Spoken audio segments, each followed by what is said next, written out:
Overlord First Half Chapter 1. Prologue Part 1. Morp, Dive massively multiplayer online role-playing game, Yggdrasil. In 2126, it was released by a local Japanese producer and is a sensory-based MMO. By using a sensory-based dedicated console, you could link up your 5 senses and play a game in which you feel as if you are in reality. This system was born in 2079. The first aim was the military, and then it was developmented for the field of medicine, but the cost was high. It was then simplified after 10 years and now every home has it. Although techniques created by net shops and tourist sites were used to lower the development costs, it still took 15 years before the first Morp was born. One of the reasons why that Morp, Yggdrasil, was better than any other was because of the amount of data. The choice of characters diverged from the basic humanoid races of humans, elves, and dwarfs. You can also be a goblin or an orc, which both are part of the demi-human race that boasts better abilities than the humanoid races, although their appearance are unsightly. Lastly, races that possess a variety of monstrous abilities but suffered from penalties in other aspects, the heteromorphic races. In total, there were 420 of such races. In addition, the number of classes, both basic and advanced, can be summed to about 880. Naturally, the basic classes made of half of those, it was that large of a quantity.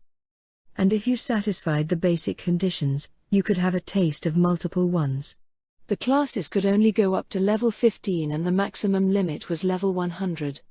No matter what race you were, you could choose more than 7 of them and pile it up. If you wanted, you could have 100 classes. However, you'll be weak. Basically, it was such a large amount of data that it was impossible to create 2 identical characters unless it was intentional. It was at a level where you could still make it more elaborate. By using the creator tools sold separately, you could customize the appearance of weapons and armor, your own appearance, and the settings of your own dwelling. For example, say you have killed a dragon. Money and experience drop as per normal DMMOs. However, this is different. The dropping of money and experience does not change. However, in place of items, crystals containing data are dropped. It was this type of data. Length, +1, weight, 40, physical damage increased by 5%, special effect, additional damage/fire +10, special effect, martial arts, rush +1. Although there are actually more details in the data, you already have the general picture. You could tinker with this data by using the creator tools and make original items. You could also buy appearances within the MMO. By doing this, you could make an unlimited variety of original items. Also, if you were a necromancer, you could turn the corpse of a dragon into an undead monster. Alternatively, if you were a berserking warrior, you could bathe in the corpse's blood and gain a bonus. Classes that could turn dragon bones into golems existed, as well as those that could turn it to medicine. If this was a normal DMMO, the body would disappear immediately after death, so this would provide many advantages to the players. For example, you could make a golem out of dragon bones due to the data. By playing around with this data with the creator tools, you could create your own golem. In addition, you could add your own AI to use for gatekeeping and for transportation. It kickstarted the creator souls of the Japanese, resulting in the following. You could distribute your own data on 2channel or the official homepage. From there emerged people called God's craftsmen. They could do things such as a partnership with the illustrator and make a present of a special appearance. Some used AI to strengthen their creations, others created cat AIs as cute pets. Yggdrasil had changed the way that DMMOs had been up till now, from focusing on battles to explorations. As expected, when comparing a sword made of clear crystal and a sword comprised wholly of iron, the amount of data needed for the exterior is completely different. The amount of data is determined by the resources of the item, such as minerals. So the goal was not only to destroy monsters, but also to search for resources and to explore for new discoveries. Players enjoyed calling themselves adventurers to do such things. Those players seeking unknown knowledge and unseen lands had a large map waiting for them. Asgard, Alfheim, Vanaheim, Nidavellir, Midgard, Jotunheim, Niflheim, Helheim, Muspelm.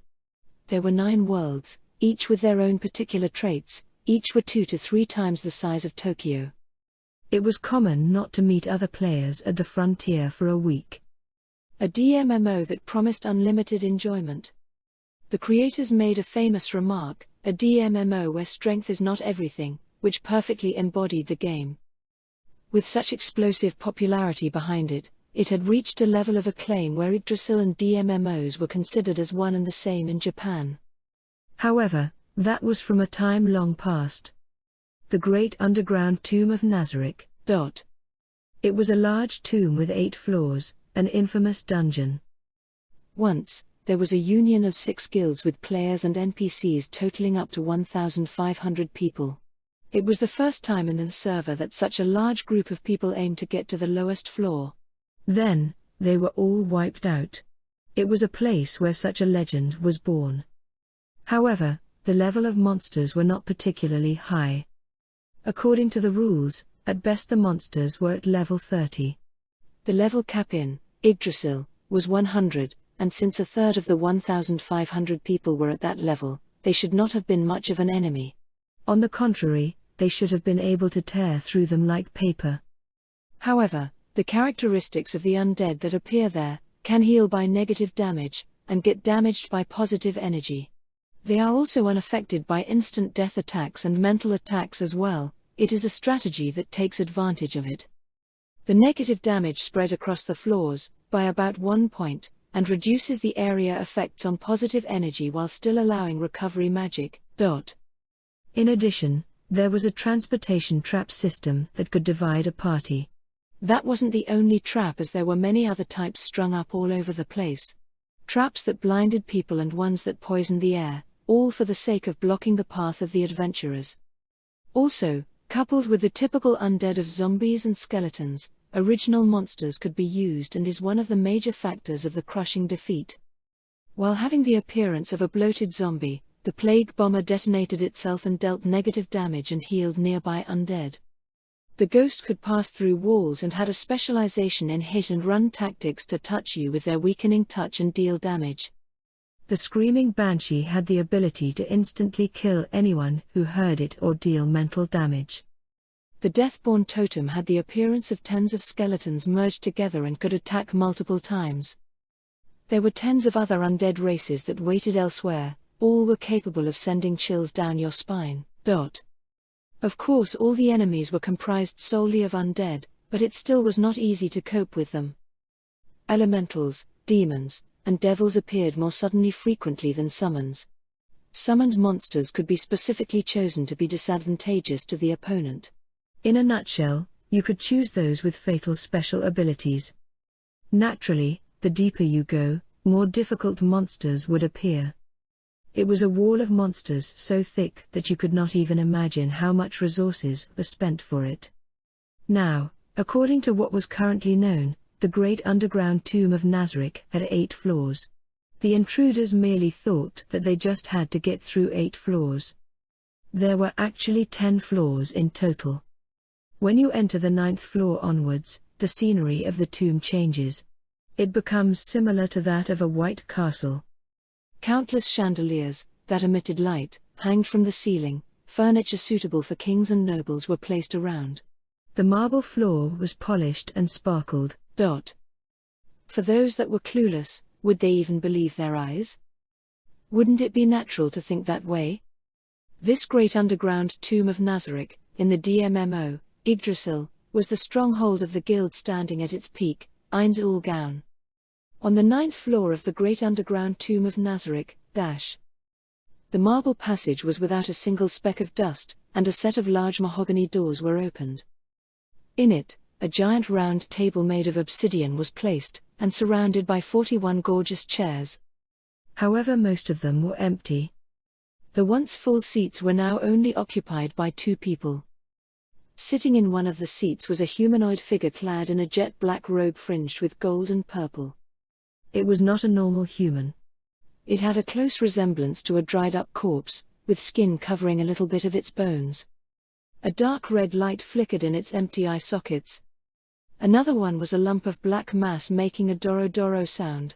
It made you think of coal tar, and it was constantly moving around. It was impossible for it to hold the same shape for more than a second.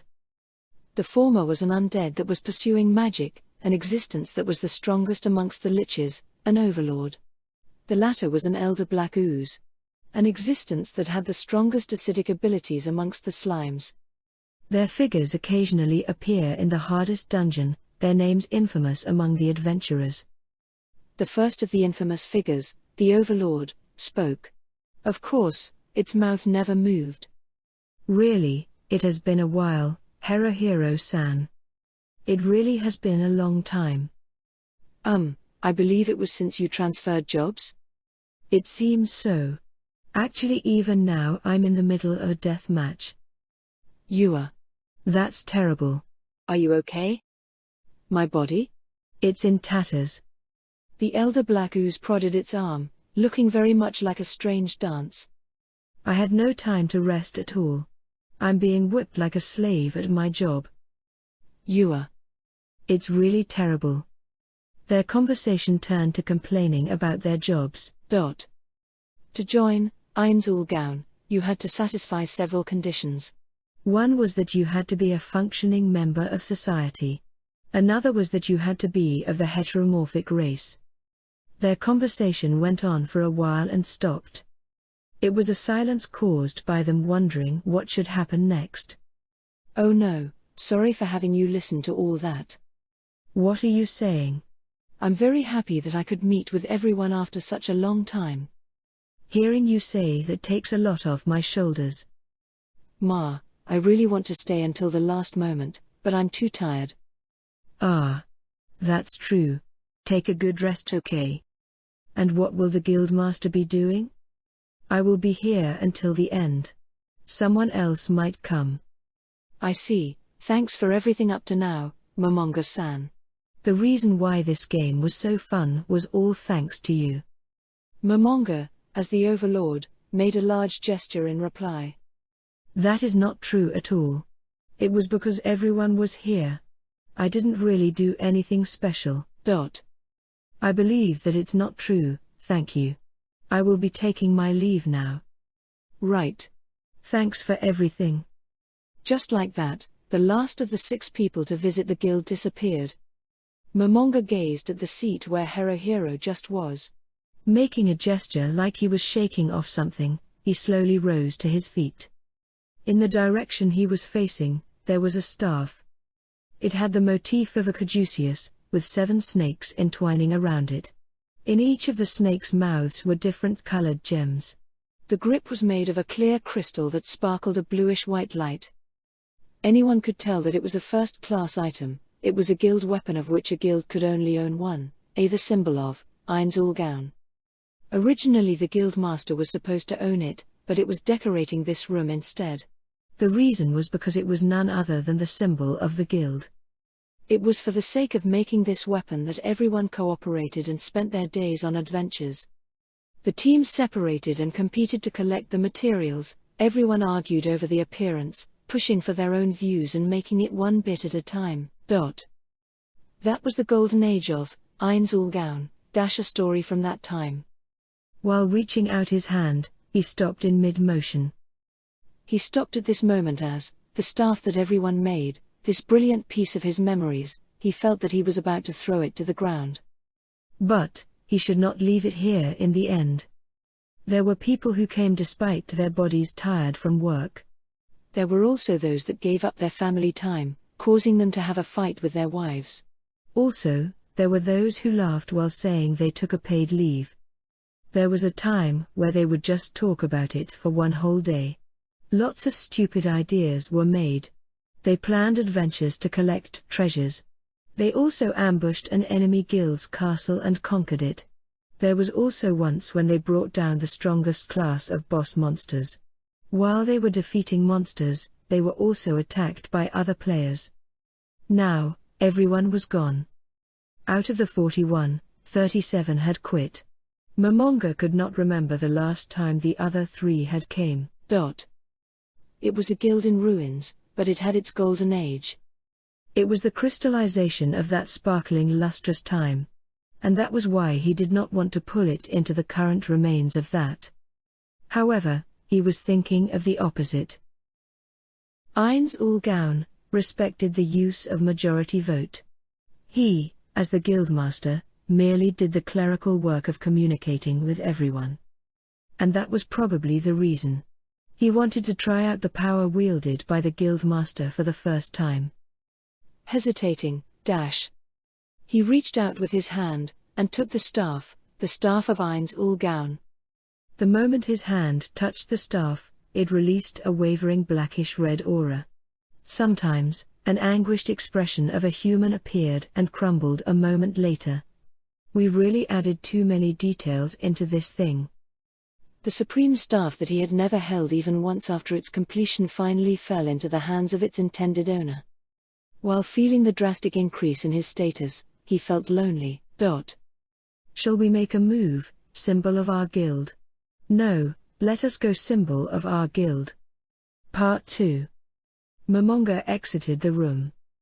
Originally, when the guild members enter the game, they would appear at this round table. So waiting here for someone would be the best idea. However, the reason for leaving this room was as the possibility of another person coming, as he had said to Haruhiro, was low. He knew this. He would not be coming back here a second time. He began walking. Following his footsteps, the strike of the staff against the floor rang out. Momonga turned past several corners and saw a woman walking towards him. Her long rich blonde hair flowed down her shoulders, her face was extremely beautiful. 170 centimeters tall, the black and white parts contrasted with each other greatly on the snow-white maid clothes. A pair of heels were struggling to push themselves out. I have no idea what the last part means. I think it was indirectly speaking of the bosom or the buttocks. LOL. On the maid uniform, the apron was large and the skirt was long. The combination of the two gave the maid an impression of a refined lady. As their distances narrowed, the woman faced him and greeted him with a deep bow.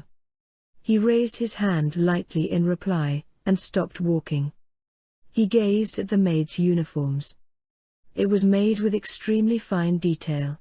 The apron had fine embroidery sewn onto it. It was at a level of detail such that you could tell that the creator knew what he was doing. Even when she slowly raised her head, Momonga kept silent and gazed at her. Even with the impolite gaze, the woman's expression did not change. It was the same as earlier, a warm smile. The maid was a NPC, non-player character. Characters that moved according to their programming. No matter how detailed the original programming was, expecting them to respond was a fool's errand. However, there was a reason why he could not just act casually around them. There were 36 maids in this castle, each made by a different illustrator from scratch. One illustrator currently had a series in a monthly serialized manga magazine, and at the time had eaten the other illustrators for not being up to standard. The person who wrote the movement AI program was Haruhiro. The illustrator who drew them was a man that said maid clothes are my justice, and made the details extremely minute, causing the person in charge of the outer appearance to scream. Basically, the maids were made from the cooperation of the guild members. Treating them casually would make him feel bad towards his friends. Thinking about it, the heroine of his series wore maid clothes. While thinking that, the maid tilted her head to one side as if asking if something was wrong. If a certain amount of time passes and someone is nearby, she takes this pose, Momonga searched his memory and praised Haruhiro's detailed programming. There were other hidden poses. As it had been a while, he had wanted to see them all but was pressed for time. Momonga sent a glance to the metal plate that was wound around his wrist, looked at the semi-clear timepiece and checked the time. There really was no time to relax. Follow. With the maid following behind him, Momonga began walking. With a set of footsteps following behind him, he turned a corner, a set of stairs on which could fit more than 10 people on it appeared. Stepping on the red carpet, he walked downwards towards the floor below. The 9th floor was organized into parlors, reception rooms, the guild members' rooms, and guest rooms. In contrast, the bottommost floor, the 10th floor, was the central part of the guild. It had a library, treasure room, etc. It was where the important parts were gathered. The bottom of the stairs was a large hall, within contained several shadows. The first one he saw was an old man, wearing an orthodox butler outfit. His hair was completely white, his beard as well. However, his posture was firm, and resembled that of an iron sword. His Caucasian face had many wrinkles in it, similar to cracks. He also had a gentle look, but had a sharp gaze, much like a hawk searching for its prey. And then behind the butler, there were 6 maids accompanying him. Their weirdness was obvious at a glance. Silver, gold and black metal greaves on their hands and legs, seemingly easy to move in. They were covered in armor straight out of a manga. Each of them were a different race. They gave off the image of a warrior or guard, and there was a reason why they were maids. The type of armor was unclear, but they had the motif of a maid. Also, in the place of a helmet was a white brim. They were similar to the maid soldiers or maid warriors you could find in manga. Their armaments were also different. Japanese style, Caucasian style, African style, etc. They had varied hairstyles. Chignon, ponytail, sidetail, plaits, side-up, evening party roll. They were quite diverse. They were all extremely beautiful. Well, if beauty encompassed voluptuous, healthy and Japanese beauties. TL note, when I say healthy, I mean slightly muscular. Look up this on Google Images. If he had to say it in one sentence, they were like the entourage of a raid boss. In Yggdrasil, guilds with the base of a castle or larger had a special option available to them. They were the NPCs that guarded the base. For example, guards and knights guarded a castle. These NPCs spawned limitlessly but were only up to level 30. Even if they were defeated, it would be at no cost to the guild. However, they were extremely weak and would get torn up like paper if another guild attacked. In addition, you could not change their appearance or AI. However, you could make NPCs that could actually fight. If a guild had a castle, they had 500 levels to freely spend on NPCs. Since the max level was 100, for example, 3 level 100 characters and 4 level 50 characters could be created. In addition, you could play around with their backstory, appearance, AI and armaments. Of course, you could also make non-humans. There was a guild that occupied a castle, the Great Cat Kingdom, and they had all their NPCs as cats or as cat-related species. TL note, I want this to be translated as the Great Neko Summer Kingdom, but it was already written like this so. Yeah. Fumu. Momonga placed his hand on his chin and looked at the butler and maids who had their heads down. He did not come here that often and he felt nostalgic. Extending his hand into the air, he clicked a floating icon. Names floated over the heads of the butler and maids. So this was his name, huh? Momonga chuckled. While he was laughing about the fact that he forgot, he also vaguely remembered the time when they were arguing over his name. The butler's role was the land steward of the great underground tomb of Nazarick. The text log should have his role described in extreme detail, but he had no intention to read it at all. There was not much time left. By the way, the maids and the other NPCs had a lot of detail in their creation, as Ainzulgaun had a lot of members who enjoyed making detailed settings. In particular, it was thanks to the work of many illustrators and programmers that their outer appearance could be made. Follow. The butler and the maids simultaneously raised their heads and lowered them again, confirming that they had heard their command. Originally the butler and maids were the last line of defense against any intruders. Well, they probably would not be able to fight against the players that make it this far, but at least they could buy some time. Even if that was true, moving them from here was different from what everyone else had intended for them. Ainzulgaun was a guild that placed heavy emphasis on majority vote. Doing things for one's own convenience was unacceptable. But there were no players who had managed to reach here, and so they had always waited here. The NPCs feeling sad was a stupid act. Momonga thought so. They had no emotions and were nothing more than data. Even if they had emotions, they would follow that of the AI programming. However, as the guildmaster, he had the authority to move them. While being swallowed in his own thoughts, he began walking. While being followed by several footsteps, they walked a wide path. They arrived at a large room. It was a large room in the shape of a round dome. The ceiling had crystals of 4 different colors emitting a white light. There were holes in the walls, inside were statues. The statues all had the shape of a demon and numbered 67.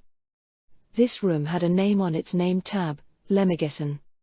The statues had the motif of Solomon's 72 demons, and were golems made of a rare magic metal. The reason why there were not 72 was simple. The creator got fed up halfway through. The 4 colored crystals on the ceiling activated when there were intruders and summoned high-ranking elementals of earth, water, fire, and wind. At the same time, monsters would send a barrage of magic attacks. This was the final line of defense. It had the firepower to wipe out 2 level 100 parties. His destination was one room beyond that. Passing through the room, he stood in front of a large door.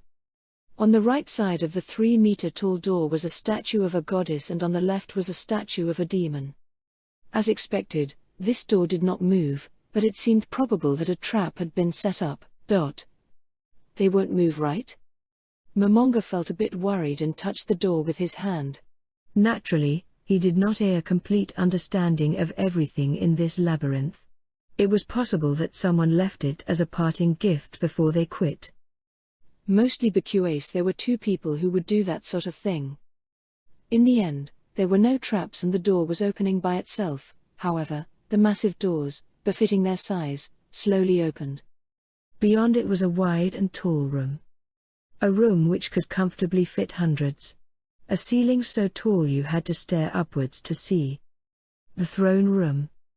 It was the most important place inside the great underground tomb of Nazarick. It was also the most elaborate of them all. The walls were white with gold worked into them. Several gorgeous chandeliers hanged down from the ceiling and were made from gems of 7 different colors. They released a mystifying light. The walls had large banners hanging down from them, reaching the floor. The center of the room was made with lavish amounts of gold and silver. A large banner of Ain's Ulgan was sewn onto a red cloth and was positioned at the top of a flight of stairs. Just before that was a chair cut out of a giant crystal. It was a throne. Momonga walked through the large room. You can stop here. The footsteps behind him continued. Momonga gave a wry smile. They would not stop moving with the earlier command. Once again, he said an order.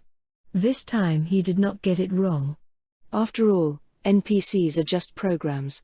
They could not respond to an order outside of their program. Stand by. The footsteps stopped. He climbed the stairs in the middle of the room and slowly sat down in the throne. Beneath him, the butler and maids stood at attention. Having them do that in this room made him feel a bit lonely. Such a command existed. Momonga uttered a command he saw once before and while saying so, made a downwards motion with his hand. Prostrate. They immediately dropped down on one knee and took a respectful position. This was good. Momonga raised his left hand and checked the time. 23:55 and 48 seconds. It was the last few moments. Today was the last day of Yggdrasil, the day when all service would stop. About now, the game masters would be broadcasting and setting off fireworks. As to why he was isolating himself, Momonga did not understand. Momonga rested his back against the chair and slowly stared at the ceiling. Boasting the position of the strongest dungeon, he thought that there would be some parties to challenge it. He waited. As a guild master awaiting his challengers. Even though he sent mail to all of the guild members, only a handful came. He was waiting to welcome his friends. Relics of the past, Momonga thought. Although his body was tired, being here until now was fun. Moving his eyes, He looked up at the banners hanging from the ceiling. They totaled 41. That's right, it was fun. Excluding the monthly fee of 1,500 yen, Momonga spent more than 50,000 yen on Yggdrasil. He spent 100,000 yen on the lottery in hope of rare items. It was not because he was rich. He simply did not have any simple interests, and did not have any other things beside Yggdrasil to spend his money on. Well, as Ainz-Ulgaun was comprised of members of society, everyone spent money on the game, but Momonga was in a class of his own. They stood at the top of the server. But that was not just it. Going on adventures was fun, but beyond that, playing with his friends was more fun. He had no parents, and mostly no friends. If he had to put it, this guild, Ainz-Ulgaun, was the crystallization of the golden age he spent with his friends. Gripping the staff, the ending time approached. The time reflected in the corner of the field of vision read 23:57. The server would shut down at 0 o'clock. There was not much time left. The world of fantasy was coming to an end, and the ordinary everyday life would return. Of course, a person could not live in a fantasy. Momonga breathed a sigh. He had to wake up at 4 o'clock tomorrow. He had to go to sleep once the server shut off. 23:59 and 35 seconds, 36, 37. Momonga began counting down. 23:59 and 48 seconds, 49, 50. Momonga closed his eyes. 23:59 and 58 seconds, 59, dash. Counting down the time towards the ending of his fantasy, dash. For the eventual blackout, dash. 0 o'clock, 1, 2, 3. Momonga opened his eyes. He was not back in his familiar room. This was the throne room inside Yggdrasil. What's going on? The time should have been correct. He should have been forcefully logged out by now. He checked the time. 0:01 and 18 seconds. It had definitely passed midnight. In addition, the system clock was definitely not wrong. While being bewildered, there were no reports being shown. Earlier, when he closed his eyes, nothing had changed. He was still in the throne room. Has the shutdown been postponed? Possible. Something could have postponed the shutdown. If that had happened, there was a chance that the GM was currently explaining it. Momonga panicked and tried to open a line and stopped. The system commands were not working. What is? It was not just the system commands.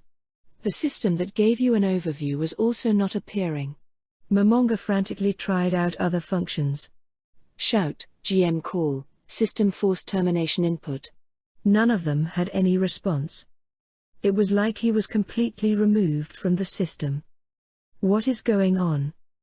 Momonga's bellow echoed in the wide throne room and disappeared. Originally, he did not expect any of the 8 figures to respond. Yes, it was true up till now. Has something happened, Momonga-sama? It was the first time he heard this old man's voice. While Momonga was dumbfounded, he looked towards its source. It was the butler who was raising his head. Pondering. Has something happened, Momonga-sama? The old man repeated his question. Momonga was dumbfounded and his thoughts were in disarray, but he slowly returned back to reality. Well, it was good that he had returned, but it was still a completely confusing situation. No, nothing at all, nothing at all. His words "nothing at all" were repeated several times. They were NPCs, there was no need to act respectful around them. While frantically being swallowed in his thoughts, excess panic and shock were forcefully suppressed. Nonetheless, it was important to collect information, even if it's just a little, and digest it. However, he had no good ideas. Inside Momonga's head was an image of a hamster running in a hamster wheel, and somehow he calmed down. More importantly, what should I do now? What do you mean? The GM call is not working. I am afraid I do not know about this GM call, but what would Momonga-sama like me to do? If Momonga-sama orders it, I shall immediately rectify it. They were having a conversation. When he noticed the truth, his body stiffened. Impossible. No, they were not alive. That situation could and would never happen. The NPCs were talking. No, the AI could also do that. However, it was impossible to have a conversation. There was no way that it could have a response for his every word. At first he thought that they were moving based on their constructed programming. He wanted to confirm this and so started a conversation, but if it had come to this, then it was better not to have done anything. Now all of his thoughts were pessimistic. Momonga felt that something was out of place. It originated from him and from the butler. To identify the origin of the feeling, Momonga closely inspected the butler. What is wrong? Have I done something to offend you? Ah. Momonga had identified the origin of the feeling and became speechless. His facial expressions were changing. His mouth was moving, and he could hear his words. Impossible. Momonga was panicking and placed his hand on his mouth. And then let out his voice. His mouth was moving. It was common sense in Audiobook that such a thing was impossible. The mouth moving to talk, that is.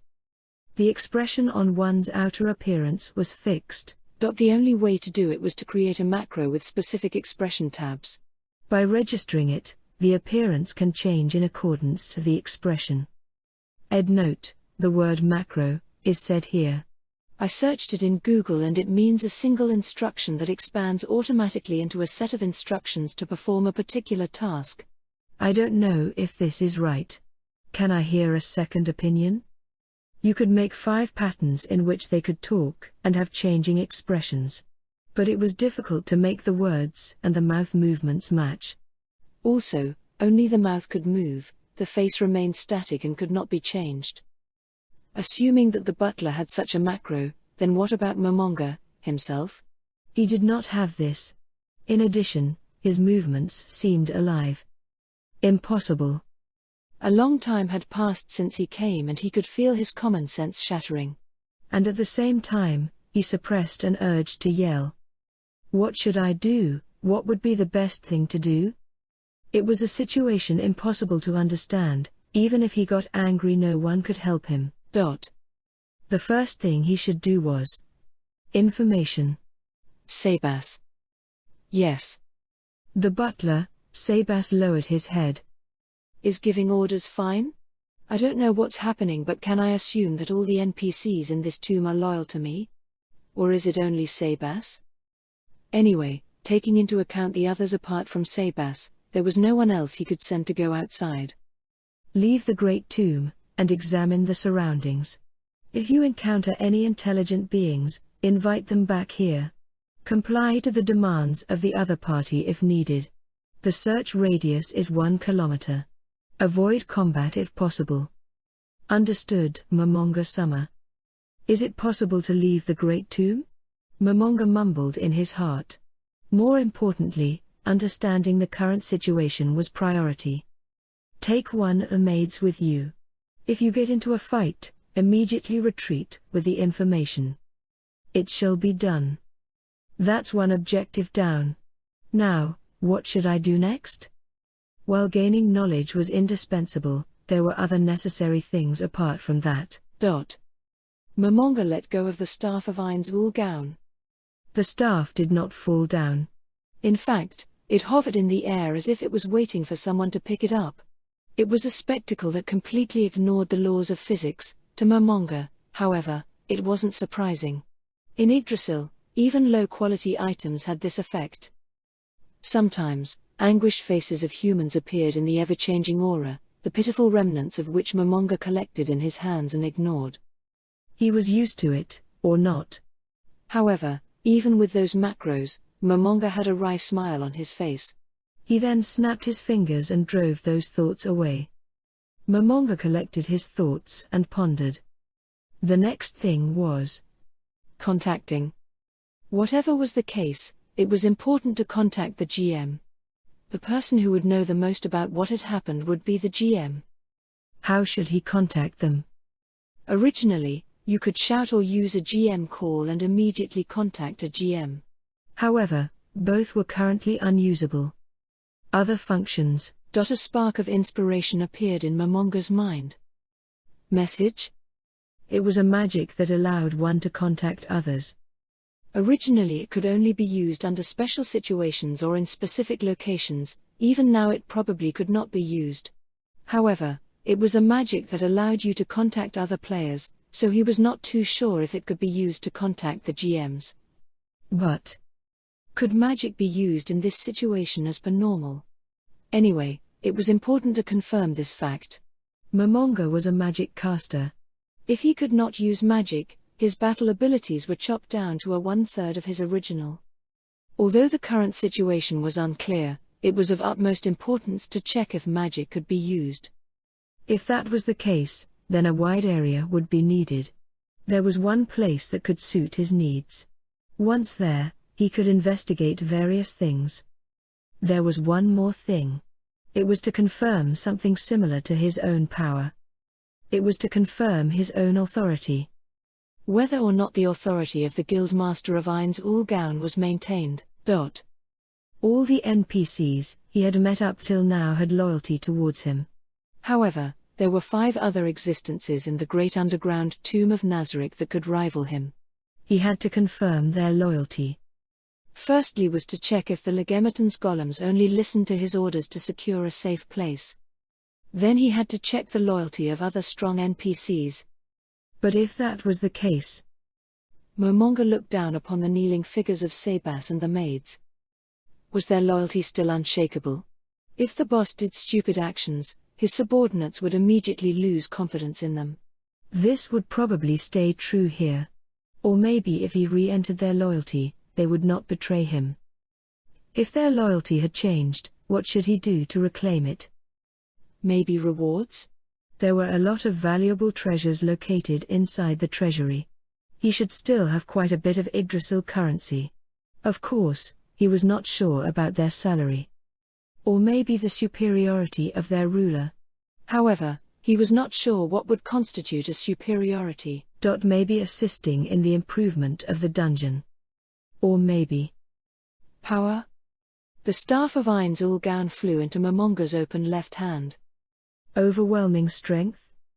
The 7 gems embedded in the staff began glittering.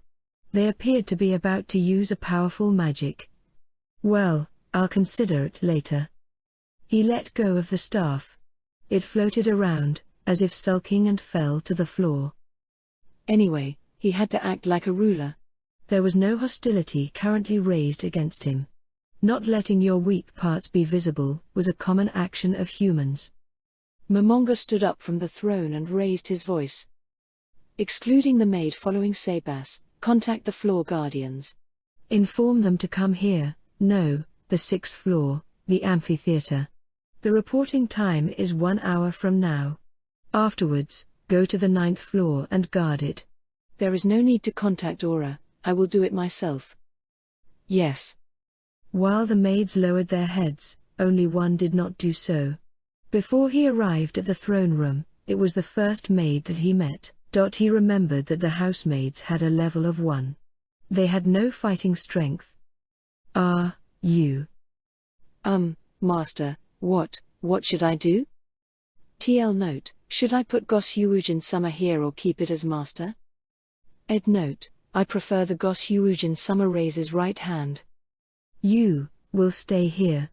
I will give you your instructions later. Now go. Sebas and the battlemaids rose as one and walked out. He watched them go out and picked up the fallen staff and descended down the stairs. And then he stood in front of the kneeling maid. He felt the gaze of the maid in his direction. Stand. Yes. The maid timidly stood up and extended her hand. It was a thin hand. And when he took it, NN. The maid made a face as if she was in pain. Momonga panicked and instantly let go. Exactly what just happened. It was worse than a feeling of disgust. After thinking about all the possibilities, he arrived at the answer. The prerequisite of being an overlord was to be a lich. As liches leveled up, They gained a skill when they touched someone, they dealt the person negative energy damage. It was probably that. But there was an obvious problem. In Yggdrasil, the monsters and NPCs in the Great Underground Tomb of Nazarick were affiliated with Ainz ul Gaun. Whenever those within the same guild tried to deal damage to one another, they would not receive damage from friendly fire. Were they not affiliated with the guild? Or possibly, friendly fire was now possible? The chance of that was high. Momonga thought so. Then, how should he temporarily stop an ability that was always active? Pondering, Momonga suddenly thought of the way to stop it. Explaining how to do it was close to impossible. This was part of an obvious action. He raised his hands as if grabbing a cup in front of him. He could not explain why he had to do this. His order came from his brain and was transmitted by his nervous system, he could not explain it. This method would also probably stop the negative energy damage. His order was transmitted from his brain by his nervous system. That was probably it. An overlord had control over several abilities. To Momonga, doing this was as simple as breathing to a human. Fu. Unknowingly, being stuck in another world, Momonga could do nothing but laugh. If this strange situation continued, he would never stop being surprised. Being used to something is truly terrifying. I am going to touch you. Ah. Stretching out his hand, he touched the maid's thin hand. He wanted to feel her pulse. It was there. It was beating. It was natural for a living creature to have it. Of course, if it was a living creature. He let go and looked down at his own palm. It was bone. With a little bit of skin. He could not feel his pulse. Yes, the Overlord was an undead. An existence beyond death. There was no way he had one. His gaze left it and headed towards the maid. Returning it, the maid got flustered and hesitantly lowered her gaze. What is this? This was an NPC, was not it just data? But it seemed to be alive. What sort of AI could make this possible? It really seemed as if this world was real. Thinking that, Momonga believed it was impossible. There was no way this fantasy could exist. However he thought of it, he could not simply let the idea go. Raise your skirt. Eh? The atmosphere froze. She looked as if she could not understand what he was saying. It was natural. Who would make that sort of order? She was tormented by her shyness, and seemed to need it repeated. Momonga steeled himself and opened his mouth again. Raise your skirt. What is wrong? But, that's... The maid seemed as if ready to cry. She was not data, she had emotions, a human. Momonga felt that he was doing something demonic, and felt crushed by the weight of his guilt. But, this was necessary. His words even made himself feel frantic though. It is an order. I understand. The maid trembled and raised her skirt. She looked like a frightened small animal. Momonga felt a sadistic pleasure and felt disgusted with himself, but he stiffened it. He had no intention to act on it. Snow White. Those words floated about in his head. Momonga averted his gaze and began looking around at the surroundings. There was no change. Why was there no side effects caused by this behavior? Was he allowed to go that far? Momonga hesitated and decided to stop. Tears were collecting in the maid's eye. You can lower it now. The skirt was lowered vigorously. Momonga had two possible reasons for the current situation. One was that this was a nude mock. Basically, after Yggdrasil had ended, Yggdrasil 2 had started immediately after.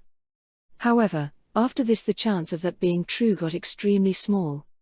Yggdrasil had a ban on 18+ actions such as touching. Even 15+ actions were restricted.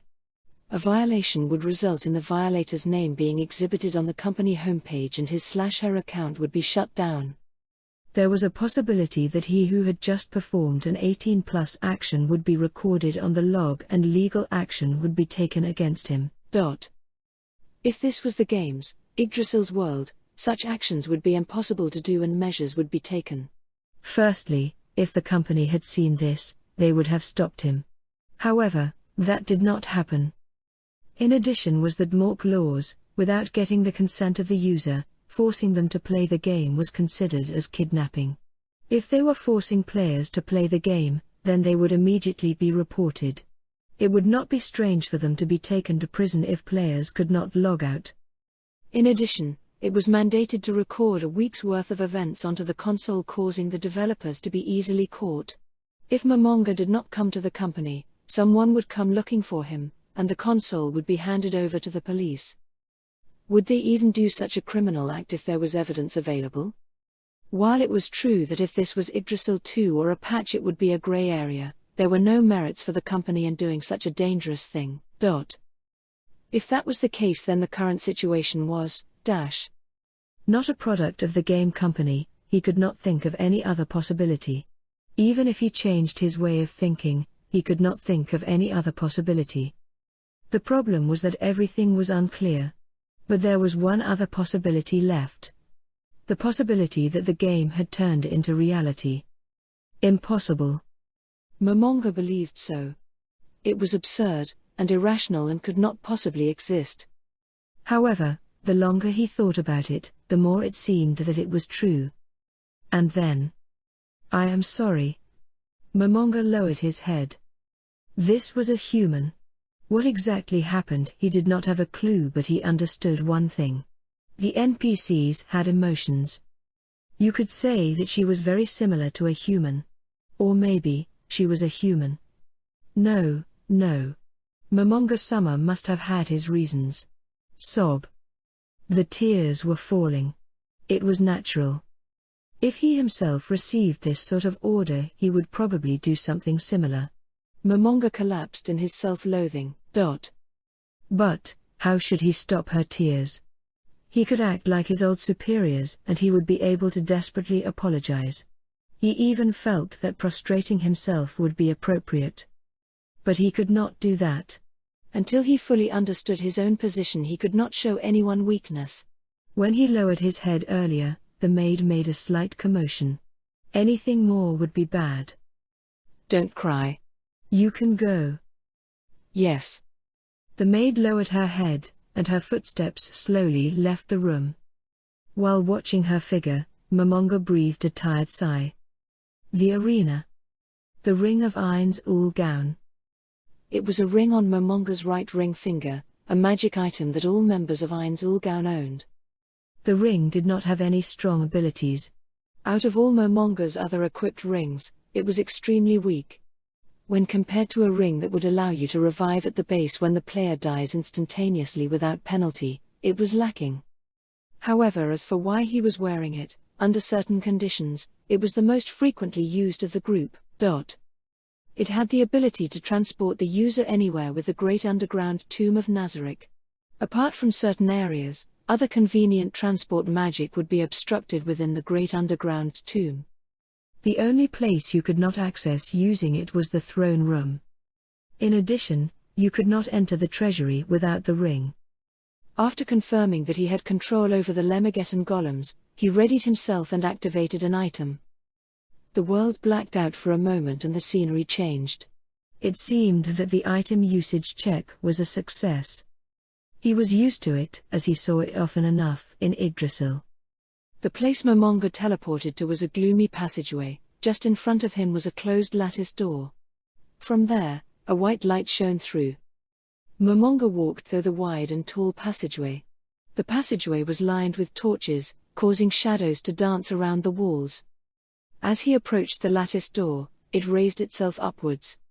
Momonga passed through it, and reflected in his vision was an area with spectator seats several stories tall but empty in the center. This was the Colosseum. 188 meters long, 156 meters wide and 48 meters tall, it was based on the Roman Empire. There were countless guests sitting at their seats, but they were not moving. The magic continual light was cast at various locations that lit up the surroundings with a white light. It brightened the area like it was midday. The name of this place was the amphitheater. The performers were the intruders, The audience were golems and those sitting at the VIP box were Ainzulgaon members. Naturally, the play was a slaughter. Actually, apart from the attack from the 1,500 people alliance, this was the final area that the intruders had reached. While heading towards the center, Momonga looked up at the sky. A black night sky stared back down at him. Of course, you could change it according to the time of day, but it was a fake sky. In addition, Momonga's outer appearance was different from what he was inside, a human. Nonetheless, he could not let the time pass without doing anything. Next, Momonga thought about what to do and looked at his surroundings, and then at the VIP box. Toa. In response to his gaze, a shadow said something and jumped from the VIP box. The shadow that jumped from a structure about the height of a 6-story building, spun around in midair as if it had wings and landed softly on the ground. That was not by the usage of magic. It was simple, pure physical skill. The shadow completely absorbed the impact of the jump with just its legs, and showed a prideful expression. Poi. Both of her hands made a victory sign. The person that jumped down was a young girl. She looked about 10 years old. Just like the sun, those words fit her cute smiling face perfectly. Hair like golden silk that went up to her shoulders, glittered as if bathed in sunlight. Her heterochromatic gold and purple eyes shined like a puppy. Her ears were long and pointed, and she had blackish skin. She was a close relative of the elf, a dark elf. On top of her skin armor was a lightweight armor made of jet black and crimson dragon scales. On top of that was a white vest with golden embroidery. At her chest was an Ainzulgaon guild emblem. At her hip and right shoulder was a whip, and on her back was a large bow. The handle, rim and grip were all decorated. The young girl was the guardian of the 6th floor of the Great Tomb of Nazarick, the beast tamer that can control mythological and magical beasts, Aura de Bayfura. She closed the distance to Momonga with quick and small steps. Although they were small, her speed was that of a running beast.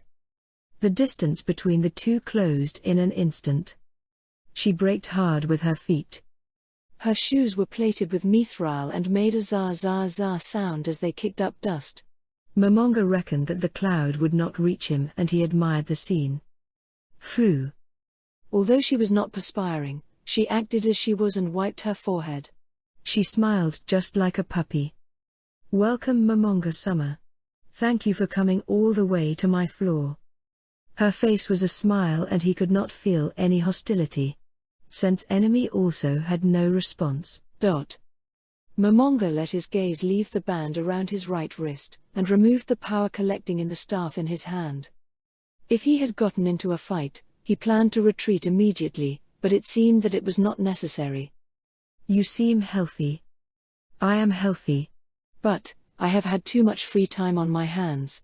It has been a long time since we had any intruders. Momonga slightly narrowed his eyes in front of the laughing aura.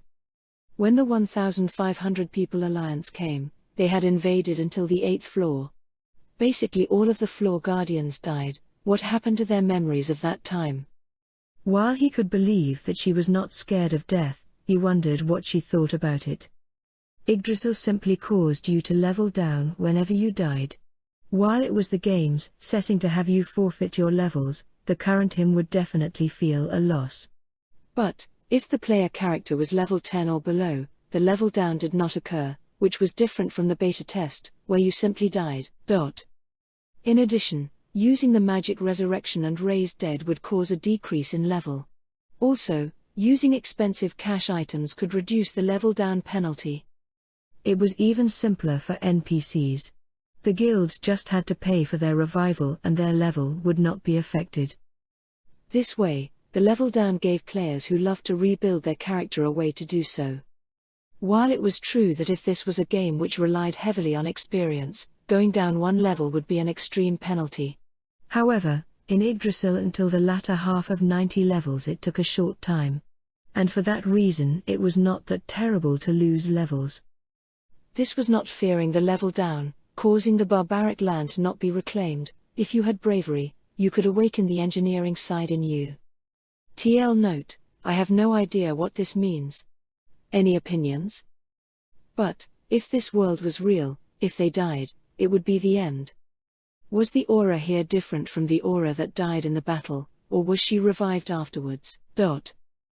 He wanted to confirm it, there was no need to beat around the bush.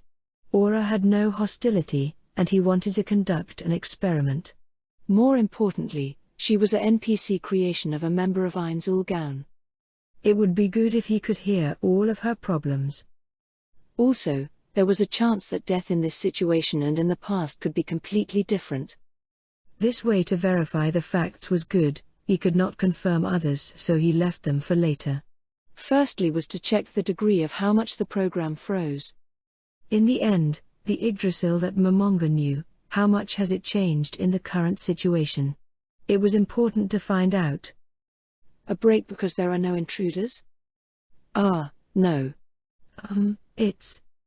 No, I am not scolding you. I want you to answer me truthfully. Yes, a bit of free time. There is no one here who can last for more than 5 minutes in a fight with me. While playing with her fingers, Aura looked upwards and replied. As a guardian, Aura was naturally at level 100. There were not many in the dungeon that could rival her. If so, then I do not mind if you fool around for a bit. You are. Momonga-sama, I am the guardian of this floor. I properly guard it, I cannot fool around. While swelling her cheeks, she took an angry pose. Her expressions really were changing. I see, then what about making a farm in the jungle? You could rear man-eating plant monsters there. No, I do not have any pets that can do that. Each of the floors in the great underground tomb of Nazarick had its own characteristics. In the middle was the 5th floor, a jungle. It was a huge area that could rival the Haneda airport. It was the largest part of the dungeon. In addition, I want to properly guard this place. I am happy that you are properly doing your job, but you can also go down, you know. It cannot be helped if the guys below get more time off, right? Well, there's that too. Aura sighed with a ha. Accompanying it, a sweet smell began to permeate through the surroundings. Momonga remembered her ability and took a step back. Sorry, Momonga-sama. Aura noticed it and began to wipe the air away with a patter-patter sound. Aura's breath had the ability to change feelings and thoughts. Her breath was dispersed into the surroundings with a radius of several meters, depending on the situation it could go to tens of meters. This way, she could control her beasts and send disadvantageous effects to the enemy. It's fine now. I stopped it. I see. But Momonga-sama is an undead, you should not be affected by status changes, right? It really was like in Yggdrasil. Undead could not be affected by any status changes, whether good or bad. Am I in your area of effect? Aura thought he was scolding her and shrunk away in fear. I am not angry, am I inside? Yes. What sort of effect is it? Fear. Fumu. He could not feel anything like fear.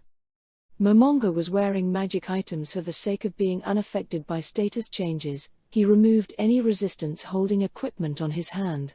Basically, he was seeing the basic resistances of the Yggdrasil system. He was checking the effects of the status changing effects. Could you try other effects? It was a voice of a puppy that was being scolded. Without thinking, Momonga began caressing her head. It felt like he was touching silk. Every time her head was rubbed, her expression was ecstatic. I have something to request. I want to run several tests and I need your strength. Yes, I understand.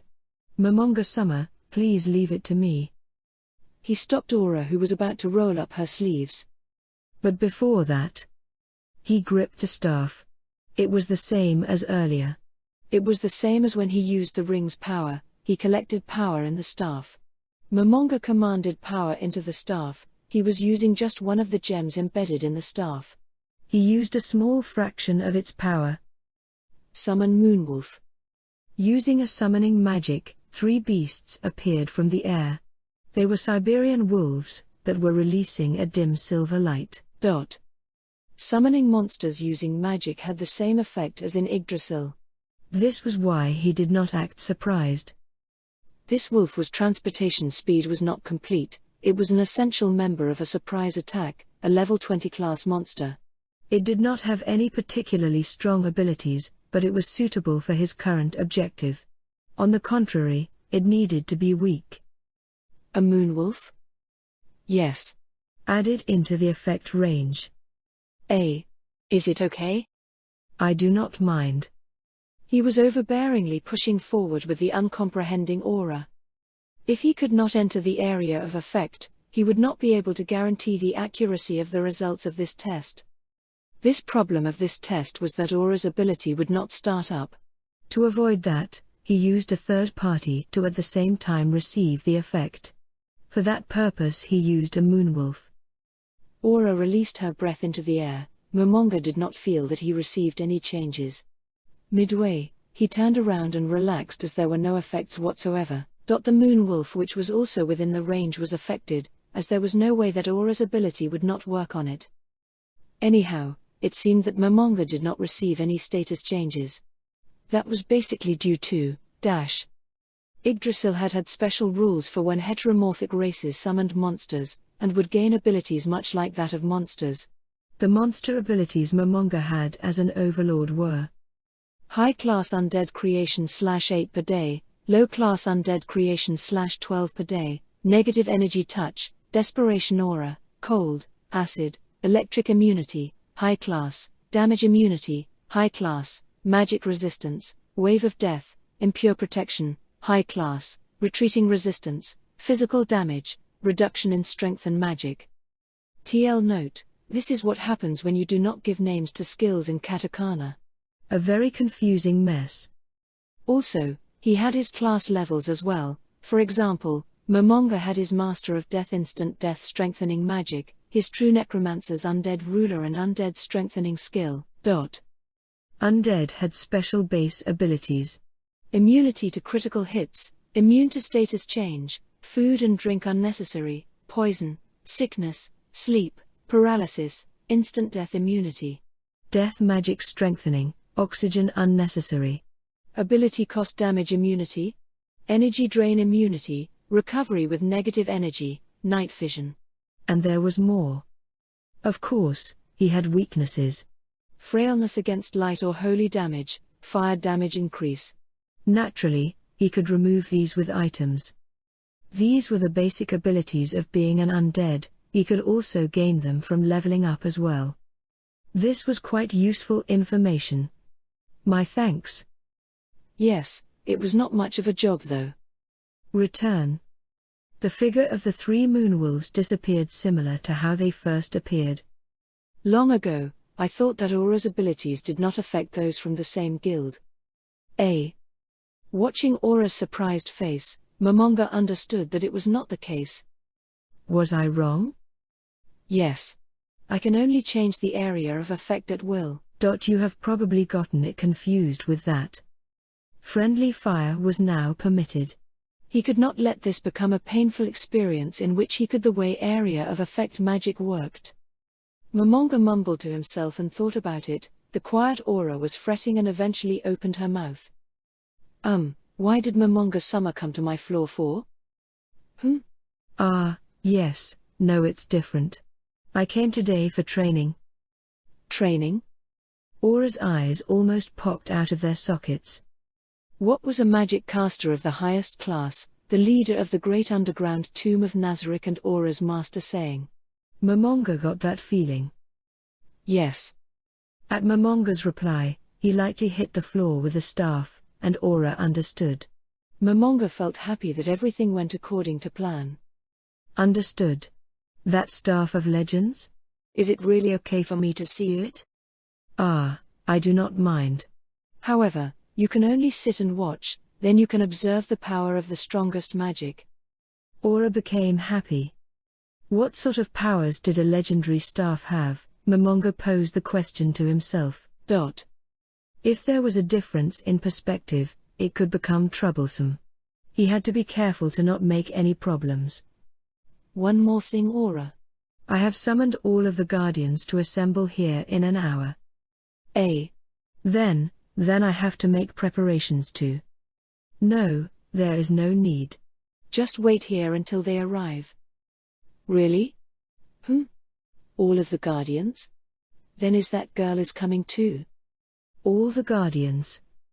Ha! Aura took a deep breath and sighed. It seemed that they did not have a good relationship. What exactly happened? It looked like there would be many more difficulties to come. Momonga muttered under his breath. Magic. Magic casters, to say in the least, are extremely bothersome.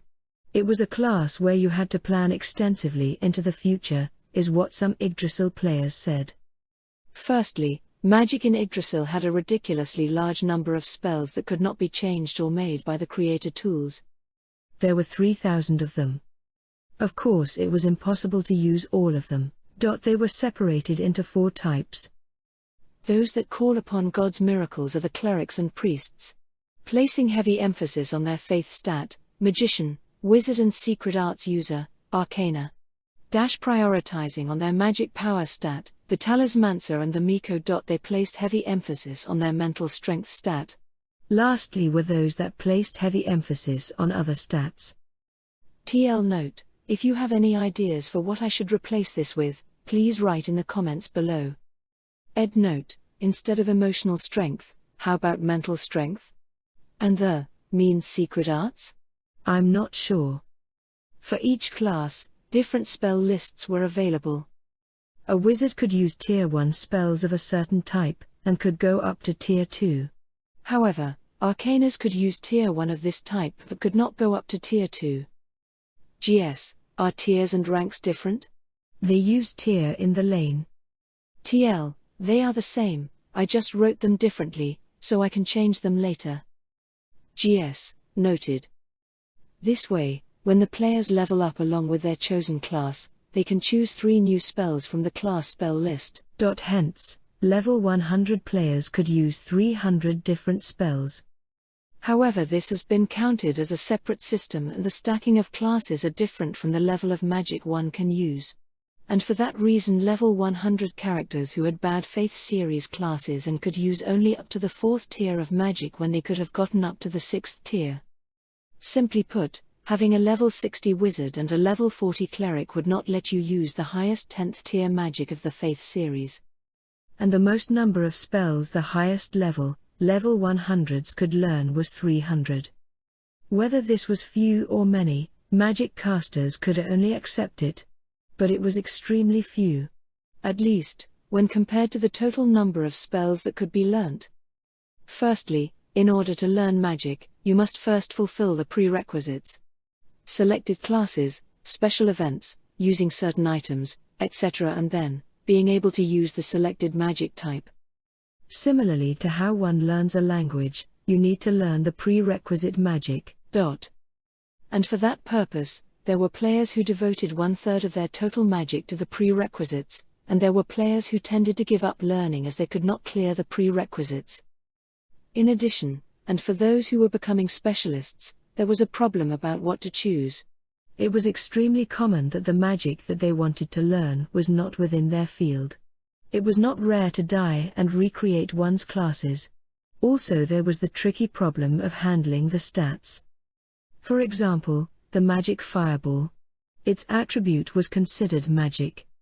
So, if your magic power was high, you could perhaps deal more damage with it, or maybe your range would increase when compared to other high-leveled players. Let us assume that a player who specializes in the Faith series cast fireball. Their spell would not be as strong as other classes which focused on magic power. Then what would happen when such a class cast fireball?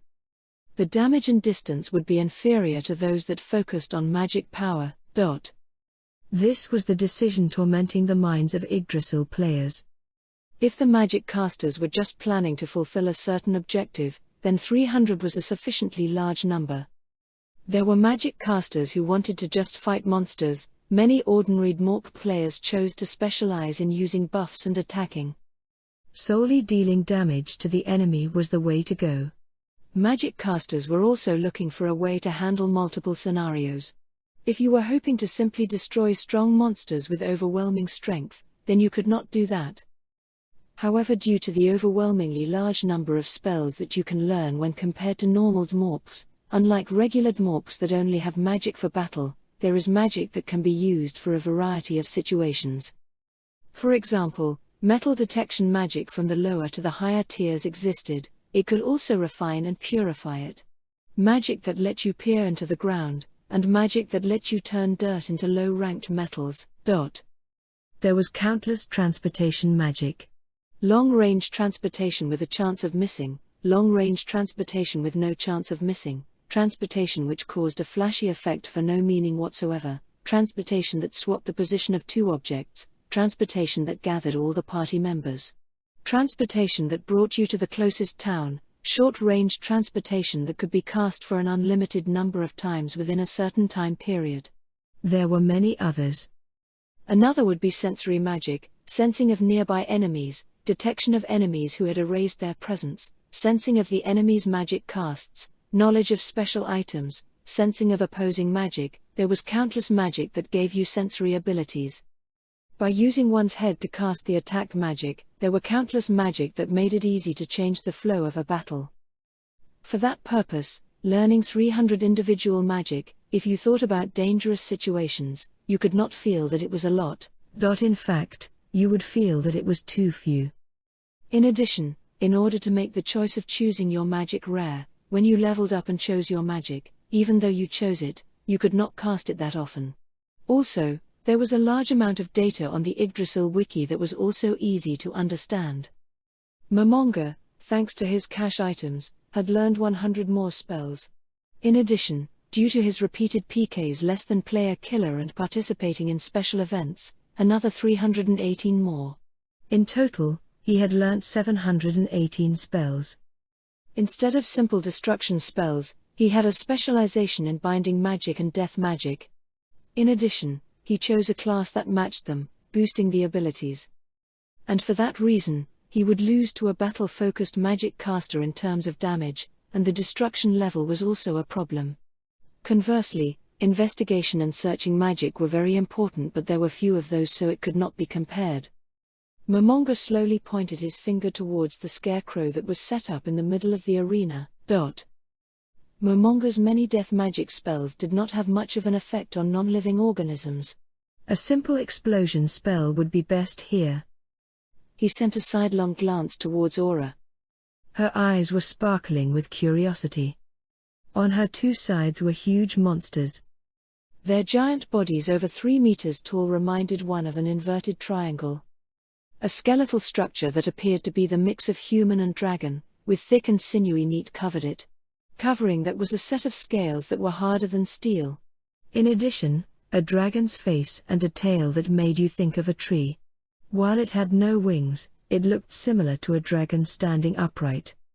Dragonkin, they were monsters with the title, close relatives of dragons. With arms thicker than a man's torso, and a length that was half of its body, it was holding a weapon that could have been a sword or a shield. Sacrificing her own battle power, she gained the highest position as a beast tamer. With her servants, her battle abilities would go up to 2.25 of their original. She had 100 of them. And the 2 at her side were cleaners of this amphitheater. Phew. Momonga breathed softly. If she was that excited about it, it would be difficult. The current goal was to confirm if he could successfully use magic. The reason why he let Aura attend this experiment was so that before the other guardians came, he would let her know that having him as an enemy would be a bad idea. Currently, he did not see any intention of betrayal. If Momonga lost his magic, he was not sure if he could keep their loyalty, he could just not believe it. While it seemed that Aura had no such intentions, this was the first time he met an equal. While it was true that her character was created by collecting ideas from everyone in the guild. However, having this intelligent existence, she must have other sides to her apart from what was imputed. Would this side to her would cause her to tire of a weak ruler? If it would not, then everything was fine. But if she would try to stand on top of a ruler that showed weakness. There was no need to think any further, but it would be a foolish decision to simply trust her. Look before you leap. Under this situation, this was Momonga's natural thought process. TL note, this translates into hitting the stone bridge before crossing it. Could he actually cast magic? It was important that he alone affirmed the results of that experiment. If he could not cast magic, he had to act casual and ask someone. If he really could not use magic, there was a chance that he simply could not understand how to use it. Aura did not know a lot of magic, but she could use magic of the highest tier. If there was a problem, maybe he could ask her. Temporarily, it was fine even if he could not cast magic. As for why, it was because he came to check the power of the staff. Since he came to check the magic item, he had several excuses that he could use. Momonga memorized 718 magic spells. Which would be the most suitable one here? Firstly, area of effect magic could not be used due to friendly fire. If that was the case, it would be great if it was the same as in Yggdrasil where you clicked icons. But currently there was none, something else had to be done instead. He had a grasp of it. The ability was embedded in himself. It was the same as isolating your senses and focusing your consciousness. It was like the icon was floating in the air. Momonga laughed. Less than fireball. A ball of fire swelled up from Momonga's finger and was released. It hit the scarecrow without a single error. The ball formed by the flame burst apart upon impact, releasing the heat that was trapped inside. The resulting flames licked the surrounding areas of the tomb. All of that in a single moment. Nothing was left. Only the charcoaled remains of a human scarecrow. Fu. Question mark. Aura sent a strange glance at Momonga who was suppressing a laugh. Aura. Another scarecrow. Ah, yes, right away. Wait. The dragonkin replaced it with another scarecrow. At the same time, he cast his magic. Explode. Its top half burst apart and danced in the surroundings. The head that was blown off landed directly on the body of the dragonkin right next to it. The dragonkin made a faint cry and sent a sharp gaze to Momonga. Now that he could cast magic, there was no worries of strong opponents. He was confident that he could one-hit a dragonkin. Anyway, there was a need to apologize to its owner. Thinking that, Momonga turned to face Aura. Sorry. I should have held back. I do not mind if you destroy the scarecrow. Without being affected in the slightest, seeing magic cast right next to the dragonkin, Aura did not show any signs of surprise or worry. She waved her hands and became flustered when Momonga apologized. The goal of the magic was to test if it affected another target. Was that what she believed? It was like she did not care if the dragonkin lived or died.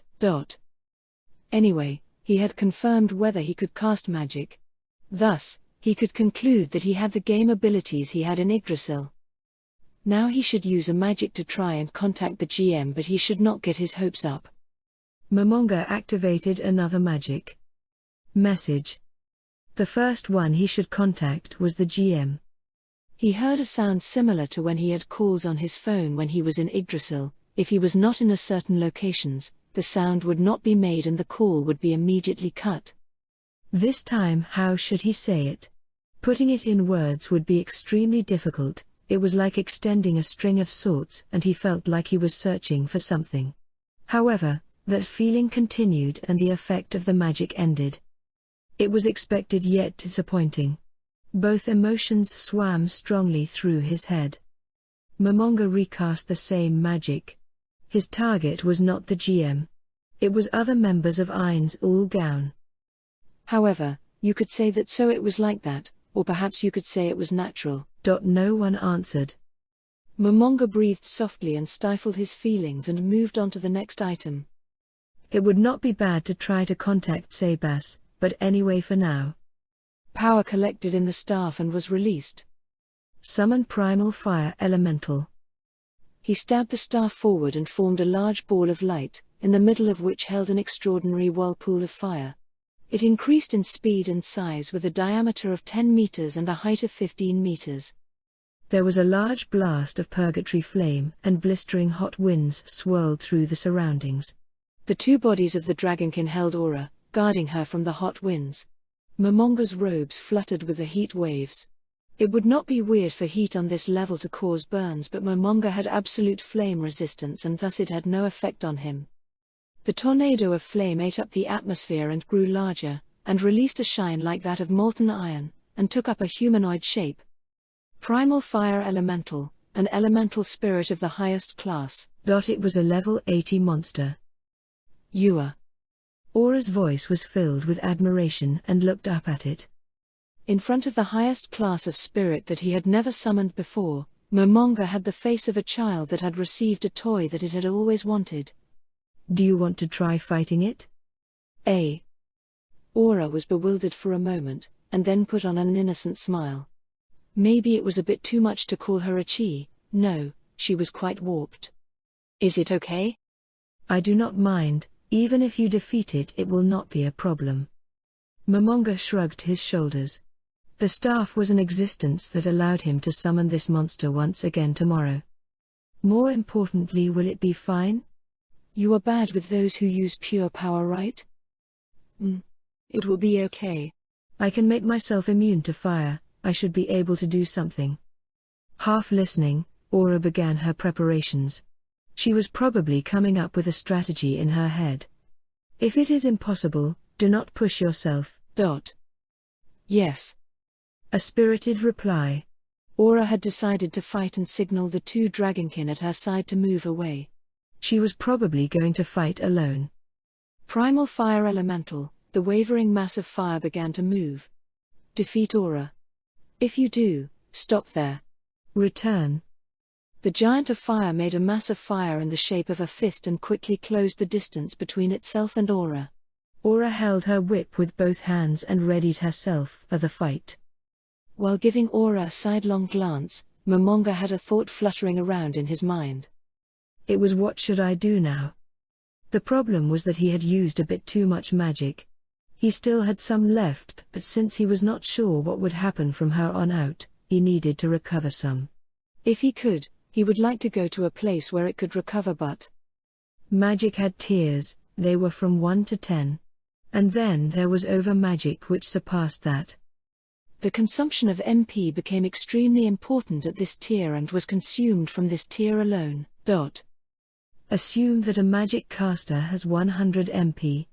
He could use tier 1 magic 100 times. However, he could only use tier 10 magic not more than 10 times. Overlords were another exception. Also, there was strengthening magic, for example, chantless magic, magic strengthening, magic conversion. If you used these, the MP cost would increase. The time it took to completely recover your MP was 6 hours. Basically, if you only used the highest tier, you would soon run out of gas. Incidentally, the base MP was the level times 10. And then there were stat bonuses, special achievements, equipment modification and class modifications. Momonga currently had 1980 points. This was mostly due to the staff of Ain's Ulgaun and the fact that he was a top-class magic caster in Yggdrasil. Since most level 100 players have 1,300 points, it is simple to understand the magnitude of the capacity. In regards to recovering MP, there were no such convenient things as MP recovery potions. The only way to recover it was the passing of time. Then how do most solo magic casters save their MP? There were scrolls, staffs and wands. These all had magic inside of them. Scrolls could only be used once, staffs and wands were predetermined. They were items that allowed magic to be cast until the charges were finished. However, the strength and duration of magic was unchangeable. Let us say that a level 10 magic caster used a protection spell which had a duration of 10 minutes, and that a scroll of the same magic was used. The effects of such spells would be about half the duration. In this situation, 5 minutes. Similar to how the duration was shortened, the effect also weakened. It could not go past half, but the damage was 3/4 of the original. There were other items that had limited daily charges but did not consume MP. The primal fire elemental that Momonga summoned was a result of such an item, and another example would be the band on his wrist that could cast a certain magic a certain number of times a day. However, these items were expensive and could not be used at a moment's notice. And compared to wands and staffs, scrolls were cheaper and were used more commonly. In the end, money is spent purchasing items. Due to that, most magic casters try to use only their MP. Staffs, wands and scrolls were preserved. As a result, and as time still passes when you are logged out, solo magic casters log out when they run out of MP and return the next day to play. However, there was no time. Momonga sent his gaze towards the band on his left wrist. There were 20 minutes left until the other guardians got here. He had until then to investigate. He had no time to replenish his MP. He had to investigate it later. The tests for magic and item activation were over. The remainder was his personal items. Momonga owned quite a few scrolls, wands and staffs. He was the type of person that hoarded everything. Even when he was facing the final boss in a video game, he did not use them. It was more miserly than carefulness. Just like that, Momonga hoarded his items. In Yggdrasil they were in an item box, but now where were they? Momonga extended his hand into the air. It was nothing but bone. He recalled what happened when he opened the item box. It was like extending his hand into the surface of a lake. The middle of Momonga's hand was swallowed up and disappeared. It was like opening a window and Momonga moved his hand in a large sliding motion. Countless staffs were lined up neatly. It seemed that this was Yggdrasil's item box. Moving his hand, he scrolled through the item screen-like thing. Staffs, wands, scrolled, weapons, ornaments, gems, potions, there were innumerable magic items located inside. Momonga smiled. He felt safe. Now even if the whole of the great underground tomb became his enemy, he would be able to confirm his own safety. While watching the fighting aura, Momonga recalled all the information he had compiled up till now. Firstly, were the NPCs he had met up till now programs? No, they were the same as sentient humans. There was no way that such minute details could be included in the programming. They should be treated the same as humans and not as simple programs. Next was, what was this world? Unclear. It was reasonable to believe that the existence of magic was similar to that of the game, but he could not believe that it was the same as the game. If that was the case, then a world with magic, it would be reasonable to think of it as another world, right? Just how should he prepare himself? He had confirmed that he could use his Yggdrasil abilities. Therefore, if you thought about the base data, there were no strong enemies that could become a threat to the great underground tomb of Nazarick. The problem was, were there any threats which was outside of Yggdrasil? In any case, if there were stronger people out there, the gravity of that situation, he had no other options. What should the plan be from now on? Data collection. Aspects of this world were still unclear, and to put it simply, they were ignorant pilgrims. Carelessness could not be afforded. Data collection was of the utmost importance. He had some hopes for the information that Sebas would bring back. If this was another world, should he try to return to his original? He was not sure. If he had any lingering regrets, he would say a third. If he had friends, he should do his best to go back. If his parents were alive, he would look for a way until he died or went insane. There was no such thing. Going to the company, doing work, returning home to sleep. Until now he had returned home and entered Yggdrasil, making preparations should his friends return, but now even that was gone. Even now, he had not gone for a single day without thoughts about the company. Was it worth it to go back to that world? But, if he was going back, he would do his best for it. There were not many choices he could make. If the outside world was like hell, the possibility was high. What should I do now? Momonga's self-directed words went into the surroundings and disappeared. The gathering. Everyone should be arriving soon. While wiping the sweat off her face with the towel, Aura says. The fight with the primal fire elemental ended in Aura's victory. The primal fire elemental had incredible destructive power and stamina. It damaged the surroundings with flames just by existing. However, to Aura, who was demonstrating spectacular evasion abilities, it would seem that it was just a giant target. If Aura were to take even a single hit, she would lose a considerable amount of stamina.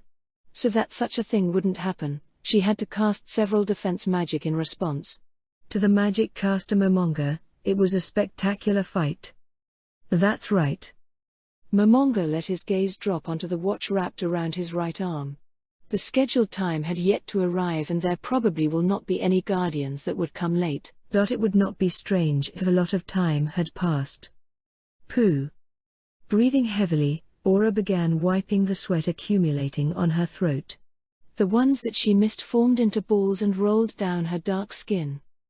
Momonga silently opened his item box. From there, the first item he took out was a magic item, Pitcher of Endless Water. The pitcher was made of a crystal clear glass, and it was soon filled to the brim with refreshing water. Because of the coldness of the water, numerous water droplets condensed on the surface of the pitcher. He then took out one glass. Into the glass, that was no way inferior in quality, Momonga poured in some refreshing water. Aura. Have a drink.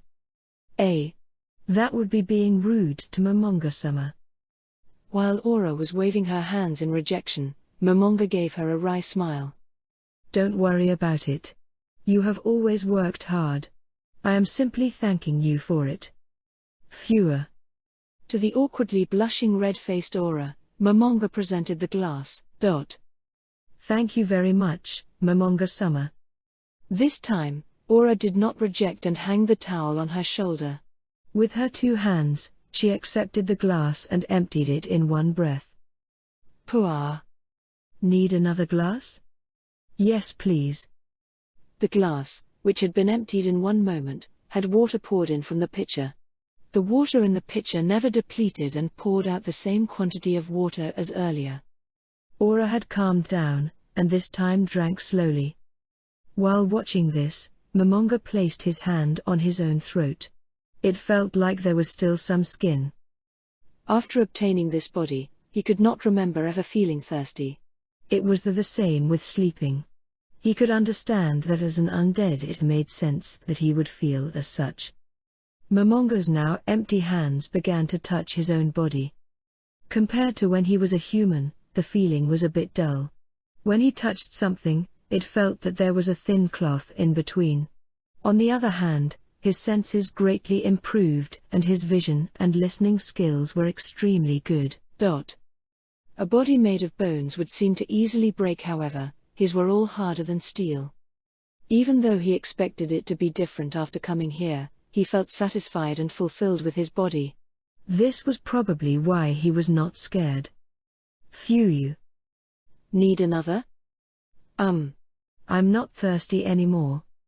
In response to the smiling Aura, Momonga took back the glass and together with the pitcher and placed it back into the item box. I thought Momonga-sama would be scarier. Really? If that is the case, then I wouldn't mind, but the current you is much better. Definitely much better. Then I'll stay like this. Seeing Aura's vigorous answers, Momonga was bewildered but still managed to answer. Momonga had no choice but to put on a performance. The current him was the guild master of the highest-ranking guild, Ain's Ul Gaon, and he had to play his part.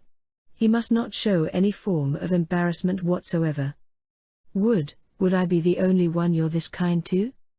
Momonga did not say anything to the mumbling Aura but instead placed his hand on her head and started caressing it. Hey. Aura was surrounded by an atmosphere similar to that of a dog in front of its favorite toy. At that moment. Oh, would I have been the first to arrive?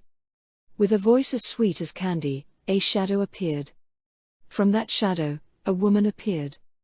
Her entire body was clad in a soft jet black ball gown. The skirt bulged largely outwards, and felt like it had a considerable volume. It was also very long that it completely hid her legs. Frills and ribbons were attached to her bolero cardigan which she wore. Her breasts and shoulders were not exposed. In addition, she had on a pair of fingerless gloves, causing most of her body to be hidden. One of the parts that was not hidden was her face. It was extraordinarily beautiful and would make even a first-class work of art feel embarrassed. Her white skin, you could not call it healthy, but it was as white as wax. Her long silver hair was held in a ponytail and flowed down her back. She looked about 14 years of age, possibly younger, and could not completely hide her childishness. A combination born between cuteness and beauty, a beautiful gem.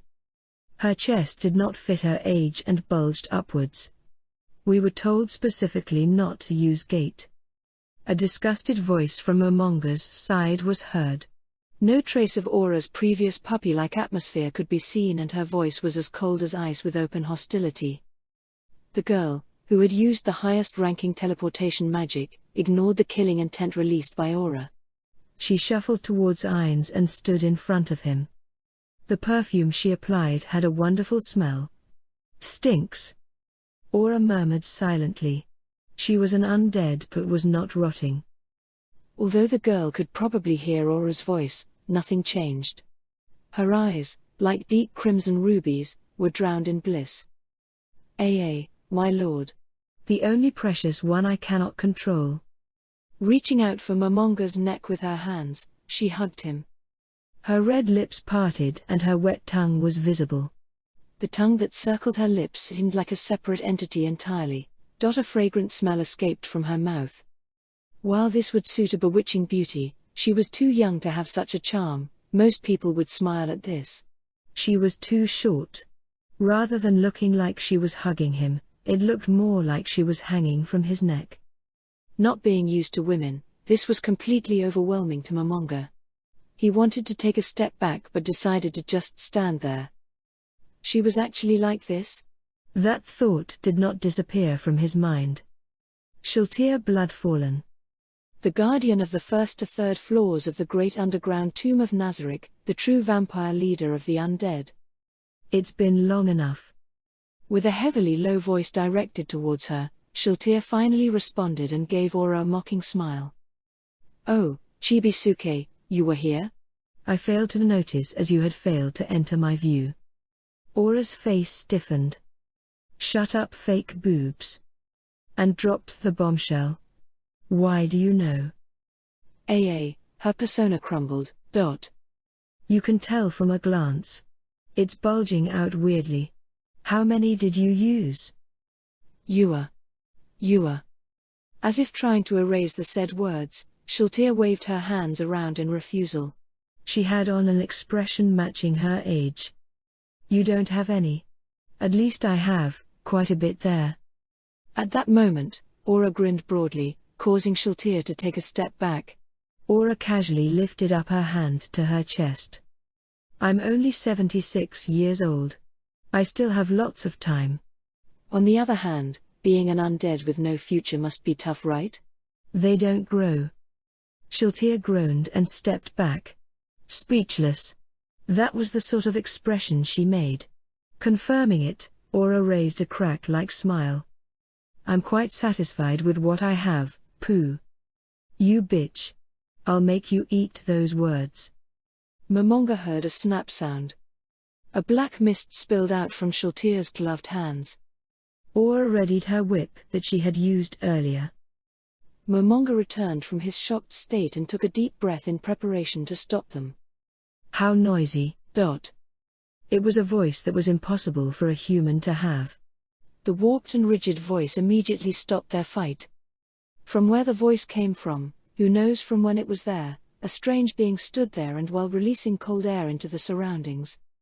It made you think of a 2.5-meter tall insect walking on 2 feet. If there was a demon that was a crossbreed between a praying mantis and an ant, it would be like this. Its tail, that was more than twice his height, had numerous spikes that were sticking out.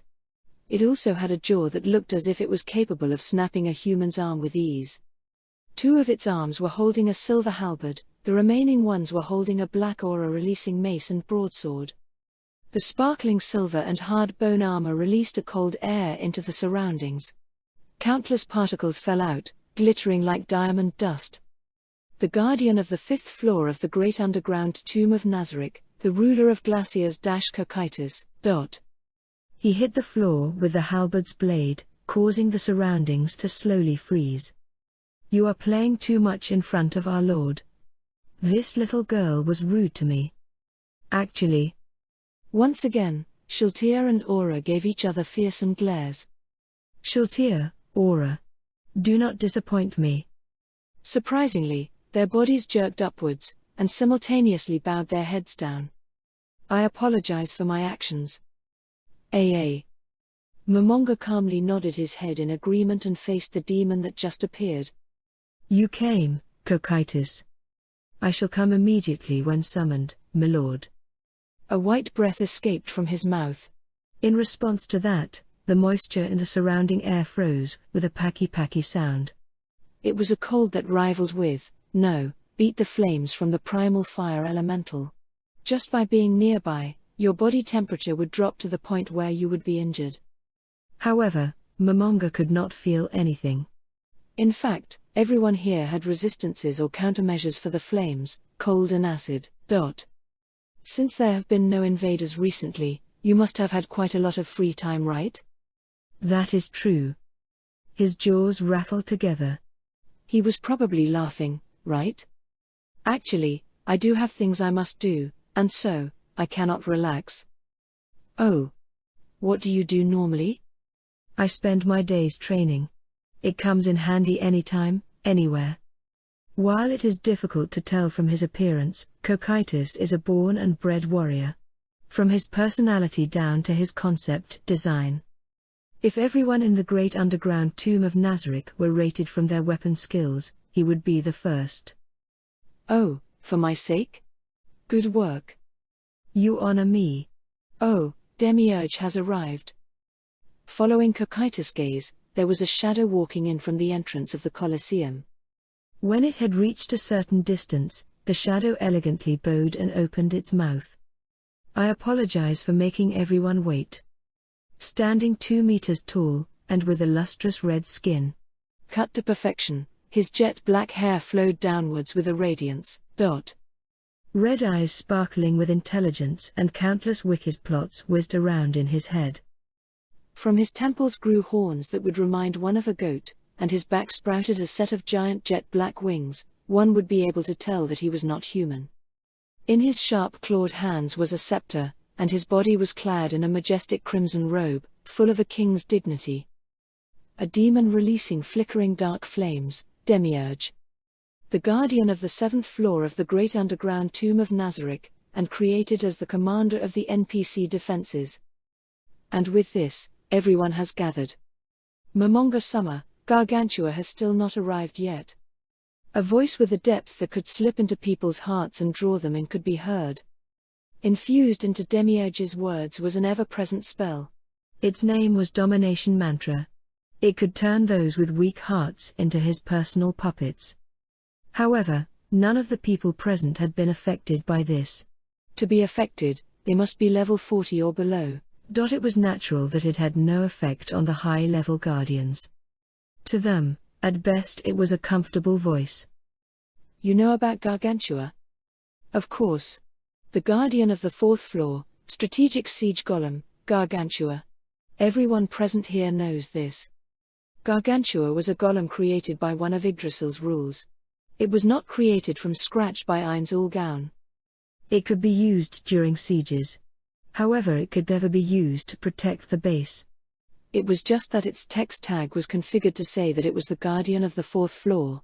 There was a problem with storage, and so it was just kept submerged at the bottom of the underground lake of the 4th floor. It is not a guardian. It's simply a golem given the responsibilities of a guardian. So it was like that. I apologize for my ignorance. My friend has not arrived yet. Apart from Cocytus, everyone else froze. About that, he is always protecting my floor and we shouldn't bother him. That's right. Shiltir flashed a stiff smile while Aura quickly agreed with her. Cool you say. He is not a guardian, but it would be better for him to know. I will leave it to Cocytus to contact him. Understood, my lord. Now, my lord. All the guardians have gathered. Please order us to your heart's content. At Demiurge's words, everyone knelt down as one. So, firstly, thank you all for coming. We would offer anything up to Momonga-sama. This much is only natural. Demiurge acted as a representative and replied for them all. There appeared to be no sign that the other guardians wanted to say anything. Demiurge was the Guardian's unanimous representative. I am happy with your loyalty. As much as I would like to talk about how happy I am, I gathered the Guardians for a different reason. I do not completely understand it myself, and there are several things I do not understand, but I would still like you to listen. Momonga breathed in and looked from the band on his right arm to the Guardians. Right now, the great underground tomb of Nazarick has become embroiled in a strange situation. And this strange situation is? Honestly, I have no idea as well. However, I have felt an unusual event occur. So, I have gathered you all here. Have you noticed anything? Taking a quick glance at everyone's faces, Demiurge replied as a representative. No, I apologize, but we have noticed nothing. Is that so? What sort of feeling did you receive? Explaining it would be quite difficult. Momonga closed his mouth and stopped talking.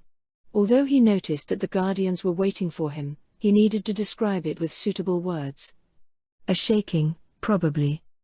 A shaking, you say? Once again the Guardians stole glances at each other, then Demiurge opened his mouth. It appears that we have not noticed anything. Was this caused by magic?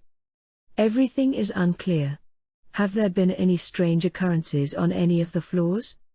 There have been no strange occurrences on the 7th floor. The 6th floor too. The 5th floor as well. The 1st to the 3rd floors have had no strange occurrences. Momonga-sama, I believe it best to begin investigating the 4th floor. I leave it to you. Then I will handle the outside. Wait. I thought that he would come back in time, but Sebas is currently in the middle of investigating the outside. The atmosphere shook. One that was strongest in a bare-handed fight, an existence that even Kurkitas could not match. It was puzzling that such a man was sent out on such a simple reconnaissance mission. Another thing was that since a man of Sebas' abilities was sent out, it showed just how much caution Momonga was giving this new world and how dangerous he thought it was. There were countless other people Momonga could have chosen from as well. However, from Momonga's point of view, he could not choose anyone else but Sebas. Firstly, the world that they were in had undergone a large change. Momonga saw his loyalty. Next, with this situation where they have no information, those with the best combat capabilities, sending those that can come back alive is only natural. In addition, Sebas' appearance was that of a human and he had no desire to get into an unnecessary fight. Demiurge and Kurkitas had a low chance of this. While Momonga could apply illusion magic on them, if it was discovered, the fact that they were lying would damage relationships. And more importantly, it was not clear if such a magic would even work. It was because of the above that Momonga believed Sebas was suitable. I think that it is about time that he returned, but... As if his words had raised a flag, Momonga sent his gaze towards the entrance of the Colosseum where Sebas had just appeared. While a specific time was not arranged, he came back when he was needed. As expected of a first-class butler. I apologize for my tardiness. No problem, I do not mind. More importantly, tell us more about the surroundings. Sebas sent a quick glance towards the kneeling guardians. Momonga calmly consented. Extreme circumstances. Naturally, the guardians of every floor should hear this report. Understood. Firstly, the surroundings within a 1-kilometer radius are grasslands. The great underground tomb of Nazarick was located in a poisonous swamp. Why would it now be in grasslands? Several of the Guardian had faces that seemed to ask if that was so. However, no one asked such a pointless question. This was because they believed that Sebas would never lie to his master. I saw several groups of small animals. However, I did not discover any humanoid creatures. About that, were the small animals monsters? No, it was a being similar to that of a prairie dog, a living organism with no fighting strength. Would it be wrong to describe it as farmland? Farmland, you say? It is mostly flat plains. There is nothing special about it. Is that so? Thank you for your hard work. While it was unclear where we were transferred to, it was best to raise the vigilance to the maximum.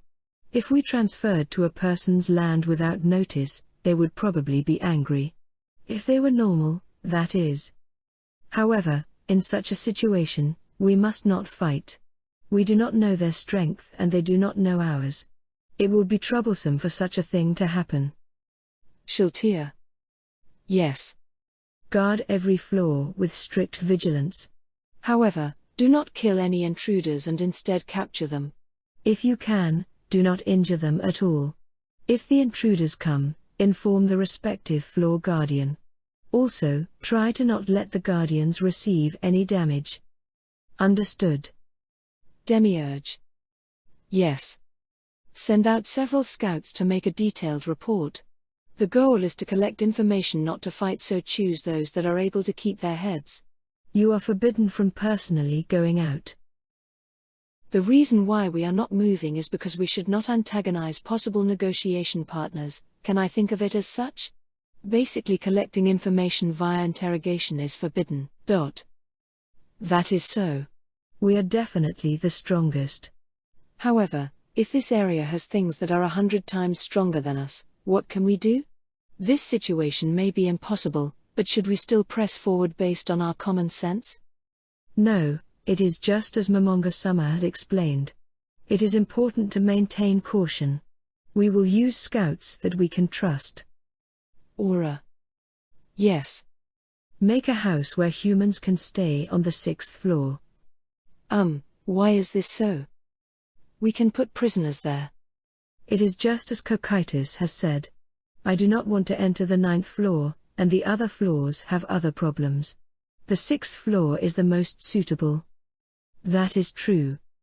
Remembering the other floors, Aura nodded in agreement. It's like an internment camp for prisoners.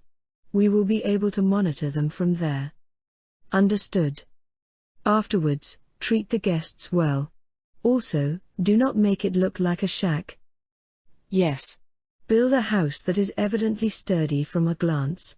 How many people should it be able to hold? Yes, about 10 people will do. Cocytus. Yes. Take your most elite servants that can be trusted and send them to the 9th floor to guard it. Make any necessary arrangements with Sebas. Yes. Leave it to me. Sebas. Send the maids to the 10th floor to defend it. Pay close attention to the defense of each floor together. Work together with Cocytus servants. Yes, understood. To the guardians and your servants, you are permitted to enter the 10th floor. If anything happens, immediately report to me. Lastly, I was thinking that I should change my name. The air fluctuated. Momonga was the name of Ain's Ulgaun's guildmaster. It was a guild that placed heavy emphasis of majority rule. Commanding everything based on only his opinion was definitely unacceptable. If that was the case, then he would throw it away. I will inform you of my new name later. Now, let everyone's respective operations begin. Hearing Momonga's orders, the guardians began moving as one. Their movement was full of power and dignity, almost as if you are unable to touch them. In front of such a spectacle, Momonga trembled with emotion. Because they obeyed his orders? Wrong. Because he was strong? Wrong. Because he was beautiful? Wrong. It was because the NPCs made by his comrades from Ain's Ulgaun were this amazing. That golden brilliance was still here. The crystallization of everyone's opinions and feelings was right in front of him. Momonga was truly happy for that. Flames of War Part 1. Kani Village. Founded 100 years ago by Thomas Kani, it was a village part of the kingdom. The mountain range that runs through the border between the empire and the kingdom, the Azalizia mountain range. At its southern base was a large forest, the Great Forest of Tob. It was a small village just apart from it. The population was about 120. A village with 25 families was not that rare in the Riastai's kingdom.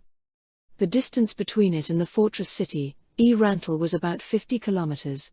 It was a distance that would take 2 days on foot. Harvesting the blessings of the forest and agricultural produce were their main sources of income. Excluding the merchant that comes thrice a year to buy the herbs the villagers harvested from the forest, the tax collector only comes once a year. People mostly do not come, and the words stopped in time would suit the village perfectly, and such a thing was common in the villages of the kingdom.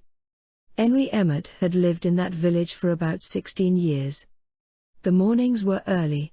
She woke up at roughly the same time that the sun rose.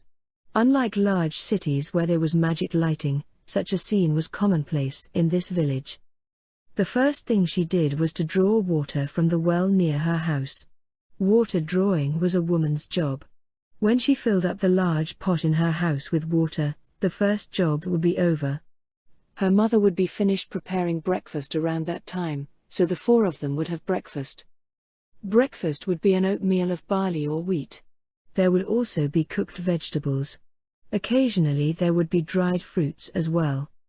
Then her father and mother would leave for the fields. Her 12-year-old sister would head to the forest to get firewood and then help out in the fields. In the center of the village, the bell in the plaza would ring at about noon. Then they would stop their work and break for lunch.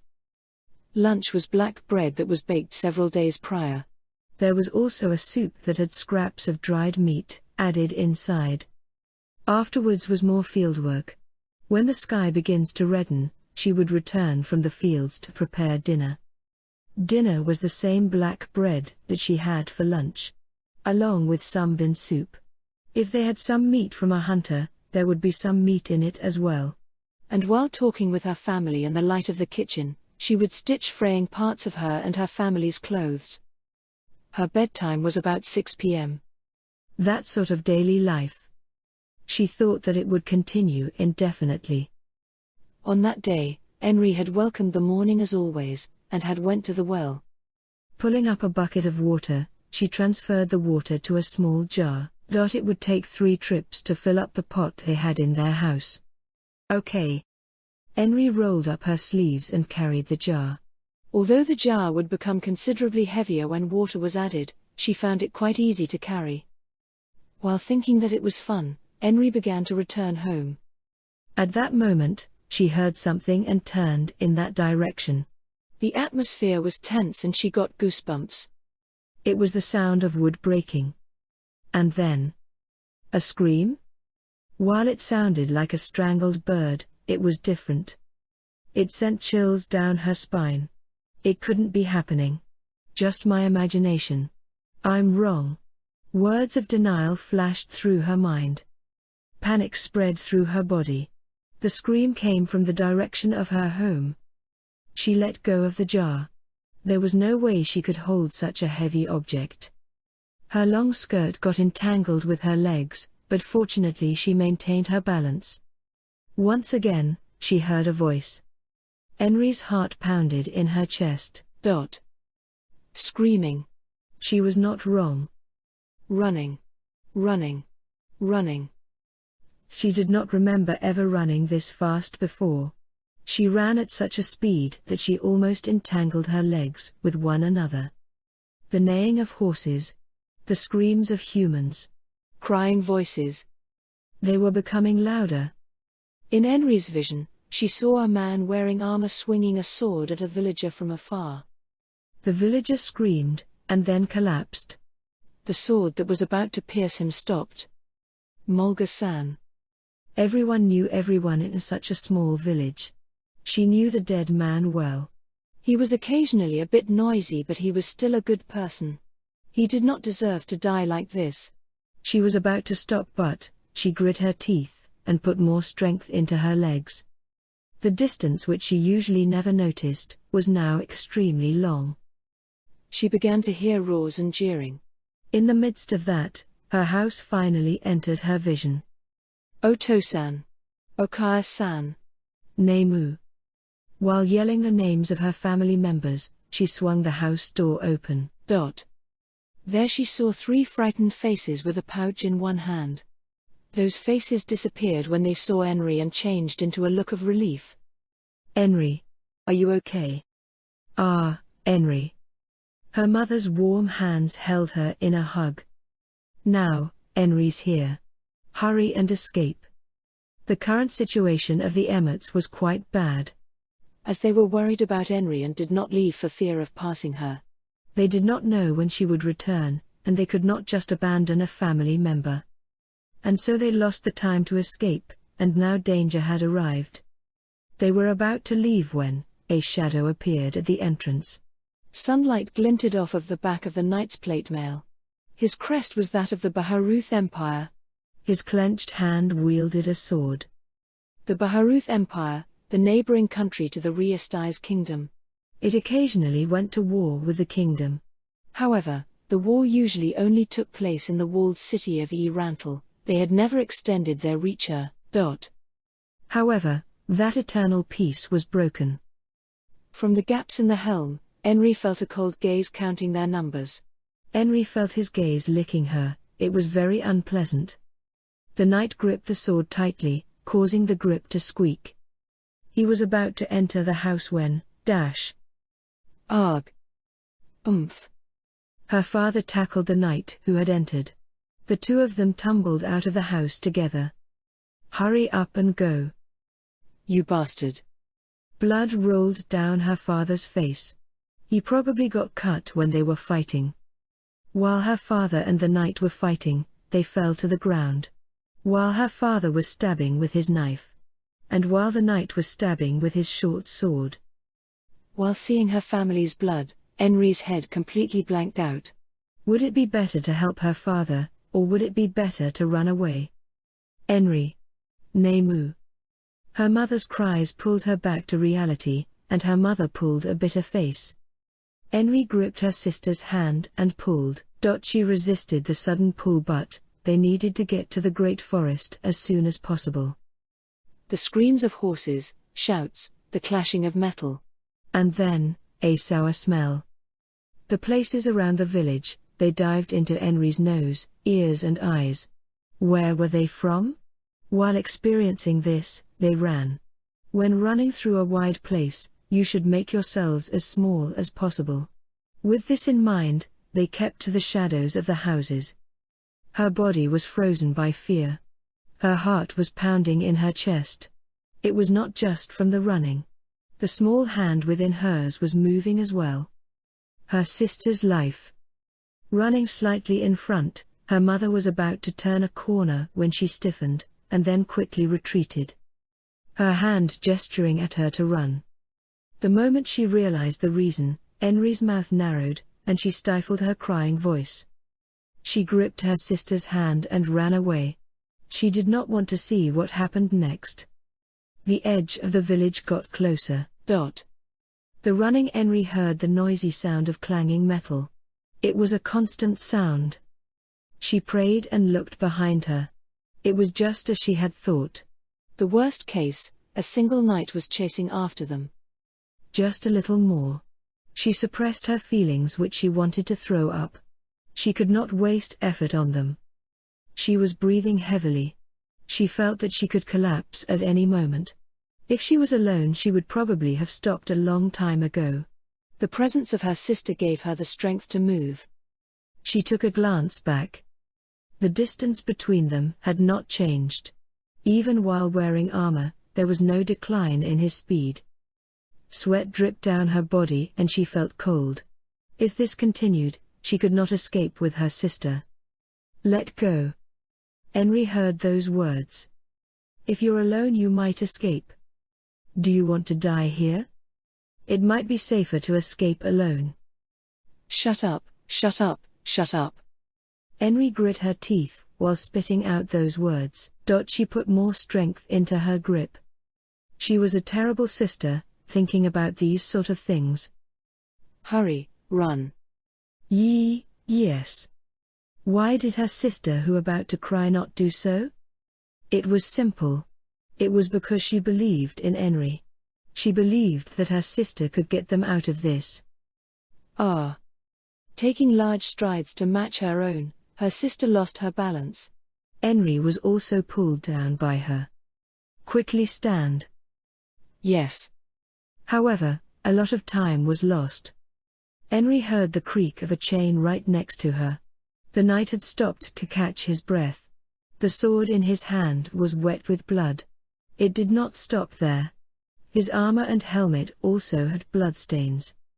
Henry shielded the back of her sister and glared at the knight. "If you stop resisting, I won't make it painful." There was no kindness there. Just mockery. "Even if you run, I will still kill you." He used such a tone. Henry flared up. What was this person saying? Henry faced the knight, who slowly raised his sword. It was about to move downwards and slice through Henry. Don't look down on us. Uck. Henry hurled her fist at the knight's iron helmet. Her body's anger and the desire to protect her sister were kept in her fist. There was no fear in her punch. It was a punch that had the power of her whole body. The sound of broken bones could be heard, the momentarily delayed pain ran through her whole body. The knight reeled heavily backwards from her punch. Quickly. Yes. Ignoring the pain, Henry was about to run when she felt a red-hot pain on her back. Uck. You bitch. Being beaten by a girl he was underestimating was humiliating. It caused the knight to lose his composure. Although Henry was alive, the knight had lost his composure. Since they had tried to escape, it was normal for him to be swinging his sword at them. They were not lucky. Henry was wounded and the knight was furious. There was no way out of this alive. Henry understood fully. The chance that they could escape was very low. There was still quite a distance between them and the forest. She did not think that they could escape from a knight on horseback. There was also the option of going back home and hiding in the hidden basement. However, he probably would not allow that. She was sorry for dying, but the important thing was to protect her sister. She would try to replace her sister's life with hers. The burning pain on her back throbbed in rhythm with her heartbeat. A sticky substance was flowing out. But she still ran. Henry grit her teeth, and distanced herself from the knight. Then she saw despair.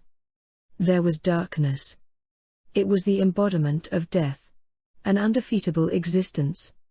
Clad in a jet-black robe, it looked like darkness had spilled over from another world.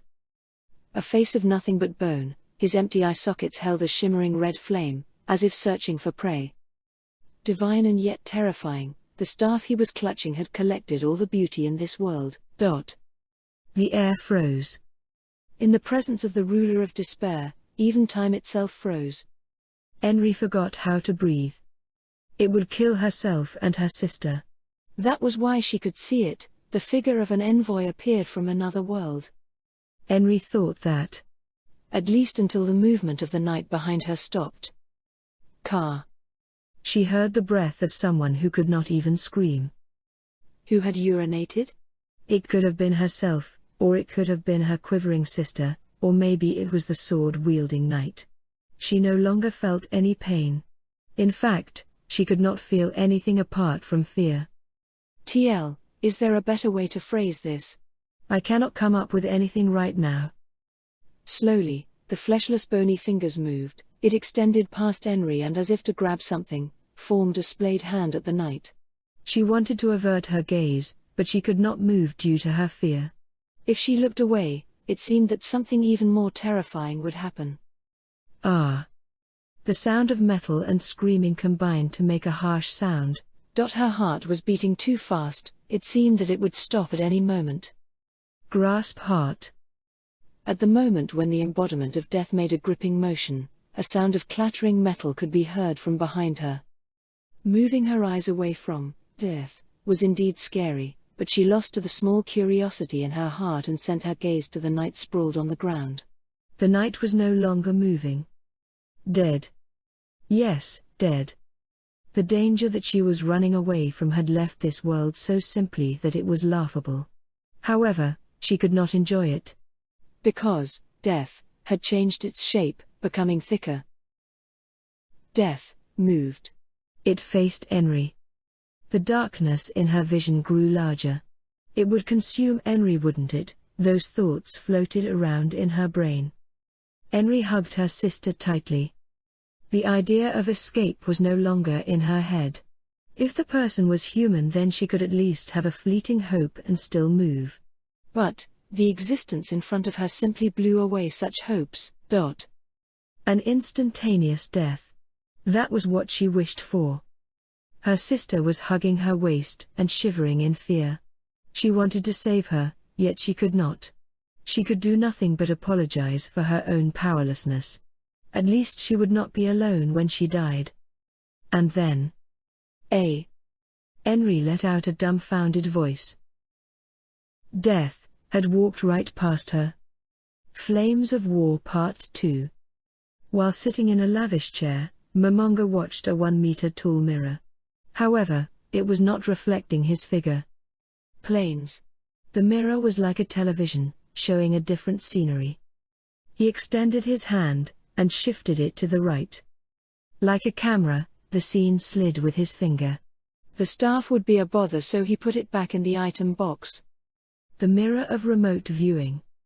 In Yggdrasil, this item was used to peek at places that were packed with people, such as castles and towns, an item that allowed the user to choose the best time to shop. However, it had now changed to an item that could reflect scenery. Looking down on a scenery that seemed like it came straight out of a movie, it spread out before him. The current one was the morning. The morning dew on the grass beautifully sparkled in the morning light. Fumu. Momonga drew a circle in the air, causing the scenery to change. It had been an hour since he had noticed the function of this magic item had changed. He had to test a lot of things, but there was no way that a lone human could do it by himself. Honestly, he was sick of it.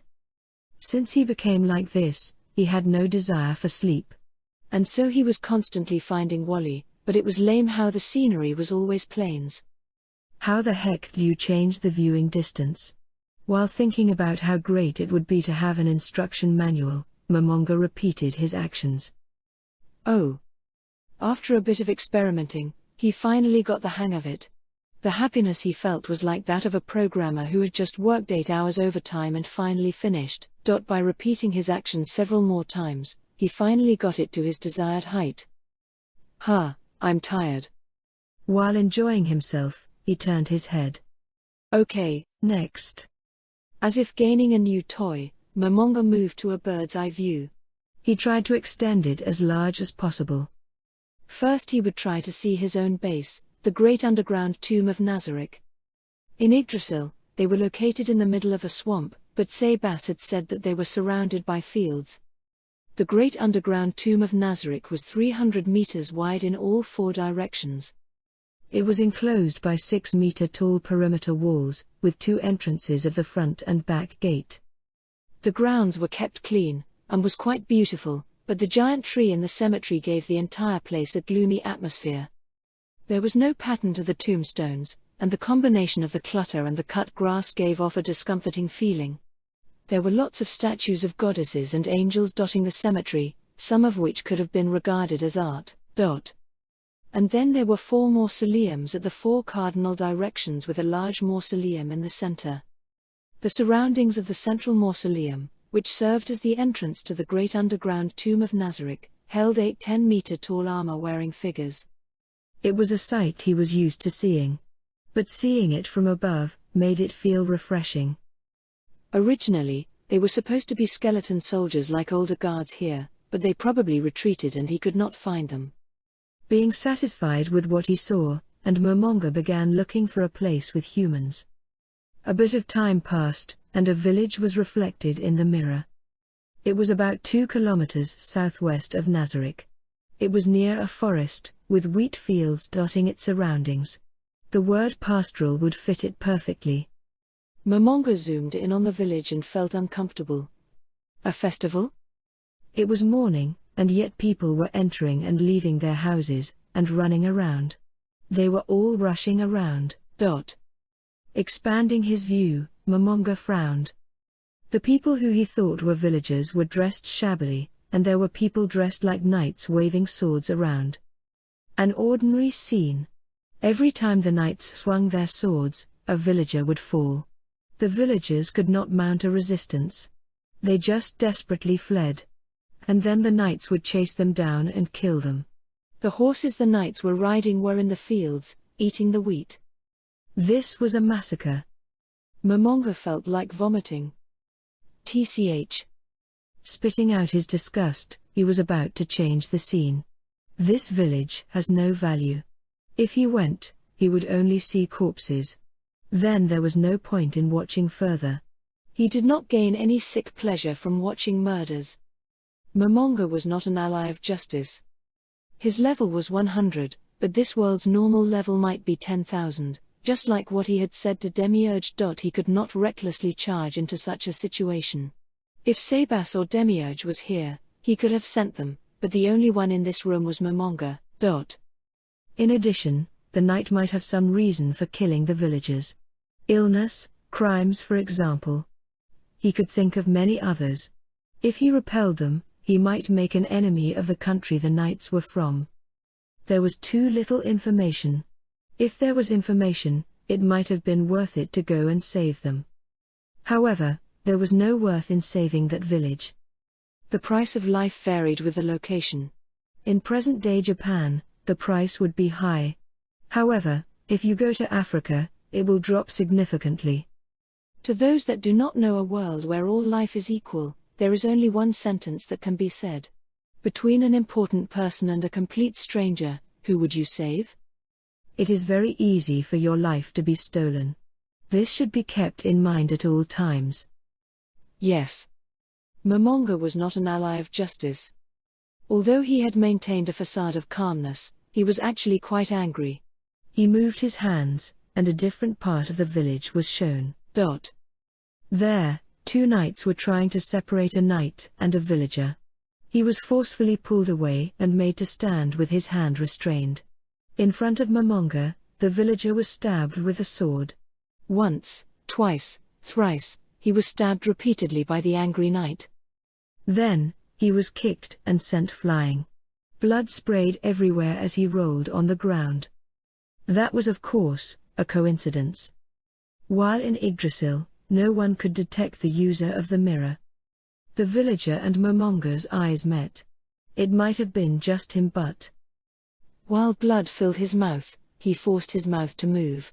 His vision blurred, and he probably did not know what he was looking at. But he still clung to life, and forced the words out. Please save my daughters. Again, Momonga was not an ally of justice. He would gain nothing out of this. He would not help those who were not even his acquaintances. Benefits were not everything, but it was more than half. However, that was. If there was a benefit, it would be the very act of saving them. I would have needed to investigate their fighting abilities anyway.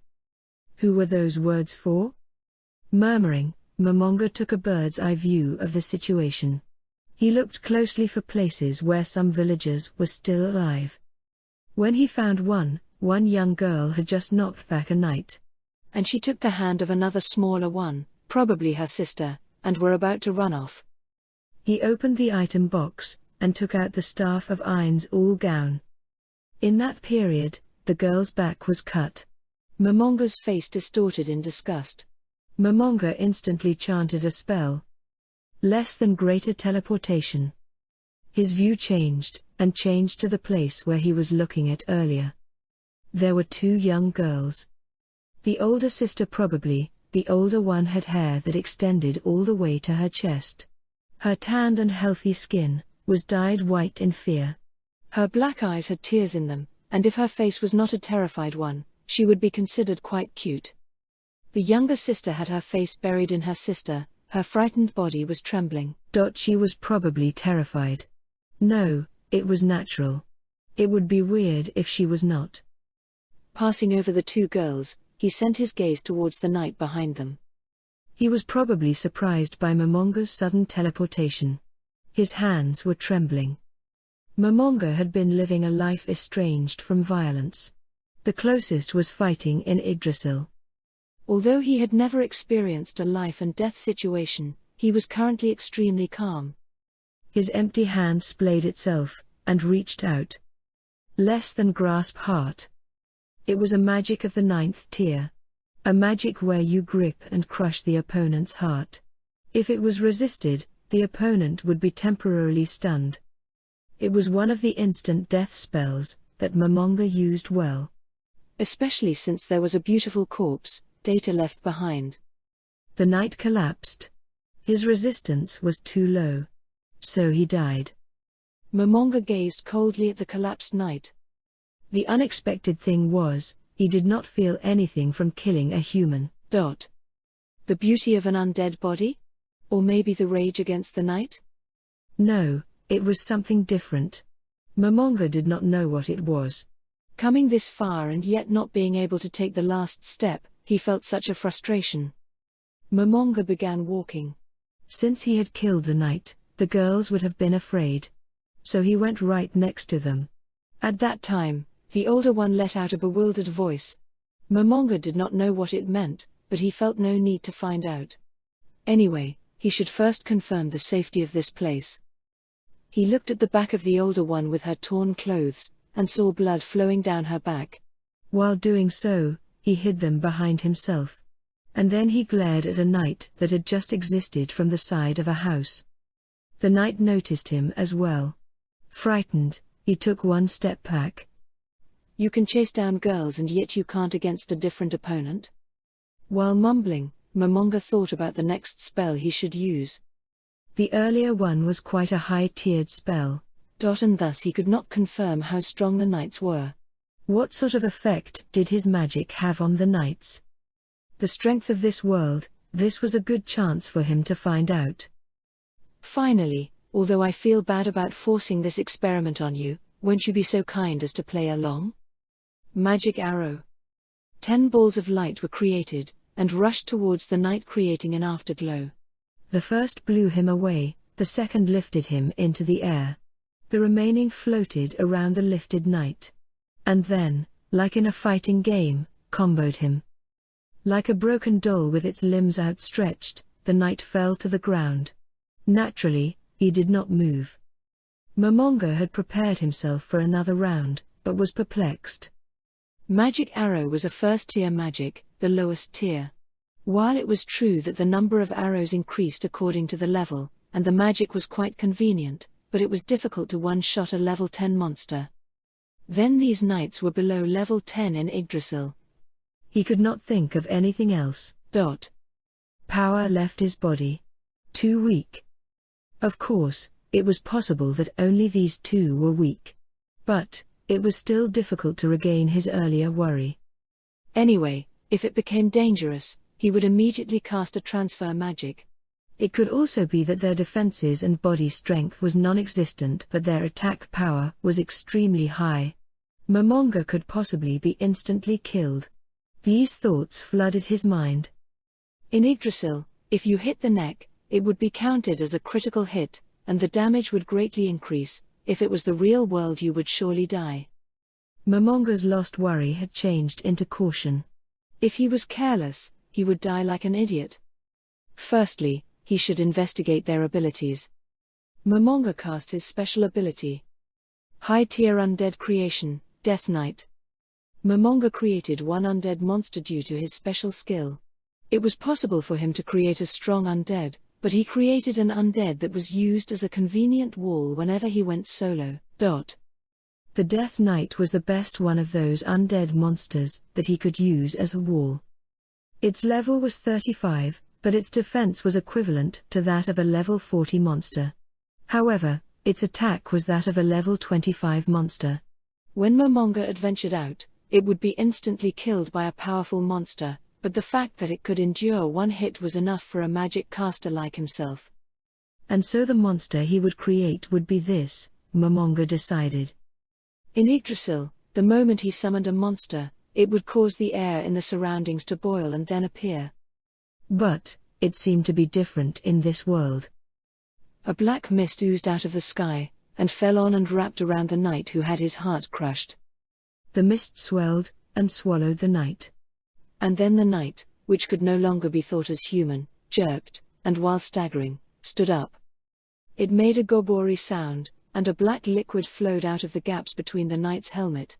It was probably coming from his mouth. The flowing sticky substance wrapped and covered his entire body. It made one think of a human being eaten by a slime. Once the knight was completely covered in darkness, its shape began to change. After a few blinks, the darkness flowed down to the ground. There stood an existence that would be called the spirit of a knight. It was 2.3 meters tall. Like its height, its body was widened considerably. It would be closer to a beast than a human. A large shield on its left arm covered 3/4 of its body, a tower shield, and its right hand wielded a flamberge. Originally, its two hands should be holding a 1.3-meter cutlass, but this giant could wield one easily with one hand. The sword blade had a reddish-black aura emanating out of it, and it pulsated like a heart. Covering its giant body was a black full-body armor. Blood vessel-like crimson patterns ran all over it. In addition, unlike the earlier armor which was designed for functionality, this one was the embodiment of violence, and thorns sprouted from all over. The helm was like that of a devil, the face could be seen. In there was a rotting corpse of a person. Inside the gaping eye sockets was a hatred of the living and a desire and expectation of slaughter. With its jet-black cloak fluttering in the wind, the Death Knight awaited its orders. Its imposing attitude seemed appropriate for an undead knight. These knights in the village, Momonga pointed to the corpse of the first knight who he had killed with magic arrow. Kill them. Dash. A roar. Anything that heard it got goosebumps all over its skin. Its thirst for blood was choking, and the air fluctuated. It was the starting signal of a different massacre. The victims had changed, they had become prey. The Death Knight began running. Just sprinting. Without hesitation, it was like a bloodhound that had found its prey. An emotion humans could not understand, the dead's hatred of the living was powering it. Momonga watched as the Death Knight grew smaller in the distance, and compared the difference with Yggdrasil. If he could pinpoint it, it would be the degree of freedom. Originally, the Death Knight was supposed to stay at its summoner's side, and receive damage from monsters. They would accept the order in that manner and not move of their own accord. As it was the way the AI was built, it cannot be helped. It would be good if it did not get in his way, but when he thought that he knew something, he had made a large mistake. A mistake born from preconceptions. Everyone makes mistakes, but the current situation could result in fatal consequences for Momonga. Momonga narrowed his eyes, and cast the magic he had stored in the band on his right arm. The magic he had activated was Sense Enemy.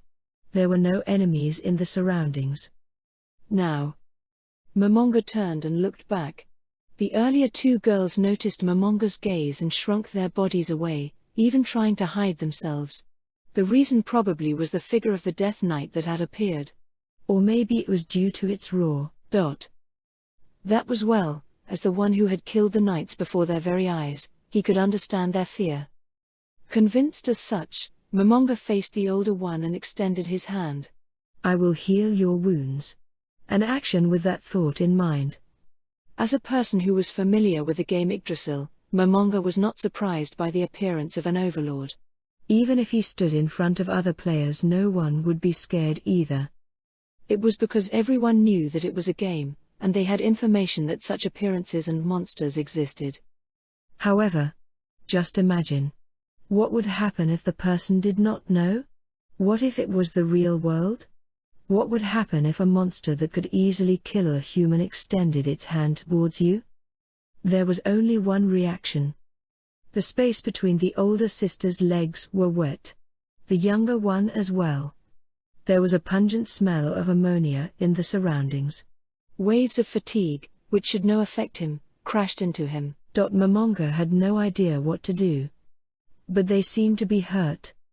However, as a member of society, Momonga used the skills he had honed. While pretending not to see anything, he opened the item box, and took out a bag.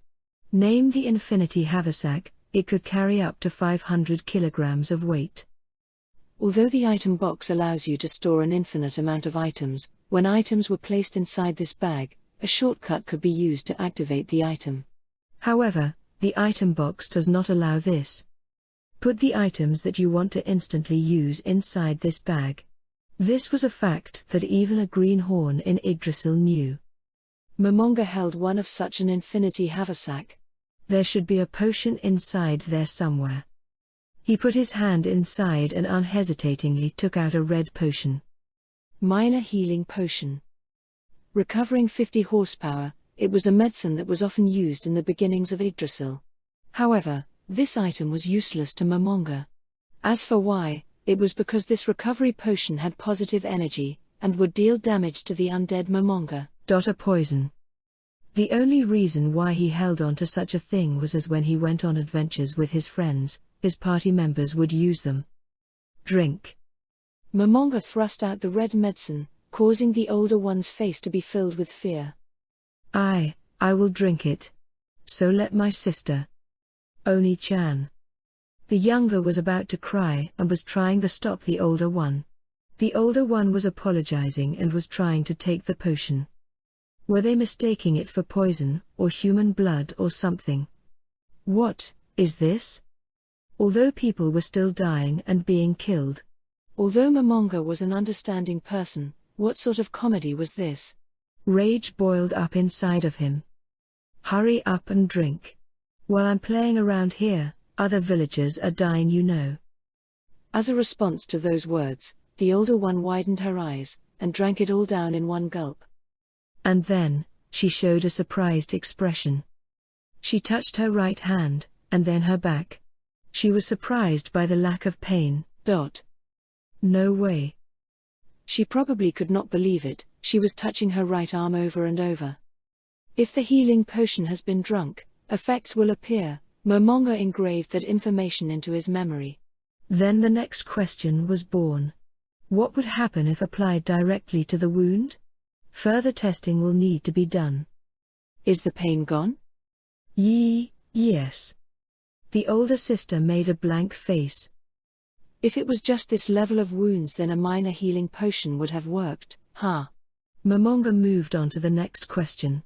This was an unavoidable question. Depending of the answer, everything could change.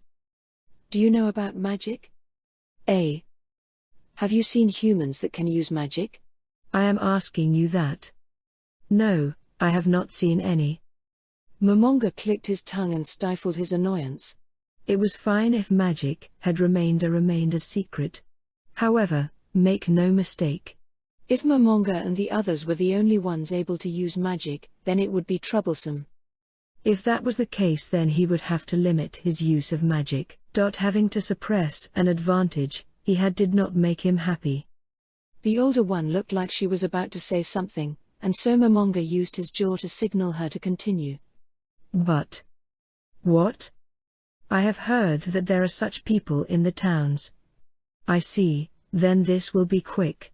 I am a magic caster. Feeling relieved, Momonga chanted magic. Anti-life cocoon. Wall of protection from arrows. Like a spider web, crystal clear threads, with the sisters at the center, formed a 2-meter dome around them. Subsequently, although invisible, the airflow changed. Originally, this magic would be perfect if he chanted it. However, as how magic worked in this world was unclear, he did not. If there was a magic caster, it would be unfortunate. A magic that blocks out living creatures, and a magic that blocks out arrows. Unless the enemy uses poison gas or magic, you should be fine. However, it is easy to leave it. But, if you do that stupid thing, know that I will not save you a second time. After simply explaining the magic to the surprised sisters, Momonga began to walk away. He recalled the overall shape of the village. Excuse me. What is it?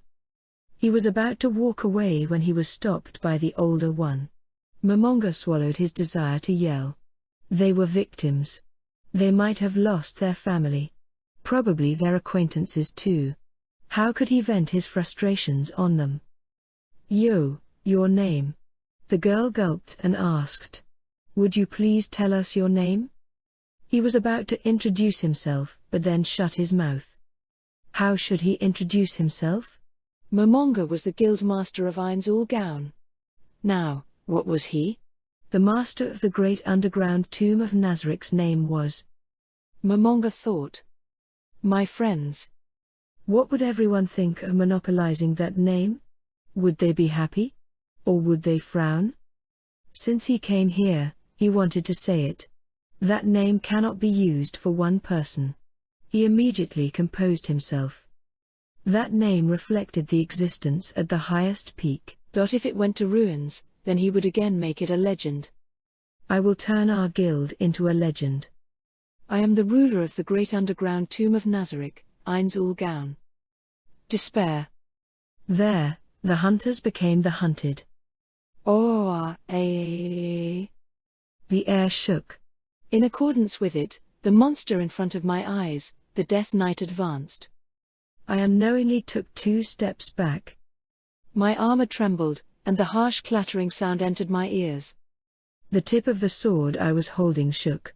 Of course, I was not alone. Surrounding the Death Knight, 18 others did the same. No one was trying to escape. Was it because of their courage? No, that was not it. They are afraid to divert their eyes even for a second.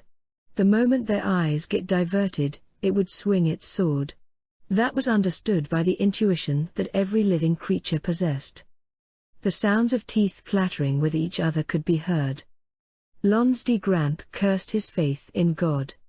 He had probably cursed him many more times in the past few minutes than he ever had done in his lifetime. If God had truly existed, he would probably have descended and smited this evil. Why did he have to ignore a faithful believer such as Lons? There is no God. Only a fool would sing such a stupid thought, but Lons wasn't the foolish one, right? Higher AAA. A high-pitched scream echoed throughout the surroundings. One of the knights in the encirclement gave in to his fear, fleeing whilst showing his back on the enemy. Some kind of line was cut, as though a tension of a bow was snapped at one stroke. The scream should have snapped their mentality likewise. Normally, that would be the case. However, among the men within the encirclement, no one dared to escape. A black wind swept into a corner of Lon's vision. The escaping knight was about to make his 3rd step, when he made a horrible sound as his body got split into 2. His right and left sides separated, and fell to the ground. The existence that sliced the knight was bathed in blood. The sour stench of entrails spread throughout the surroundings, and the pink organs spilled onto the ground. Quoo. The flambeau was swung downwards. The blood-drenched Death Knight narrowed his eyes, and growled loudly. A voice of joy, It was enjoying the process. Killing Lon's companions, bathing in their blood, Even though its face was rotting, it could still be read like a human's. The Death Knight was having fun. An absolute existence beyond theirs, the slaughterer stood there. Seeking salvation, Lons moved his line of sight. They were in the middle of the village. An open space, where 40 weak villagers cowered in fear from watching Lons and the knights. Children were hiding behind a wooden pedestal, which was slightly taller than them. Several were holding wooden sticks, but did not move. They could not grip their weapon properly due to their fear. When Lons and the others attacked the village, they rounded up the villagers into the center of the village. After the houses were emptied, they were burned down with alchemical oil. After all, hidden underground rooms were quite common in this kind of village. Around the village were 4 mounted knights wielding bows, patrolling. If anyone escaped to the outskirts of the village, they would surely be killed. Of course, there would be villagers who would think of escaping into the troublesome forest, so 2 knights were placed there. Although the massacre had ran into some slight problems, it had progressed smoothly and they managed to get all the villagers in one place. Gathering them, killing them and allowing a few to escape, it was supposed to be like that. Lons remembered that moment. That scene which left a deep imprint in his mind. One of the villagers was about to escape, and the knight that was about to slash him from behind, Elian, danced in the air. What happened? The insanity of the situation made it impossible to comprehend. Full body armor, even with magic, was still 10 kilograms. A knight that was a full-grown male would weigh 80 kilograms. But the knight of about 90 kilograms in weight was thrown through the air like a ball. Elian flew 7 meters into the air, fell to the ground, and did not move a muscle. At where Elian was a black giant.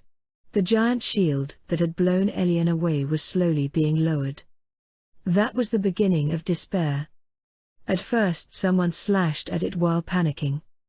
However, due to the armor that covered its body, even if the knight had managed to get past its shield, not even a scratch was made.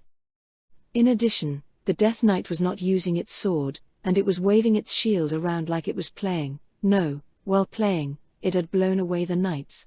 Using a degree of strength such that they won't die. Lons, too, was blown away with a single hit. Every time he breathed, pain shot through his stomach. The Death Knight swung its sword a second time. At the location where a knight was attempting to flee. The one who tried to escape was Rylik. A good-natured man, but when drunk, a terrible one. His limbs and then his head flew off his body. A gale accompanied the great attack, and they understood. Not with their heads, but with their hearts. If the Death Knight became serious, it could chase down and kill everyone. They could do nothing but die. Although the insides of their helmets are not visible, everyone was thinking the same thing. Crying voices reverberated throughout the surroundings. Grown men were sobbing like terrified children. "Oh God, please save us. Oh God." He could hear cries from several others. If he let down his guard, he felt that he would kneel and send a prayer to God. "Why, you guys? Hold down that monster." TL note, he says Kasama, which is better translated as bastards. But context. A panicking voice could be heard. It was a harsh voice, one tainted with madness. It came from right next to the bisected knight, from a knight standing beside the Death Knight. He initially could not discern the knight's identity from the voice, but there was no one else that would say those lines. Captain Belius. Lons frowned. If he could describe him in one word, it would be scum. When a girl was trying to escape, he chased after her with his low-life feelings of lust. Her father tried to save her. When they were pulled apart, he stabbed him mercilessly with his feelings of rage. That type of man. However, as a wealthy person in the country, he was just added to the unit of knights, but the words captain didn't befit him. He was hated within the unit. "I will escape. I am not a person that will die here. You guys, buy me some time. Buy me some time to escape." There was no way anyone would move. It was natural, they would do anything to not get targeted by the Death Knight, and they kept their heads down like they were avoiding a storm. Especially since it was a man that no one liked. "Hi." The Death Knight slowly turned to face Belius. It would be natural as he was standing quite nearby. Was he hiding some guts? Lons regarded that heedless thought. "Money, I'll give you money." 200 gold coins. No, 500 gold coins. It was a lot of money. However, doing that was the same as surviving a fall from a 500-meter cliff to receive the money. No one moved. No, there was one person. Half a person moved. Ovavo.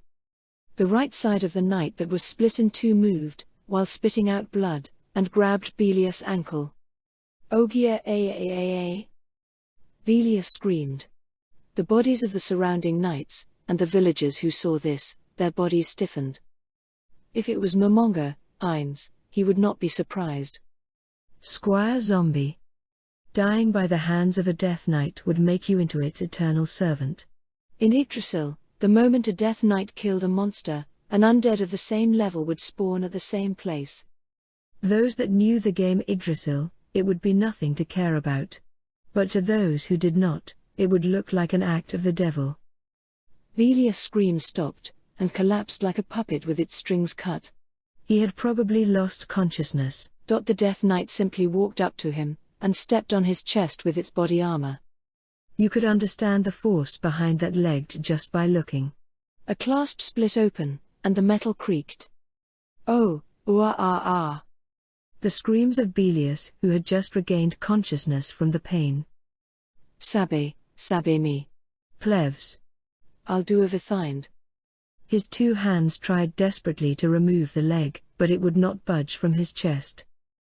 Money, I'll jibe you monai, sabe be. The screams of metal stopped, and the sounds of branches cracking reverberated, and blood flew into the air. Belius' screams, naturally, stopped. No. God. The screams of the knights, which had at one point stopped, began again at that scene. The moment you try to escape, you would be killed. However, it is a fate worse than death. Such thoughts circulated, and their bodies did not move. Calm down. Lon's roar cut through the screams. Silence came upon them like time had stopped. Withdraw. Send out a signal to the mounted knights and archers. The remaining will buy some time for them to blow the horn. To those about to die, I'm sorry. Begin operation. TL note, this is written as flute, but horn sounds better. The knights began at once. Depending on whether orders were inputted into their blank brains, they could think and perform perfectly. They would not be able to repeat if they failed after all. Originally, the number of knights that were holding the horn to contact the others numbered 3. Currently, there is only 1 remaining. They had to protect him. The knight several steps away threw down his sword, and started to take out the horn from the backpack he was carrying. The Death Knight started running as if in response. Its aim was the knight with the horn. It understood what they were doing, an action that showed its intelligence. The jet-black bullet closed in as if flying. It was a bullet that would kill those that would dare to block its path. This was reflected in everyone's eyes. However, the knights still attempted to block it. A feeling stronger than fear forced them to move. With the wave of a shield, one knight was blown away. A sword flashed, and the top and bottom halves of another knight separated. Dizun. Mollet. Hurry and cut the necks of the people killed by the sword. If you don't, they'll turn into monsters. The knights whose names were called frantically headed towards the corpses. Once again, the shield was swung, and another knight was blown away, and the sword that was received from above cleaved a knight in 2. Lons awaited the jet-black storm to claim his own death as a martyr. Oh! And then, the flambeau was swung, and Lon's world spun around. He had lost his head, and his body collapsed beneath him. At the same time, the sound of a horn echoed. In a corner of the village, Ainz heard the horn and raised his head. He was engrossed in his experimentation. While reflecting, Ainz removed the sword lodged in his abdomen. He felt no pain. The part of his body that held the sword had no blood. It is as good as new. This was high-rank damage invalidation. When attacked by a weapon with little data or a low-ranked monster, the damage he was supposed to take will be invalidated. In Yggdrasil, it only applies to monsters level 40 or below, and thus was a useless ability. It was different in this world. I used to say that I was envious of that ability to reduce damage by 10 points. It was a cash item. Matilda, it could be said that he was also that type of person. Ainz looked down at his bony hand, which still had a bit of skin, and put it inside the item box. He then took out a mask. It was the type that covered the entire face. The mask seemed like it was crying, or maybe angry. It had too much decoration. It looked like a Bali mask or maybe a Baron mask. Despite of its strange appearance, this item had no magic power. On the contrary, it was an event item in which you could not put in any data. What event was it? Christmas. Valentine's Day? The name of the mask was Mask of Envy. Had the creator gone mad? An entire article had been dedicated to it on the Yggdrasil thread on 2ch. He wore it. Next was the gauntlets. They were quite rough and boorish, and had nothing worth mentioning. Its name was Iron Graber. A member of Ain's Ulgaun made it while playing around. It was a simple pair of gloves that increased physical strength. There was no particular reason as to why he chose these items. They only serve one purpose, and that was to hide his bony hands. Originally, he could have used illusion magic, yet he chose to hide it using items, but as those that can use illusion magic could see through it, there was no way that they will be tricked, thus a simpler method was used. If that happened and they saw his true appearance, he would have to come up with an excuse. Of course, this kind of trickery is nothing but sophism. Those who are tricked and those that are not have their own opinions, with their varying personal point of view. Sometimes, however, such sophisms can protect you, although lots of people would hate you for it. Anyway, with this was a level down from an evil monster to an evil magic caster. Probably. He was lost on what to do with the staff, so he just kept it like this. It was not much of a bother. Now, how should he hide his figure? Ain's way of thinking was wrong. To Ain's, who was already used to the game Yggdrasil, the figure of his was not scary. However, to the residents of this world, he was the embodiment of fear. Since he was used to it, and he did not notice the sentiment, it was a blunder. Honestly, he was a definite idiot. Why did he not notice that? It was fortunate that only those girls saw him. However, if you pray to God, then you probably shouldn't kill people. He was only able to spit out such words since he was an atheist, and looked at the praying corpse. Fly. Ain's lightly danced into the air. And then. Death Knight, if there are knights that are still alive, do not kill them. I have a use for them. He transmitted it with an accepting feeling. He was able to order his personally created undead mentally. He flew at high speed to where the horn was blown. Wind pressed against his body. He was probably moving at about 90 kilometers per hour. A speed impossible in Yggdrasil. The robe stuck to his body. He looked down at the village from midair, and saw a large part of an open space that is turning black, like the water being absorbed by soil. There were several corpses lying there, along with several shaking knights. And lastly, the standing Death Knight. Ain's breathed in and exhaled, then counted the number of knights that were still alive, although with moving difficulties. They numbered 4. More than necessary, it does not matter. Death Knight. That is enough. That voice in that place, it was completely too lackadaisical. A casualness like that of visiting a store, and asking the clerk for that thing you wanted. No, Ain's could not do any other but that. He had commanded it to kill them, but quite a few were beat up. If it was just to kill them, Ain's could do it easily. Anyone's words would have become lighter. Ain's, who was released from the chains of gravity, slowly landed on the ground. He looked at the surviving knights. Their lives were spared from a dangerous situation, but they did not understand, rather could not understand why. They were quite light-headed. Hello, gentlemen. I am Ain's Ulgaun, the master of the great underground tomb of Nazarick. No one replied. They did not have the courage to do so, nor the energy. Ain's waited a little, and continued to speak. I will guarantee your life if you surrender. If you still wish to fight. A sword was immediately thrown on the ground.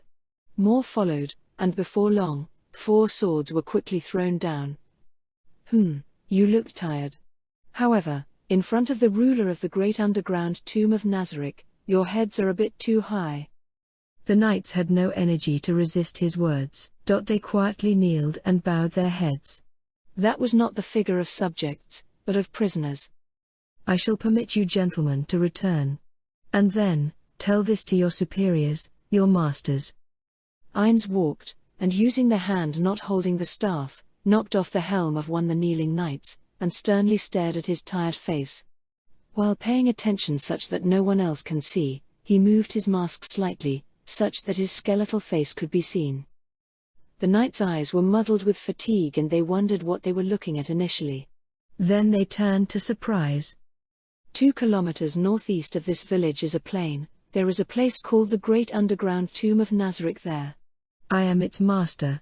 Therefore, the surrounding areas belong to me. If you make more trouble, I will massacre everyone in that bastard country of yours, understand? The knight's shaking head nodded repeatedly. Go. And remember to tell your masters. The knights immediately broke into a sprint and fled. Even if it's 1 second, they want to get away from there, their thoughts were obvious. Acting is tiring, Ainz said as he watched the figures of the knights grow smaller in the distance. If the villagers were not watching, he would have rotated his shoulders. Such a performance was quite troublesome for a member of society like Ainz. Especially since he did not have much dignity, he had no choice but to fake it. Meeting the face of the knight was also a part. His personality is impossible. However, his performance was not over yet, and he had to put on his mask again. Ainz began walking towards the villagers while wanting to sigh. He wanted to refuse to stand in such a bloody place, the smell will probably stick. Even though he did not feel anything from killing people, he still hated the smell. The fortunate thing was that the villagers did not make an issue of allowing the knights to escape. Clean up the squire zombies. While commanding the Death Knight in his mind, Ainz closed in on the villagers. Narrowing the distance, the faces of the villagers became confused and frightened. Their timid eyes wandered, and looked to and from the Death Knight. The reason they did not raise an objection was because of such a scary existence, and moving closer seemed to have the opposite effect. Thinking that, Ainz stopped, opened his mouth and spoke in a friendly tone. Now, are you okay? You are. A human that seemed to be the village representative opened his mouth. In the middle of it, the Death Knight behind him did not let his gaze leave him. It was quite an astonishing scene. Ainz laughed under his mask and replied. This village had seemed to be under attack, so I came to help. Oh. Buzzing. However, there were still people that still harbor suspicion. Anyway, it's not for free. I want money for every villager saved. The villagers looked at each other. They were poor, their faces showed it. However, their suspicion had died down. The typical aim of saving lives for money, it cleared up any doubt. It was because people could open their hearts to things that they could understand. Since the village is in this situation. Ainz raised his hand to cut off those words. Could we please have this discussion later? When I came earlier, I encountered and saved a pair of sisters. I will bring them here, so wait, okay? The two did not wish to close their mouths. Without waiting for the reply of the villagers, Ainz began slowly walking. Negotiations. The village chief's house was located right next to the village square, and it was where the negotiations of the price of saving the villagers is taking place. Naturally, what Ainz wanted was not money but information. Even so, asking for information directly would be too suspicious. While it was true that receiving information from this small village was not a problem, the problem was afterwards. As long as there was not any information blockage, many people would learn about this incident. The chance of a powerful figure knowing this was, therefore, 100%. And when Ainz gets contacted by such a person, he'll know of Ainz's ignorance, which can be used against him during a negotiation. Is it foolish to be vigilant because of a mere unchecked possibility? Of course not. That was like crossing a road without checking first. That is how accidents occur. Strength is relative. Ainz is the strongest in this village. However, there are no evidences to prove that he is the strongest in the world.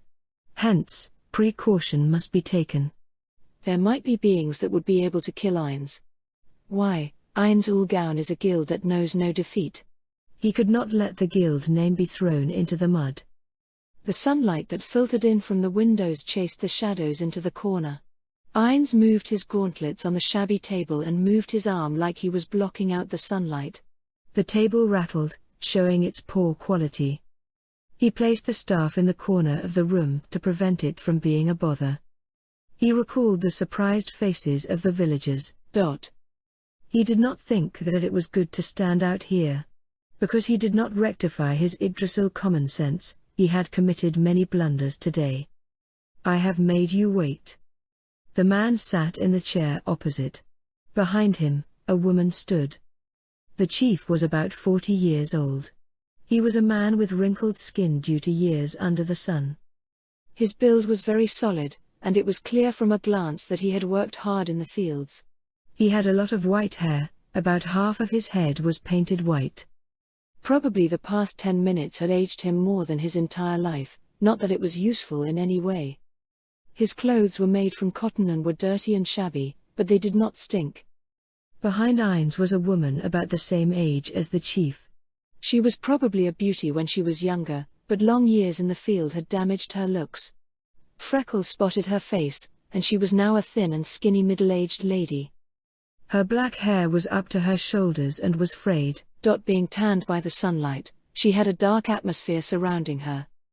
"Please." The wife placed a shabby cup on the table. Steam rose up from the water, and danced in the air, but Ainz raised his hand in rejection. He was unable to recall the sense of thirst, and there was no way he could remove his mask. However, he still felt guilty about rejecting it. He wanted to apologize for causing her to do such a troublesome thing. Why? It was because of the process of boiling the water. Firstly, she had to strike a flint, and begin from starting a fire. And then stacking thin pieces of wood on top of the small flame, until it grew larger. And then move it to the hearth, and start the fire. It took a while until steam appeared. "I apologize for having you prepare this." It was nothing. Please raise your head." Surprised at Ainz, who was lowering his head, the couple panicked. It was unbelievable that the owner of such monstrous strength would lower his head to villagers such as themselves. To Ainz, it was completely natural. While it was true that he was strong, they were negotiation partners. He could threaten them, but he judged it best to get on friendly terms with them. Naturally, because he had obtained information via magic, he had cast the highest tier memory manipulation magic on the two sisters. However, that should be a last resort. If he used it often, his MP would eventually be consumed. So that was MP consumption? He felt fatigued, like he had lost something. The weight he felt was still heavy in his chest. Ainz grimaced.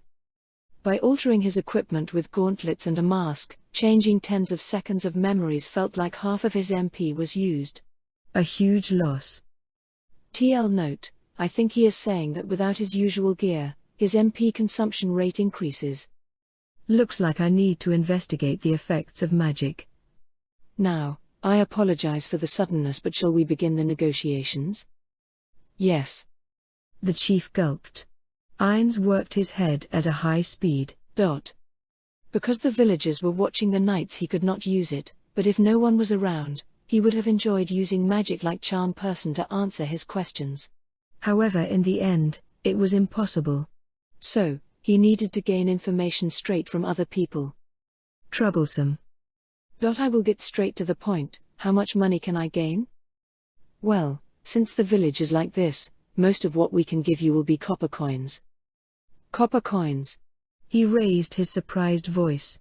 That's a bit little. But silver coins will be impossible. I see. Ainz nodded without saying anything. Copper and silver coins. These two were the foundation of the village's economy. The problem was the worth of a copper coin. How much would they be worth in Japanese yen? If he did not find this out, he would face a lot of troubles. When he went to towns and such, not knowing this would prove to be a huge problem. But if there were shops, he could check it out and face no problems. Even if he went to the city, he would still need to know basic information beforehand. What about silver coins? There should be some, right?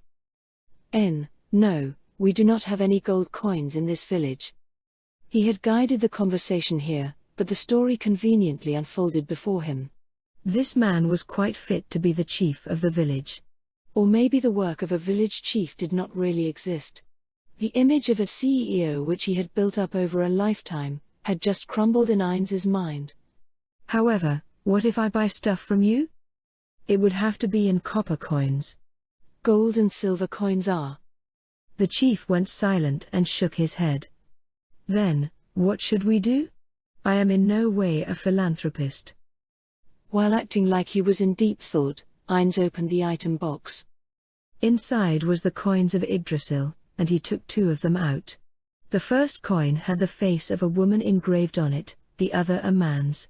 The former was implemented with the supersized update The Loss of the Valkyria, and the latter was a coin from before that. The value was the same, but the sentimental values in each coin were different. The former was collected ever since Ainz had been in Ainz Ul Gaon, and quite a lot of the coins were accumulated. When the guild was at its peak, the update came, and by then, the guild members had already been used to tossing them the old coins into the item box. Hennit, does he meant that the old coins has been tossed into storage? Frostfire 10, yes. Ever since he was a skeleton mage, several pieces of coin floated in the air whenever he had defeated a monster. He had also entered a dungeon alone, and was attacked by an active monster and had gained a mountain of coins while frantically retreating. He shook off his nostalgia. Ainz finished playing with the old coin, and picked up the new one. I shall change the topic for a bit. If I want to purchase items using this coin, how much can I get for it? He placed the coin on the table with a clink. The chief and his wife both widened their eyes.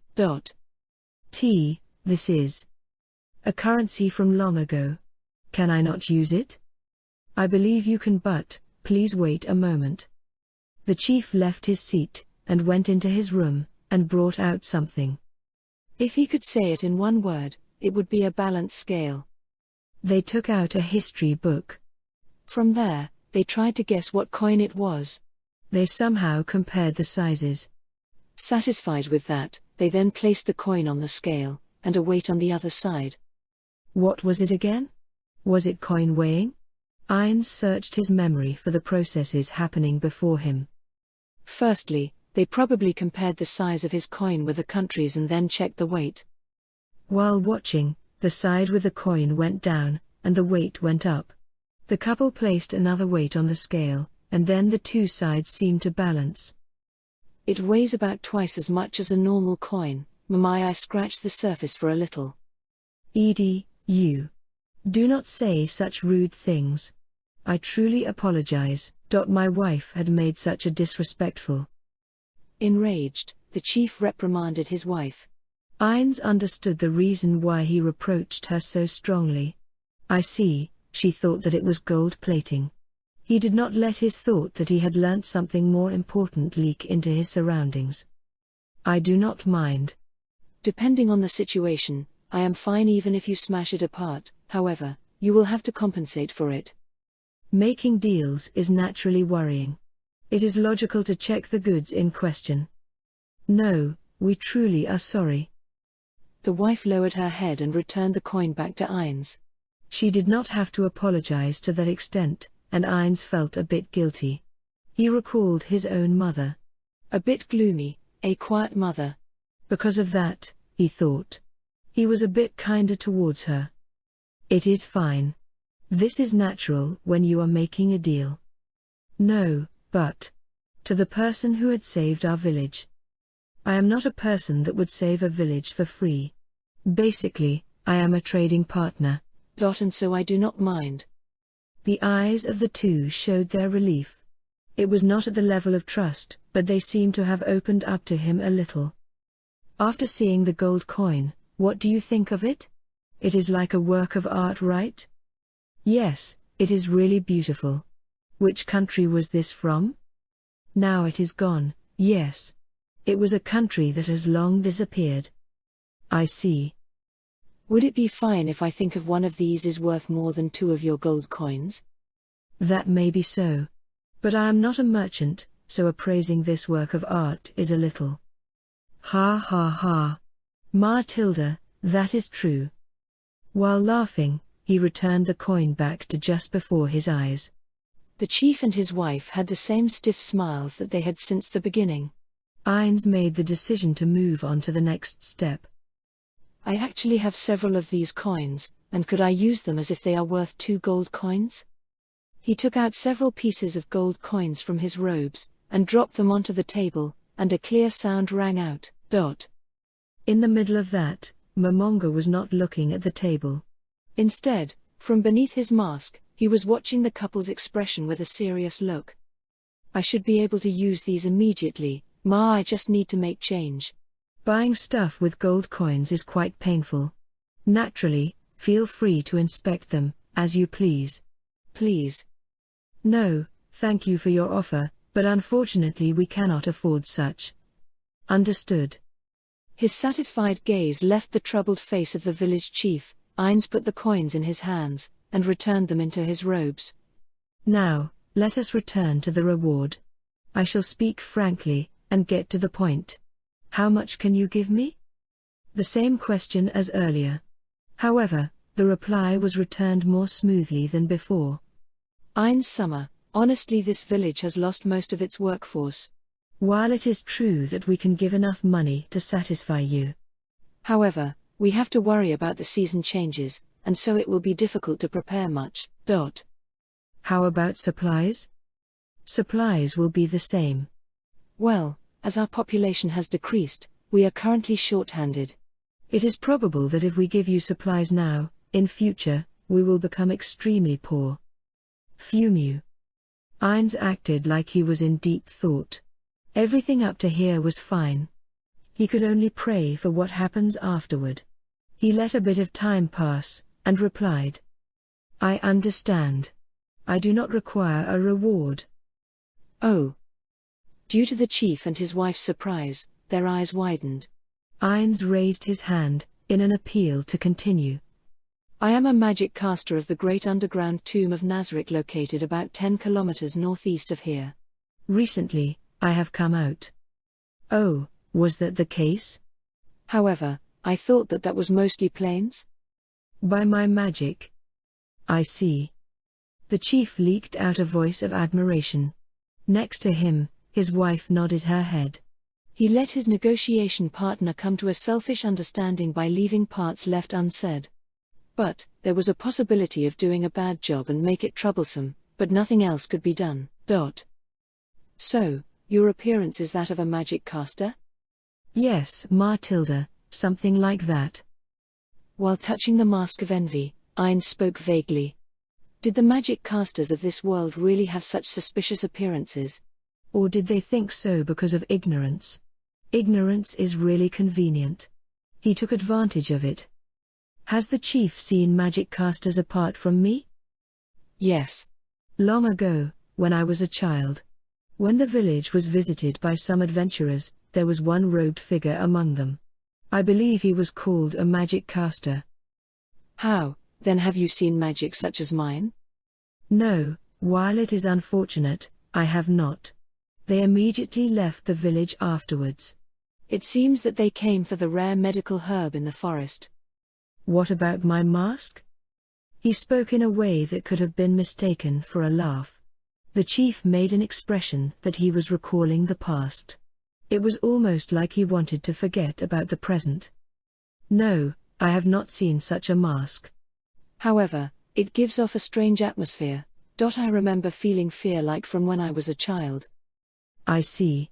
Fear is a good tool. When everyone saw my subordinate, they thought that as well, right? The chief and his wife redirected their line of sight towards a latticed window. Ainz sets his sight there slightly later. From the cracks in the window, several residents were putting away the corpses in the village square, and standing rigidly further away was the figure of the Death Knight. In Yggdrasil, the Death Knight should disappear after 100 minutes, however it was still standing there. Ainz felt a little doubtful, but he put it aside. Although I said that I do not need a reward, he watched their reactions.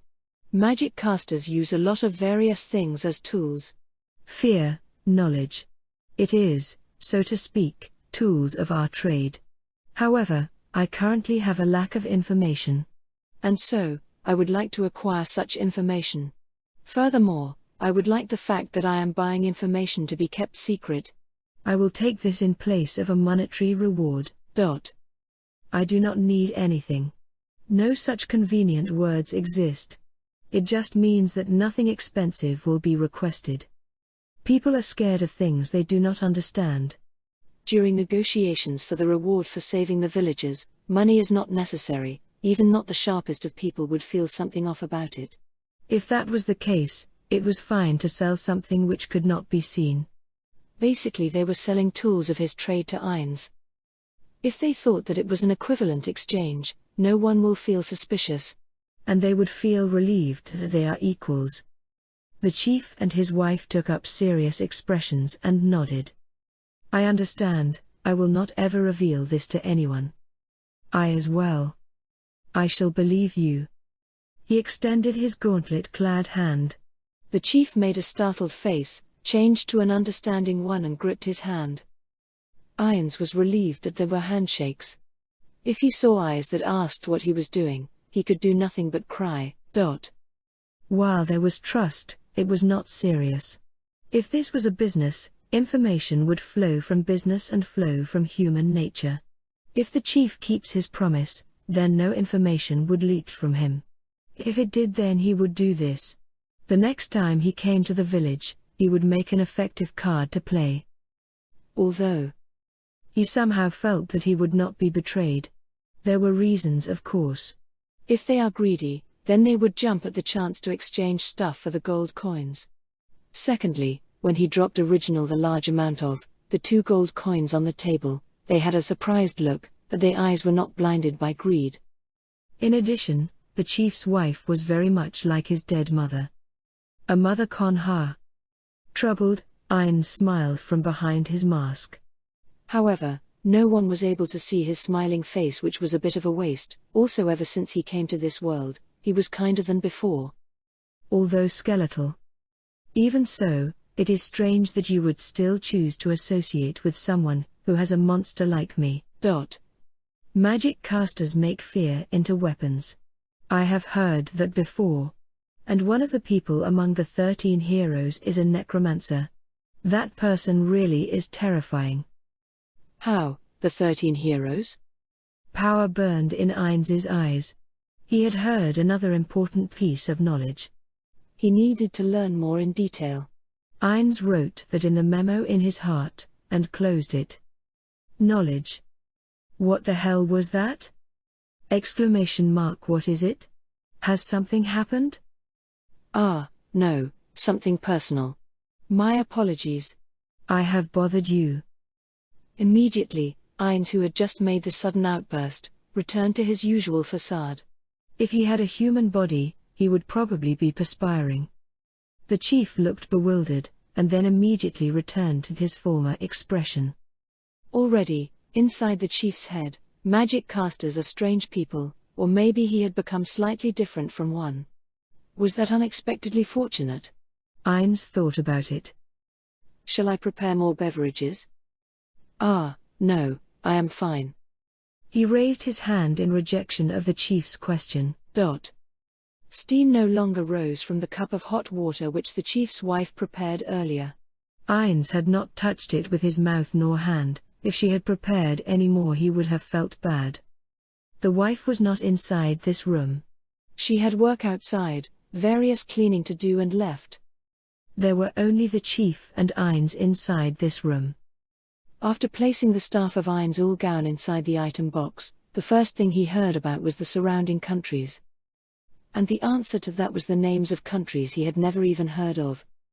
At first, Ainz felt various feelings of discomfort, as he was still basing things on the world of Yggdrasil. Because he could use magic of Yggdrasil, it was the natural thing to do. However, he had learned about places of which he had never even heard of. Names like the Baharuth Empire and Riastai's Kingdom were not found in Norse mythology, which were used in the game of Yggdrasil. His vision spinning, he grabbed the table with his gauntlets to support his body that was about to collapse. It was possible to understand, but it was still difficult. And then the shock was bigger than he had thought. Ainz calmed down, and recalled the surrounding countries and geography that he had learned. First was the Baharuth Empire and the Riastai's Kingdom. They were separated by a mountain range. South was a large forest that cut through the mountain range. And where it ended, was this village and a fort city. A fort city, which was built to withstand sieges. Actually, the Empire seemed to have a skirmish several times in an attempt to capture it. Actually, The Empire was building a position near the fort city. There were rumors that a war might occur again soon. And even further south of the fort city was another country. The slain theocracy. Explaining the territories of the countries, if you drew a circle, they would form an inverted T-shape. On the left was the Riesti's kingdom, the right was the Baharuth Empire, and the bottom would be the slain theocracy. There were other countries, but that was the limit of the chief's knowledge. In addition, the chief of such a small village would not know anything about their military might. Basically, that was a failure. There was a chance that the knights earlier were from the slain theocracy. It was possible that their strategy was to incite a war with the kingdom by causing trouble in the villages bordering the forest. He was wrong to let all of the knights go. He should have captured several of them to extract information. He had calmed down, but not thinking that far was stupid of him. While thinking about the slain theocracy, he should do something about the empire. Ainz thought. What would happen if he was the only one that came to this world? If there were 1 or 2 players, there would be no problem. The great underground tomb of Nazarick had enough battle potential to rival 30 level 100 players. If he included his cache items, Ainz could probably fight 2 or more. At first, it is good to think that fighting would be dangerous. However, Ainz was not that childish so as to act without thinking about the worst possible case. It is best to think about the problem and the solution from the start. If relations were good, then he need not think of ways to prevent this. He would think about the countermeasures when the time comes. The problems were the guild with Asgard's flying castle, the guild with the frozen palace in the deepest part of Helheim, and the guild that owned the field which spawned fire giants in Muspelheim. These 3 guilds rivaled Ainz Ulgaun. If this guild came, it would be beneficial if they began a friendly relationship. However, if that was not the case? He did not know how many guild members were left. And there were several people who could easily rival himself. It was important to behave such as to prevent any future hostilities. On the other hand, knowledge of their war potential needed to be gathered. If there were Yggdrasil players in large quantities, whether united or separate due to their personal interests, it would be good if he was able to get along with other Japanese players. At that time, he would also want to join them. If they had no relations to Ainz Ulgaun, he could assist them without limit. The problem was if that group saw him as an enemy. While he thought that it was impossible, he could not say that the possibility did not exist. Firstly, they could be targeted by other players by their sense of justice or for righteousness. To avoid this, Momonga himself needed to avoid antagonistic actions, for example, attacking the surrounding areas. If he massacred people or made bad decisions, there was a chance that it would upset other players. Of course, there may be other reasons to form an alliance with him. However, it may be for something like assisting in the capture of villages like this. Basically, as long as their actions from now on were for a good cause, it would be convenient. Basically, although I did not want to do it, I had no other choice. Next was the possibility that they held a grudge against Ainz Ulgaun. They would probably not be able to avoid a fight. Defensive measures will be necessary. This is a problem for later. And there was the choice of shutting himself within the great underground tomb of Nazarick. It is not difficult to imagine how stupid it would be to conduct a siege without reinforcement. So I was not wrong, huh? Did something happen earlier? No, it was nothing. I just thought that things were a little different. I apologize. More importantly, can you tell me about coins? Yes, I understand. The chief placed several copper coins on the table. Trade of currency, trade, the symbol of the god of business is a wheel, and so one side is a wheel. The other side has the carved symbol of the merchant guild. While they had no gold coins, he had let Ainz see the copper coins. Ainz flipped the coins over to see if there were any engravings. And going back to an earlier topic, the conversion rate of the coins. As an abbreviation, let us call them gold coins. This was the most trusted expensive coin by the merchant guild in circulation. It weighed 10 grams. Weight matter more than the size to the price, but its diameter was 30 millimeters. Coins were separated into copper, silver, gold and platinum, and about 1/4 of the copper coins were made from brass. Platinum coins were rarely used, and the chief and his wife had never seen one in their entire life. Basically only merchants and nobles used them. The conversion rate for the coins was 1,000 copper equals 100 silver equals 10 gold equals 1 platinum. If you converted the price of a copper coin into Japanese yen, it would be about 1,000 yen. 1 gold coin is equivalent to 100,000 yen. It was the basic wage of 1 day of work for a craftsman, about 1 silver coin. Farmers would earn less, about 6 copper coins. That means prices are expensive. A cup made of ceramic would cost about 2 copper coins. On the other hand, food is cheap. When primary industries are cheap, secondary industries are expensive. Ainz was relieved.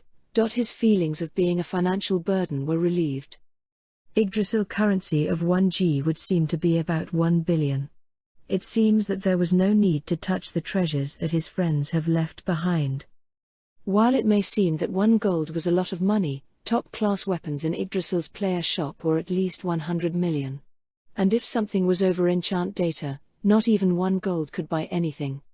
Several of the items that Ainz was using were worth more than 1 gold. Monsters also existed. Numerous magical beast exists in the heart of the Great Forest along with demi-humans such as elves and goblins. The demi-humans had made a country of their own. There were people known as adventurers that repelled monsters. It seemed that quite a few were magic casters. Of course, the chief have not seen them in person, and he had only heard of their feats from visiting merchants. However, if Momonga himself went to large cities, he would be able to find them in the adventurer guilds. And so he wanted to learn more about the fort city. This fort city. While the chief did not know the exact figures, the population of the walled city was quite substantial. Since the city is situated in an area which is bordering 3 countries, it was built to withstand sieges and the city never changed hands till this day. If they were collecting information, this was probably the best. Ainz decided as such. And lastly, it was something to laugh at, but if this was the world of Yggdrasil, it would not be strange if Japanese existed. This was because it was a Japanese game. Therefore, in a completely foreign world, it was weird that Japanese language could be easily understood. And so, Ainz watched the mouth movements of the chief, but the funny thing was that he was not speaking Japanese. The movements of the mouth did not match the sounds coming out of it. From that he wanted to perform several experiments. At first the chief had made a dubious face, but when told that the magic experiments were harmless, he agreed. In conclusion, this world had eaten translation Konyaku. No one knew who had fed it to them. Rather than using a language, it would translate the words to the partner's own language automatically. For example, in net terminology, there are words such as WKTK. Old men that do not use the net would probably not understand it, right? No way they would. However, in this world they could. It was because it conveyed the essence of words. It was not an exaggeration to say that it is the implication of words that is conveyed. It felt like at the same time as the mouth speaks, the meaning will be conveyed telepathically. If words are recognized as words, humans would probably be able to communicate with animals. For example, dogs and cats. The problem was that why the heck was it happening? And then it was not something strange to the chief. That was completely natural. Basically, it is one of the world's laws. If you thought about it calmly, magic, the rules of entropy completely did not exist in this world. In fact, it would not be strange if the world functioned on completely different laws. The problem was that only Ainz did not know much of the laws that govern this world. For example, it is a hot midsummer day, and you were about to enter a McDonald's, and the man in front of you bought a Coca-Cola. And then he left the building. Your ice melted, would you notice it? There is no way that you will notice it. That was a natural occurrence which guided by the rules of nature. And so if a magic caster goes out into the world that hid his ability for a month, and Ainz goes out, who would pay attention? There was no way anyone would. Why? It was completely natural. It was a stupid reason but understandable. In addition, the important thing is that if there was no such thing as common sense, mistakes would be made. The current Ainz was lacking it. He had to do something. However, he had no good ideas. Should he bring back someone and get them to spit out all of their common sense? Reckless. There was only one way to get it. Looks like I really have to go to the city. He needed a lot of good examples to learn about common sense. When in Rome, do as the Romans do. It was something that humans of the past can fully appreciate. He needed to learn about this world's relation with magic. There were still a lot of things that he needed to find out. While Ainz was thinking, the sound of soil being stepped on came from the direction of the thin wooden door. It did not seem too far away. The man probably was not in a hurry. The same time that Ainz had faced the door, a knock echoed through the room. The chief looked towards Ainz for his response. He had no reason to refuse. I do not mind. My apologies. The chief lightly bowed his head, stood up, and walked to the door. When the door opened, a single villager was standing there. He looked first at the chief, then at Ainz. Chief. While I understand that you are with a guest, but preparations for the funeral are completed. Oh. The chief sent his sight towards Ainz as if requesting for permission. Naturally, Ainz made no signal to stop him. I do not mind. Thank you very much. Tell everyone that I will head over immediately. Understood. As the village left and shut the door, the chief faced Ainz and lowered his head. I truly apologize. I have to handle the funeral, so please give me a bit of time. I understand, I have something to request of you. But I would like to discuss it with everyone in the village. In the end, he did not learn about anything related to the 13 heroes. Departure. The mass funeral was held in the cemetery, at the outskirt of the village. There were no gravestones. Only boulders with the deceased names etched on them. The chief led the funeral by reciting prayers for the dead. His prayers is to the names of gods that was not found in the game of Yggdrasil, wishing to them to allow the departed to rest in peace. Due to a shortage of available hands, not all the corpses were buried. This was the first round of funerals. Ainz stood away from the villagers and watched. Among the village congregation were the figures of the two sisters that he saved, Enri and Nemu Emmet. They had a sort of calm and relieved look on their face at the end. They were probably recalling their parents' faces. That man, huh? Ainz was grasping a 30 centimeters long wand underneath his robes. The wand was made from elephant tusk and the front end of the wand was gold-plated. The remaining portion was the grip and it was decorated with numerous runes. Overall, the wand gave off the feeling of a holy artifact. Wand of Resurrection. The wand is an item that possesses the ability to resurrect the dead. Naturally, Ainz did not own just one. Even after resurrecting all the villages, he will still have quite a lot of the wands remaining. However, the village chief mentioned that there is no magic that can resurrect the dead in this world. If Ainz uses the wand, he would most likely make a miracle. The funeral approached the end of the prayer session and Ainz slowly returned the wand back inside his item box.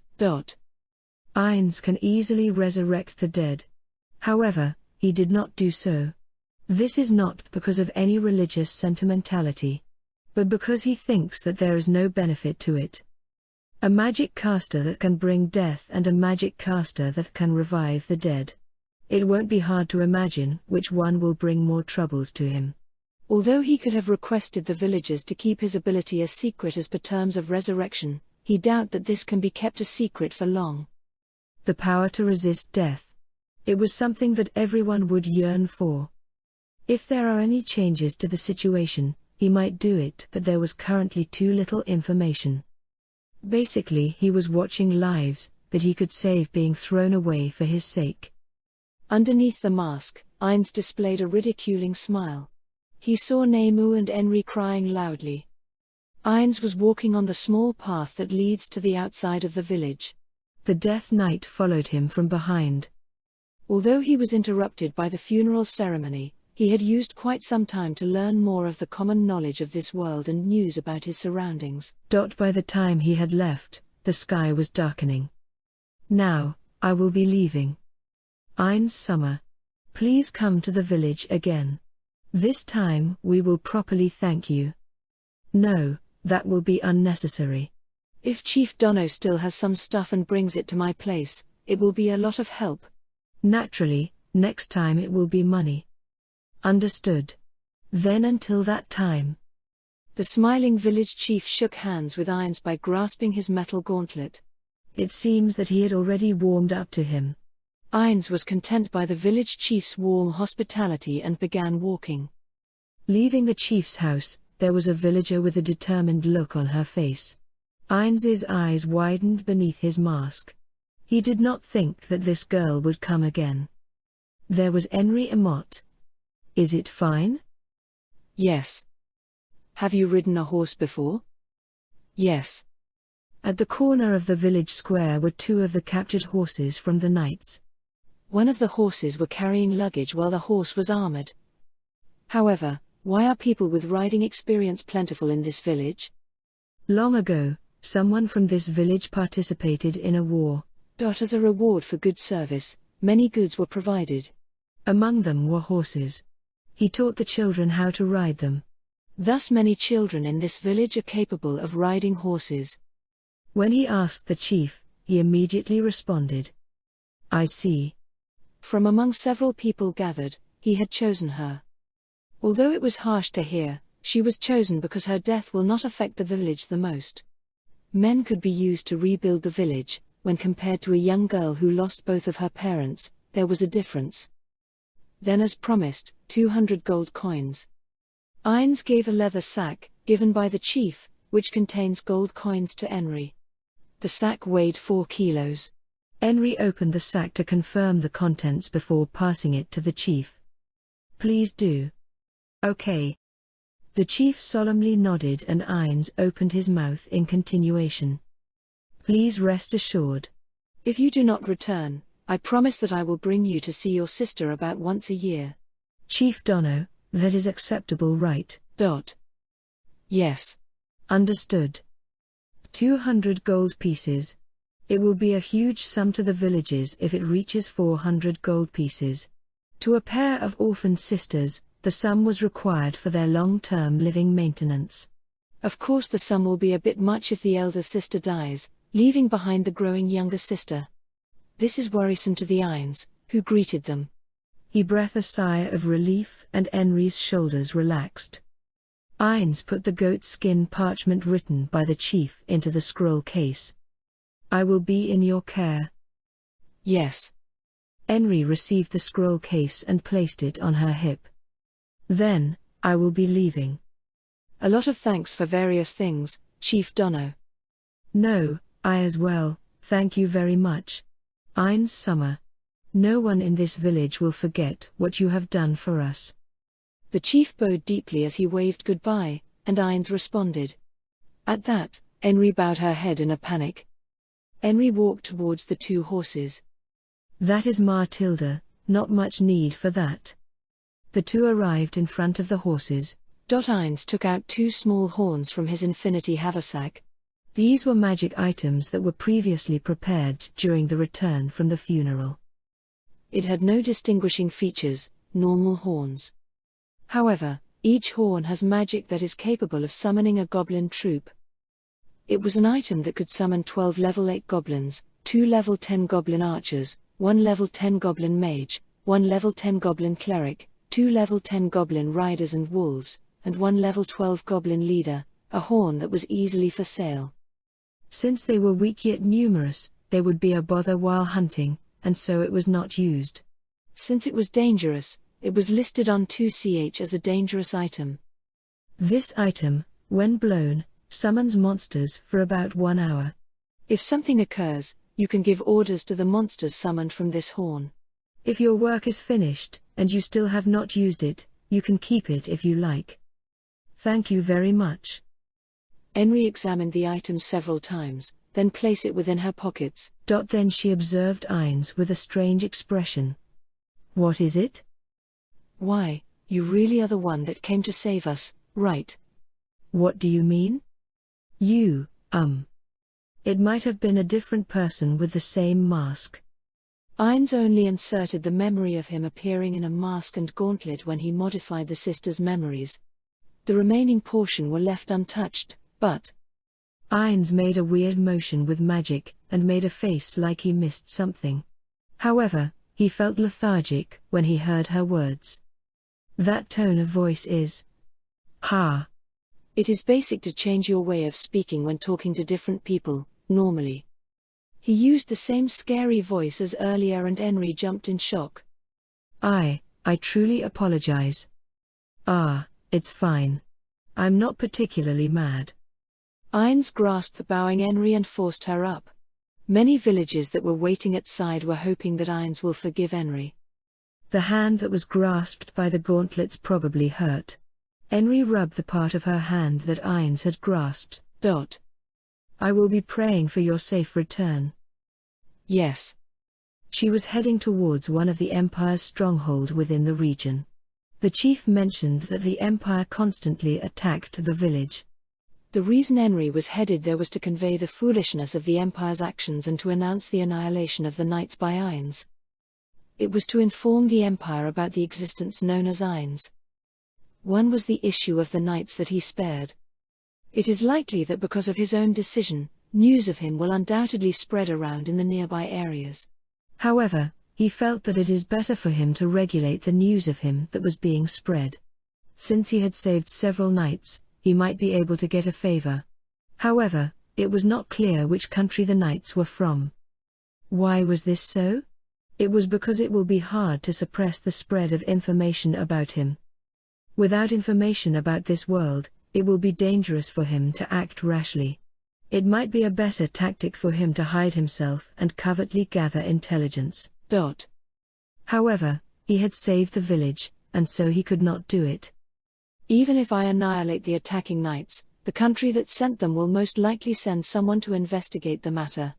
Like the scientist from my world, they might be capable of using investigative magic. Even though there might not be strong investigative magic, an investigation on the surviving villagers will bound to happen. By then, how will the kingdom think of him? Considering the assumption to reduce information leakage, it might be a good idea to bring all the villagers back to Nazarick. But from the kingdom side, this can be considered as a kidnapping. How about being saved by a traveling magic caster? A magic caster that can easily kill off the knights. What will be the evaluation of him by each country then? No matter which side, if they investigated Ainz, they may reduce his punishment if he surrendered himself voluntarily. Among the three countries, kingdom, empire, theocracy, which one should Ainz choose to hide himself? If a Yggdrasil player is present, information of him or her will surface. Ainz will need some time to gather information. Of course, if he wanted to go into the town, they could brainwash people into thinking that Demiurge is a merchant. However, the risks are abundant. There was a chance of making needless enemies. And so joining a country for information contains the most merits. And for the sake of preserving the autonomy of the great underground tomb of Nazarick, it would be good to have a shield of authority to hide behind. Ainz did not look down upon the strength of a country. This was further spurred on by the fact that they did not know the limit to the strength of an individual. There was a chance that there was a person stronger than Ainz in the three countries. If it comes to a battle which both sides having similar strength, he will not desist.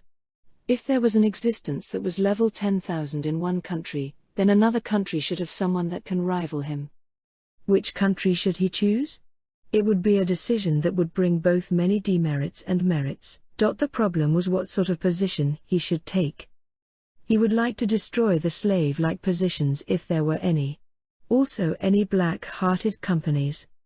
And so he would like to appeal for an existence with lots of influence. He would support the most suitable person. This is common knowledge in the working world. Originally Ainz going there himself would be faster. However, it was not known how the talks would turn out. and the war potential too was unknown. The one that accepts the job knows that risk of the task is high. They must prepare to face their own death. That was Henry's job. With that 200 gold coins, he had bought the life of Henry. Ain's Summer, thank you for saving us. Henry bowed respectfully to Ain's. Ain's wanted to vomit because of his disgust of gambling the life of a cute young girl. If it was Ain's, he could maybe use transportation magic to escape, but other magic probably would do. Back to the great underground tomb of Nazarick and bring out monsters. However, that was because the opponent was not being cautious. The only reason why he sent a young girl was because it would be easier to read the opponents. Are you really fine? ? If you go, you may not be able to come back. You understand that, right? There was the option of having no one go. I was not really forceful, so why? Without money we have no way to live. Henry replied calmly. Ain's fought hard to suppress his invisible tears that is welling at the corners of his eyes. Because my 2 parents have died, and the village is in this situation. It would be terrible if you saw us as troublesome.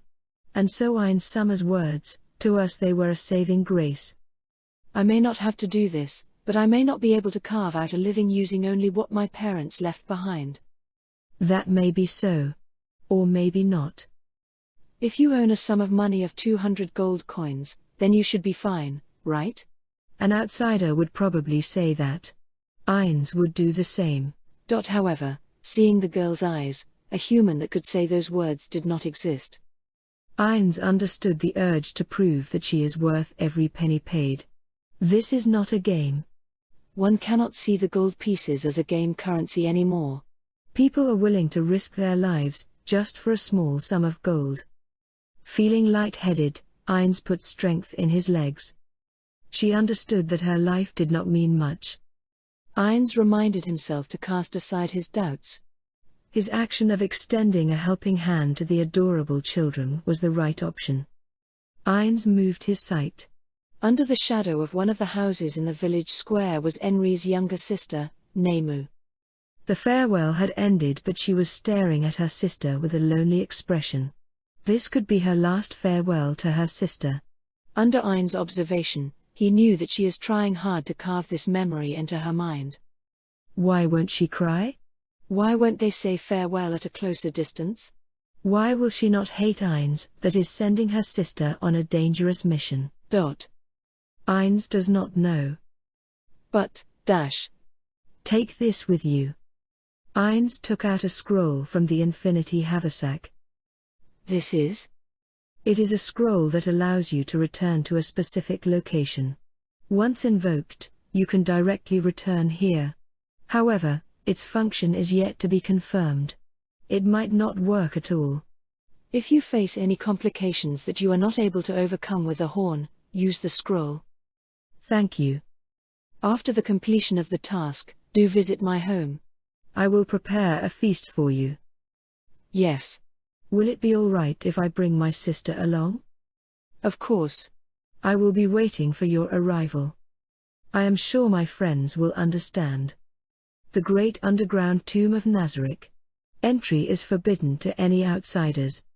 As Ain's watches Henry's departure, he silently hoped that she will be the first guest of the tomb. At the same time, his heart is thinking of something foolish. What are the most important things to him? Do not make a mistake on that. Think clearly. It is just like a curse. The warrior captain of the kingdom. Ain's watched Henry as she left the village. With that, everything he needed to do here has been completed. The spoils of armor and swords had been collected and placed inside the infinity haversack. Nothing was left behind. Anything that happens after this will be the village's problem. Only the dead and the injured remained. Precaution will not be needed because it is bothersome. But, what should he do about her sister? The best thing to do would be until she comes back, he should leave some monsters nearby.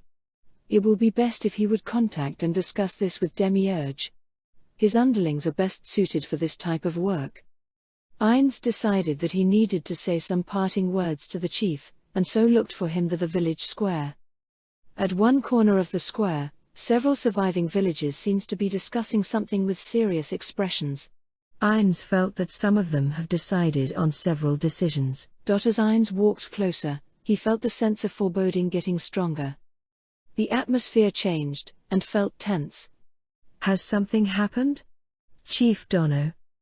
People that seem like warriors are currently approaching on horseback. I see. The village chief looked at Ainz with a pleading expression. It was the same from the other villagers. Ainz understood the meaning behind their actions. He raised his hands gently to calm the villagers. Please leave it to me. Please assemble the remaining people in Chief Dono's house. Chief Dono and I will be at the open space. The bell sounded and villagers gathered at the chief's house. Ainz ordered the Death Knight to stand guard nearby. Ainz tried to smile at the nervous chief. Obviously due to the mask, his smile went unnoticed. Do not worry.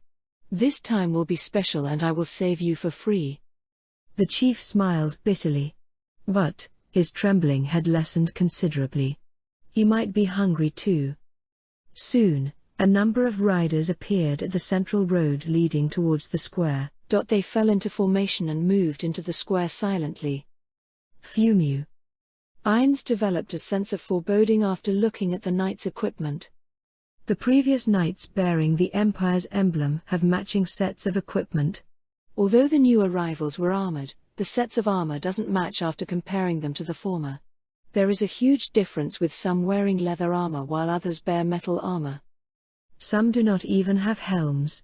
The similarity of each helm is that the face of the wearer is exposed. Each of them held various weapons, a sword with a common design, others carried bows, a one-hand spear, and even maces. If you say it nicely, they can be considered as a group of veterans. On the other hand, they can be called a group of mismatched mercenary group. Not long after, all of them reached the village square. A total of 14 riders. A few of them were wary of the Death Knight. They formed a perfect line in front of Ainz and the chief, and one of the riders moved towards them. There were no phrases to describe his strong physique. His build was like steel. He looks young, approximately 30 years old. With a stone-edge face, he might be older than expected. The hair was trimmed neatly, and he radiated a strong sense of danger. The man's gaze swept over the chief, and stopped at the Death Knight. After confirming that it was not moving, he switched his sight to Ainz. The air seems to simmer with a violent tension. But Ainz seemed to ignore him nonchalantly. He displayed the air of an expert.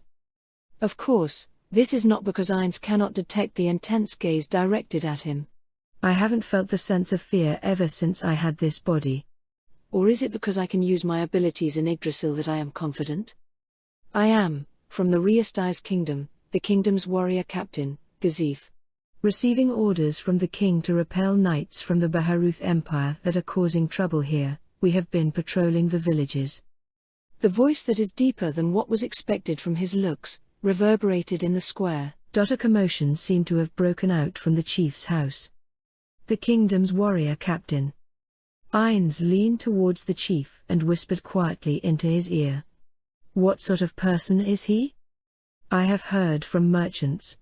It is a position obtained from winning the kingdom's tournament, the person in command of the best warriors of the king. How, is this true? I do not know. I do not know about him except from stories. Ainz observed the group of knights. The kingdom's crest was carved on their chest. It is the same as what the chief described. But still, not many were convinced. You must be the village chief. Gazif's line of sight moved to the chief. I would like you to tell me who the heck is the person right next to you. Nice to meet you, Kingdom's warrior Captain Dono. I am Ainz Ulgaun, a magic caster that came to save the village when it was attacked by knights. Before the chief can reply, Ainz introduced himself ceremoniously. Followed with a slight bow towards the warrior chief. In reply, Gazif lowered his head. I do not have words to express my gratitude for saving this village. No. Actually, I saved this village for a reward, so please do not mind. Then please excuse me, but what sort of people had attacked the village? I would like to hear about this in detail. I do not mind, but what about Chief Dono? No, I do not mind as well. Then let's hear it. I do not mind, but it would be good to explain fully, but it cannot drag on. Shall we take a seat and talk? Fumu, there's a reason, but most of the knights were killed. By my simple opinion, it is likely that they will not attack here again. I would like to make this clear. I see. As Gazif went into deep thoughts, his gaze once again paused at the Death Knight. Did he smell the faint traces of blood? That is? A subordinate that I had created. How? Gazif's sharp gaze observed every inch of Ainz carefully. Then that mask is something due to my position as a magic caster. Could you remove it? I will have to refuse. That, he pointed to the Death Knight, will be bad if it rampages. The chief made a worried face as he knew the power of the Death Knight. And then Gazif heard the voices of the villagers inside the chief's house. He felt their expressions change quickly, and so he nodded. I see. It would be best not to remove it then. Thank you very much. Then, before that, I apologize, but the villagers were just attacked by knights from the Baharuth Empire, and so I think that the villagers will recall their fear from the fact that everyone is carrying weapons. And so I believe that it would calm everyone down if you could leave your weapons in the center of the village. That is logical. However, this sword was bestowed upon me by the king. I cannot remove it unless it is the king's order. Ainz Summer. Chief Dono. The chief nodded towards Ainz. That is something irrefutable. I truly apologize for that. Asking you to remove it. No, Ainz Dono. I believe that your thoughts were extremely correct. Had it not been given to me by the king, I would have happily put it down. Now, let us take a seat and talk about this in detail. Understood. To my house then. Umu. Then all you guys help out around the village. Ha! The soldiers lining up behind agreed. After the villagers left, the trio, which consisted of the chief, Ainz and Gazif, went inside the house to discuss the details of the incident. The warriors went to work each on their own, time for them to get busy. There are many things that needed to be done. For example, one of families were completely wiped out. Any remaining scenes from that tragedy was not permitted to linger. Hence, alchemical oil will be used. The dismantling work was necessary. Henceforth, it is required that all the belongings in the house to be removed first. The work required quite some effort.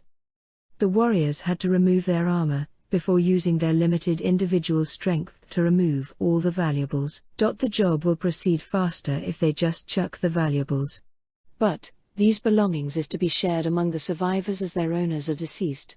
Hence, careful treatment is required. They worked diligently. Several houses needed to have their valuables transferred. Fresh graves needed to be dug in order for the funeral to proceed. Demonic presence might infect the corpses if left unattended, allowing for undead to rise. Undead. They were monsters that move, although there they had lost their lives.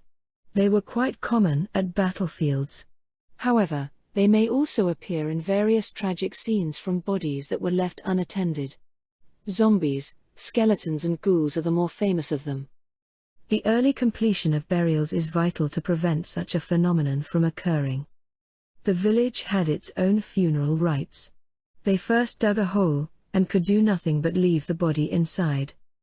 As everyone was busy with work, the Death Knight that was standing guard beside the chief's house was being examined by 3 warriors. This guy is huge. One of the warriors touched the Death Knight. The leather which separates the metal portions of the armor is cold to the touch.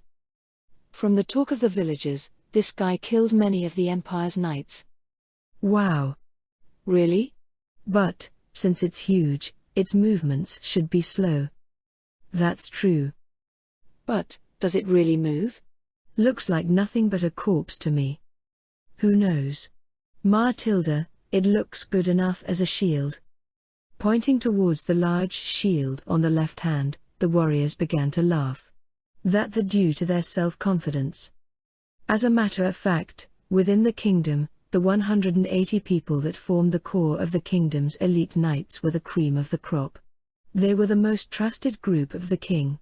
Their ability enabled them to go one-on-one with the knights of the empire and gain an easy victory. Warrior Summer, if you anger it you might die. A teenager of the village told them from afar. The three knights looked at each other and laughed again. Ha ha, it's fine. It's fine. We are the elite warriors of the kingdom. Don't stand so far away and come here. Even if it rampages we will protect you. A red fire seemed to appear within one of the empty eye sockets of the Death Knight, staring at the warriors. The young boy who saw it ran away immediately. Oi, what's wrong, bozo? Awa. The youngster pointed towards the Death Knight and the knights followed the child's finger. There was no red light. Only a sleeping corpse remained. What happened? The knights looked at the direction of the youngster, whom had already ran away. Looking at the youngster that decided to flee and hide at home, the knights laughed. It really is scary, this huge thing. Yup. Its appearance really looks scary. And that face. However, magic casters that can use necromancy, one was a part of the 13 heroes. What's that? Don't know. They were amazing heroes from the past. I heard it in class, but I forgot their names. Fu En. But it's impossible for that weird mask guy to be a hero. Once again, the laughter of those three spread around the square. Still, the Death Knight remained dormant. It was indeed scary. I see. After taking a gulp from the cup of lukewarm water, Gazif opened his mouth. He remained quiet and nodded occasionally as Ines and the chief recapped the events. I said it earlier, but, Ines Dono, you have my gratitude for saving this village. No, I have said it earlier, but I was searching for a reward. If modesty goes too far, it sounds like sarcasm. Gazif sent a beast-like gaze towards Ines, and then faced the chief. Could you let me see the armor that the knights were wearing? Sure. Noticing the meaningful gaze from the chief, Ines opened the infinity haversack. He took out a piece of armor, one which had the least damage. He placed the section with the emblem closer to Gazif so that he can examine it. Gazif was momentarily taken aback by how such an armor can be taken out from such a small bag, but immediately rectified it. Chief Dono, is this the right one? Yes, there is no mistake. Nodding grimly, Gazif received the armor with both hands. He examined it closely, flipped it, and also gave it a slight knock. Not long after coming to his conclusion, he placed the armor on the table. This really is the Empire's armor. Looking closely at the design of the armor, he continued.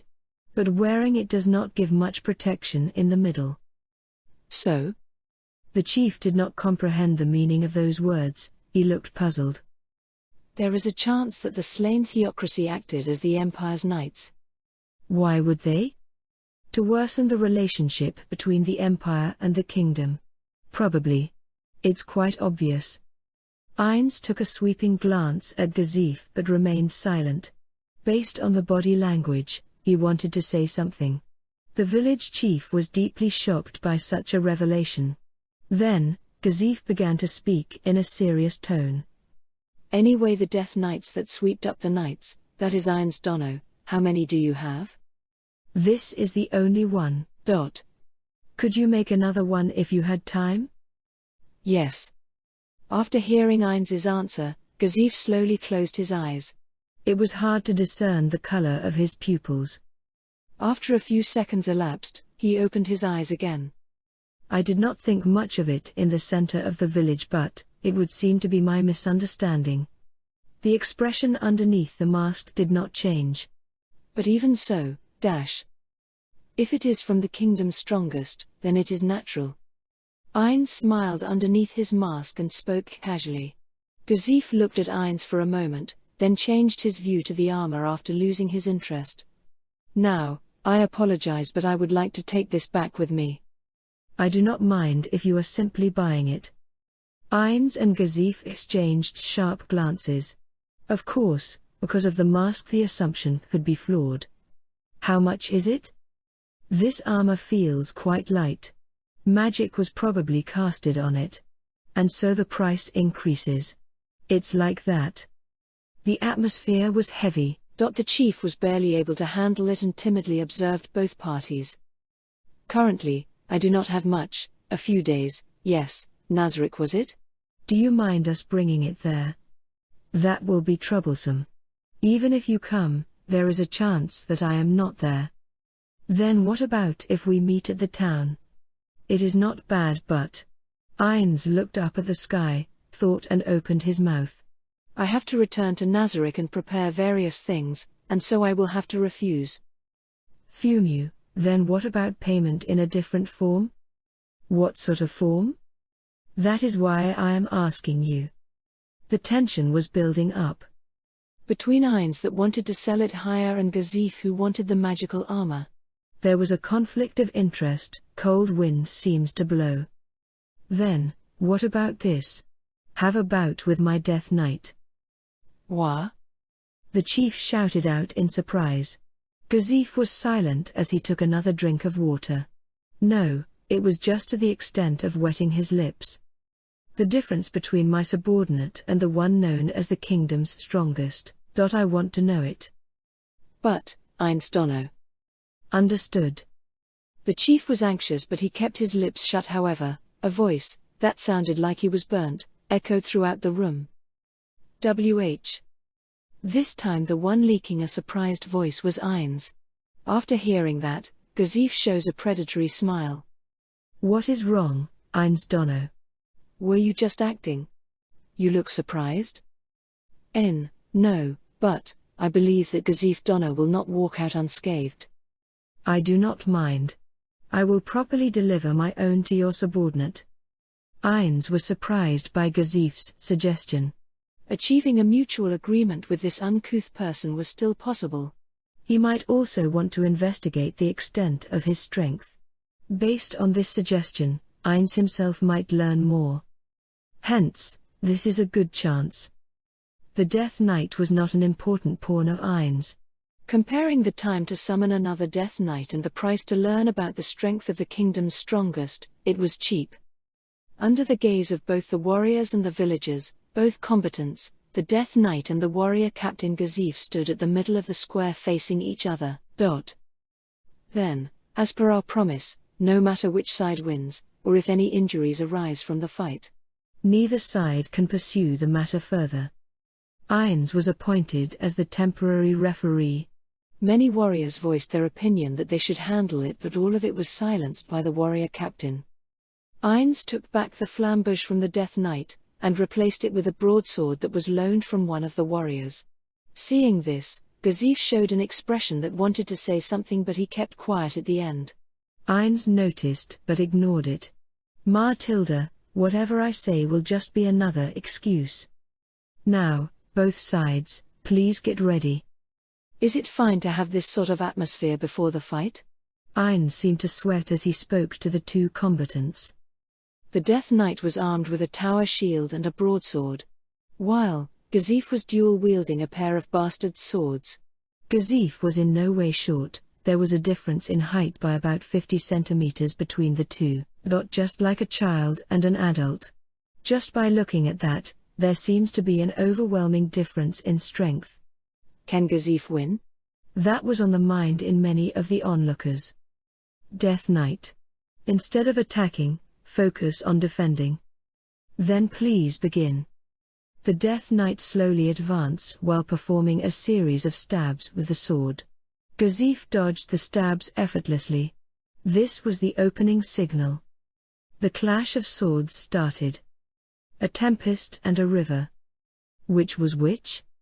Their fight could be described as that. The swords gleamed. As they clashed, it was as if two beams of light were crossing each other. The swords from both sides contained traces of magical power which release magical sparks.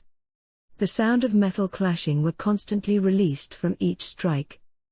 Some warriors were getting suspicious, while others were fearful, while others were stunned. It was that amazing. There was no way they could protect him. The fact that there was no hostility saved them. That sort of voice could be heard from among the warriors. They had never seen the fight of humanity's strongest. Now, they can spectate it with their own eyes. The warriors unconsciously clenched their fist. Even during training, they never truly saw the true extent of the warrior captain's strength. An upward slash. But the deflected sword came back once again at an angle that was aiming for the opponent's head. The Death Knight swung its head backwards and the sword only grazed the helm and the shoulder armor. The Death Knight possessed a special skill that allows the sword to bend like a whip. It blocked Gazif's sword and continued to slipping past the sword to swipe at Gazif's shoulder. It will be impossible to evade. Anyone would think that way. But he let go. Everyone was shocked. Gazif let go of his own swords. Before the Death Knight's sword reached his shoulders, Gazif caught the sword with both his palms. The scene was just like a sword dance. What will happen next? It was unimaginable. Gazif swung his sword and the Death Knight evaded. Next, the Death Knight swung its sword and Gazif evaded. Without leaving any room to breathe, the swords clashed again. If you called it a sword dance, everyone would agree. If it was practiced prior, this should be possible. He wanted to think that way. Dozens of strikes were exchanged but none hit the body. Between the two, who was the stronger one? Many of the warriors were getting alarmed. What are they doing now? They fainted 4 times? No, 5. The warriors tried to explain what they saw but they could not keep up with the moves. The villagers stopped thinking about anything after witnessing such a fight. The Death Knight's sword managed to cut Gazif's cape. Gazif bent his upper body to evade that strike. A few strands of hair danced in the air. The already short hair was further shortened. How close was Gazif to being hit? At that moment. It seemed to be the right time. Having barely avoiding the sword seemed to be a situation in Gazif's favor.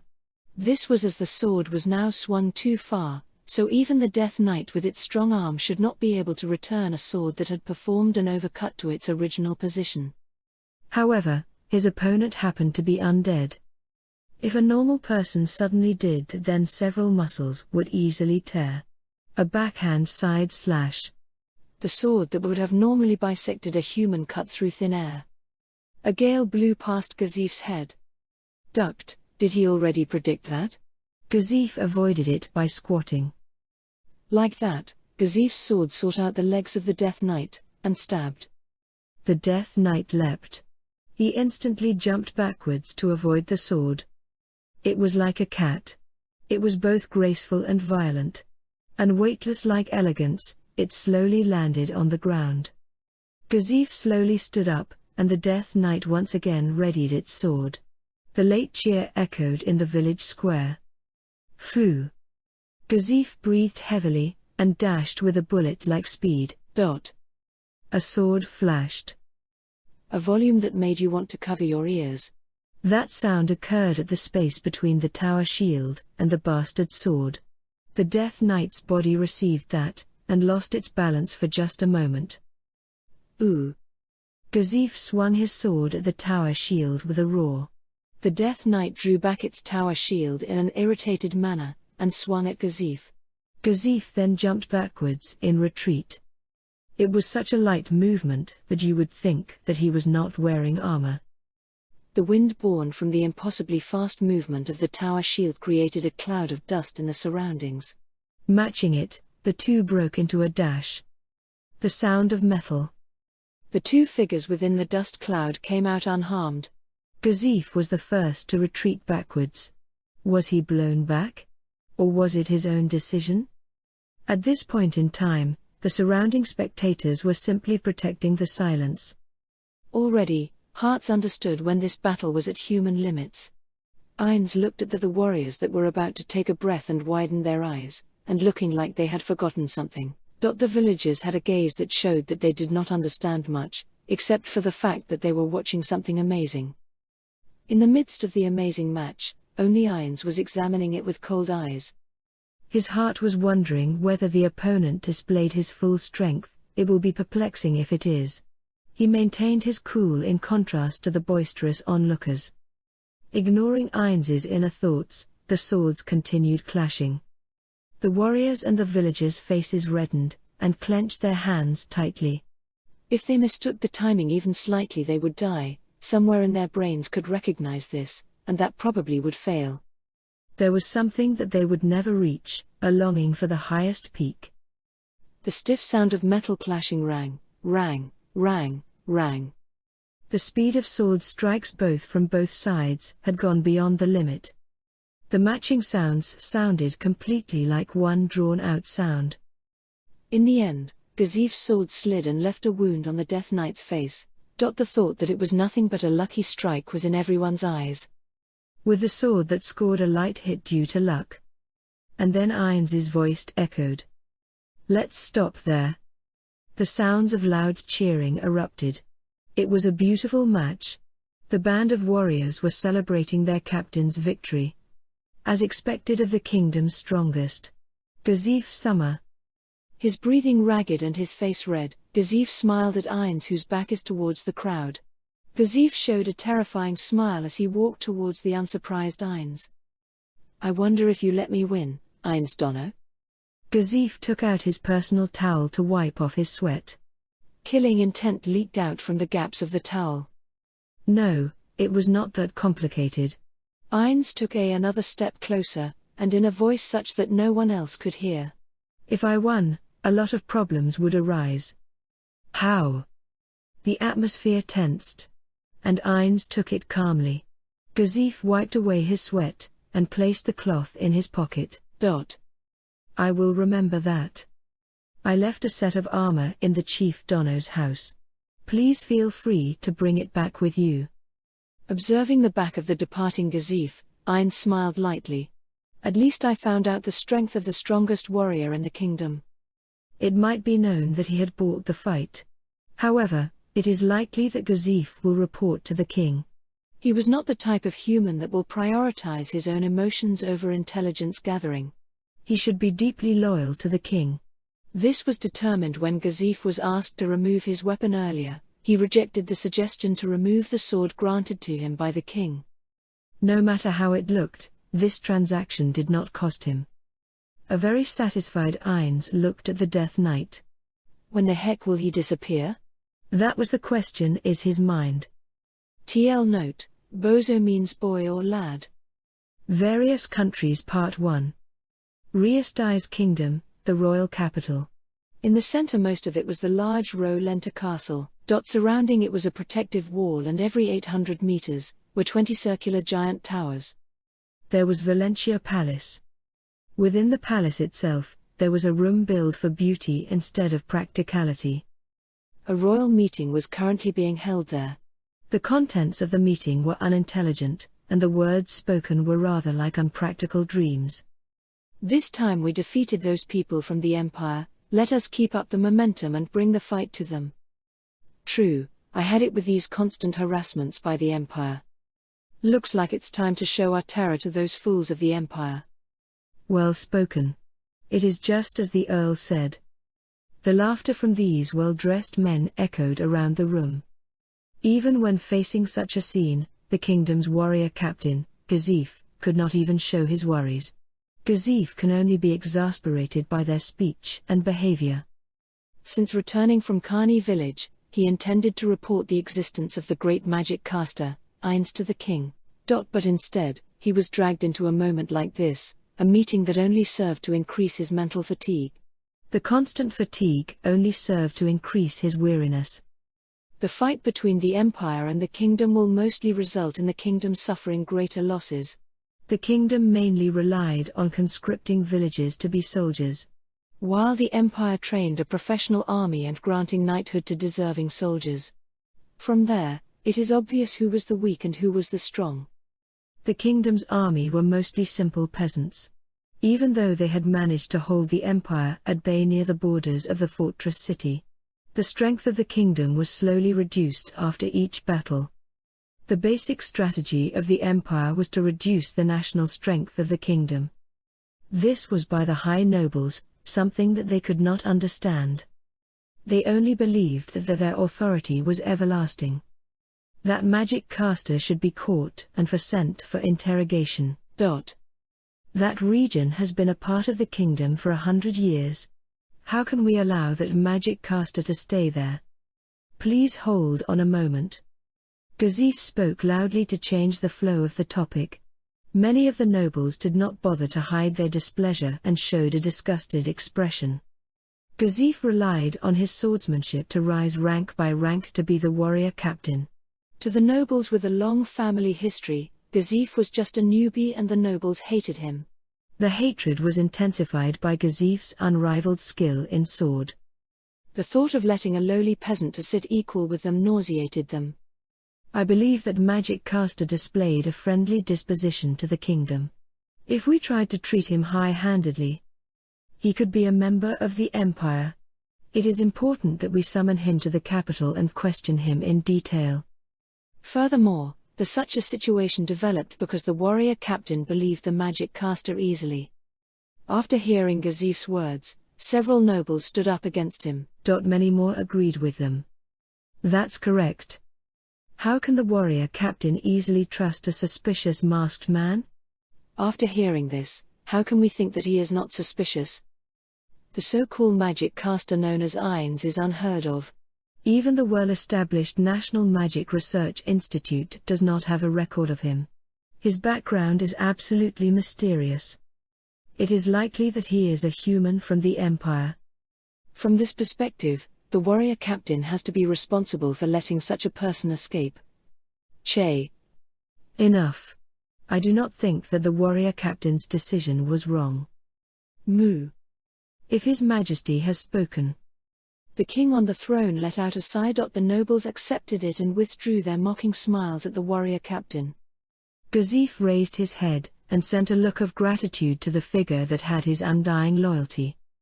The king accepted it and nodded lightly. The king of Riastai's kingdom.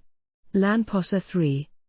White hair, his body was not healthy and his face was sickly. The hand holding the royal scepter was as thin as a shriveled twig. The crown looks heavy on him. In power for 41 years. 62 years old. He was considered as some of the oldest in the country, and should have abdicated the throne to a successor. Problem was that there was no suitable candidate. No, there was a prince. However, he was not someone that was talented and could only serve to become the puppet of the noble families. Your Highness, we hear and obey. However, we cannot leave such a suspicious magic caster unattended. What? Anyway, we should send someone to bring him to the kingdom forcefully, and interrogate him. But that sorcerer has a servant that is stronger than me. Forcefully detaining him will most likely. Fun. Warrior Captain Dono. Is your arm getting rusty? Ma, it has been 4 years since the end of the tournament. Gazif clenched his fist to suppress himself. The opponents are the nobles, who wanted to infuriate him. 3 parts of the kingdom's territory was under the king's power, with the high nobles occupying another 3 parts. The remaining 4 parts were divided amongst the lesser nobles. By this structure was Riastai's kingdom formed. The high nobles were eyeing the king's authority.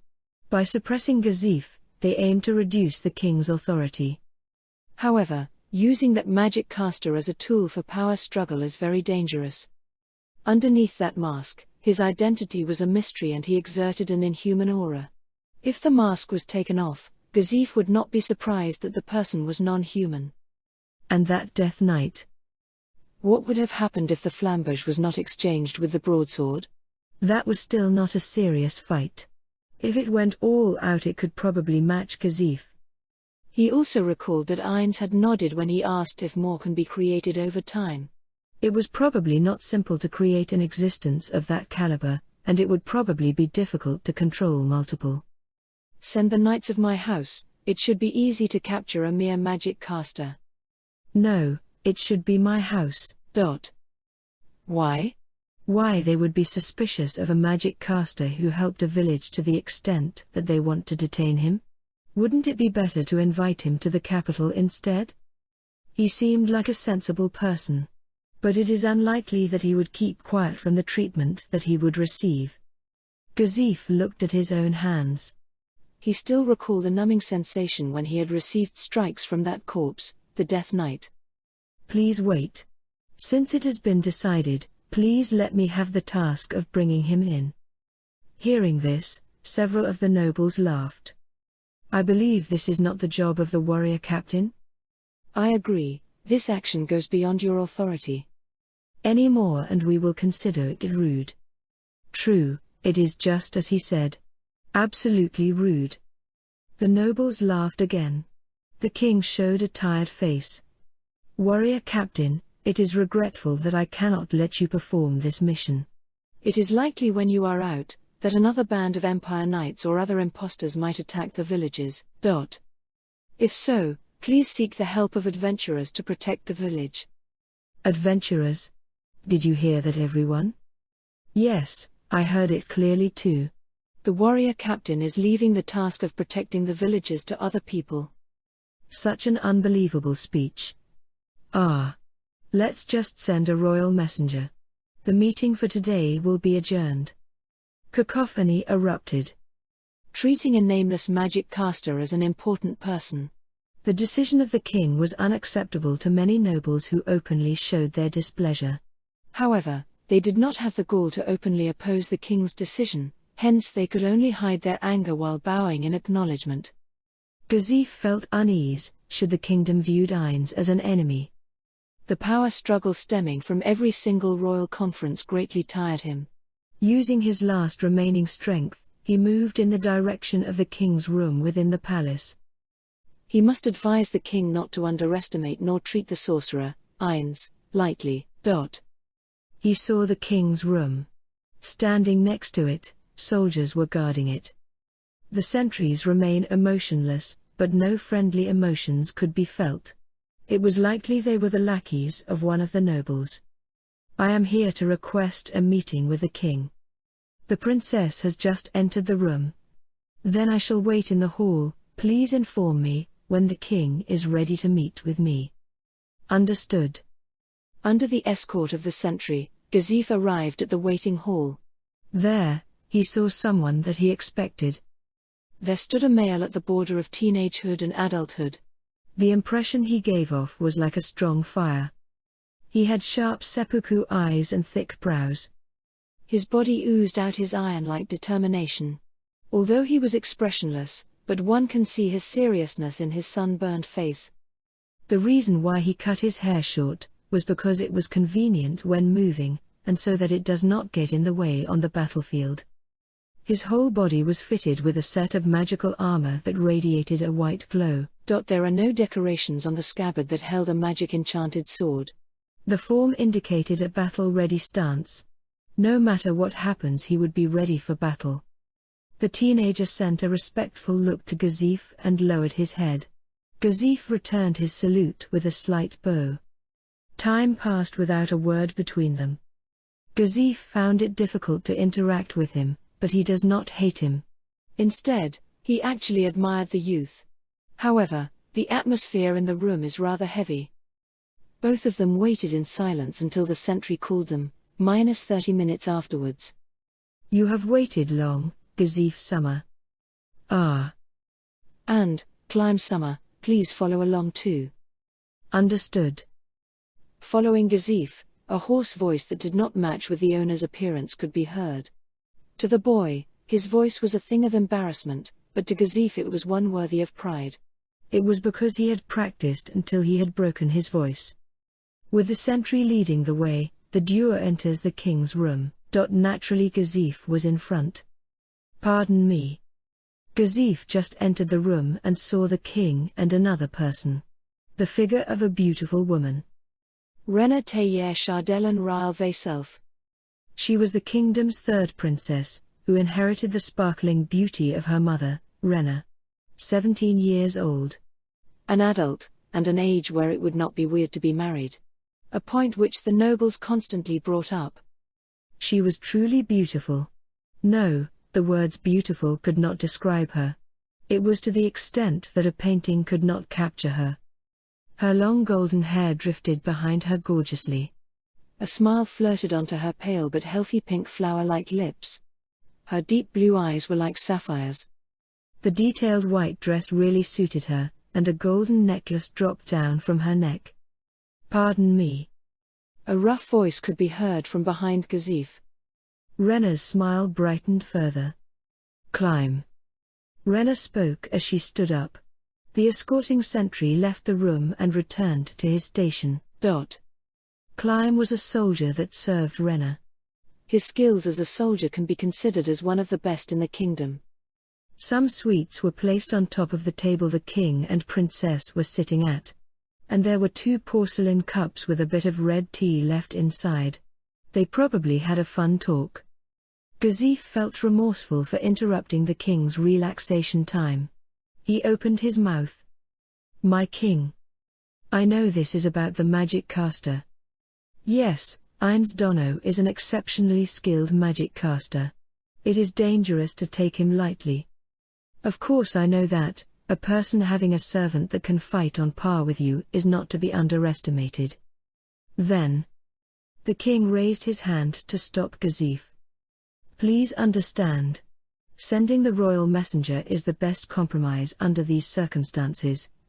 To fight against the Empire's invasion, I need the strength of the noble faction.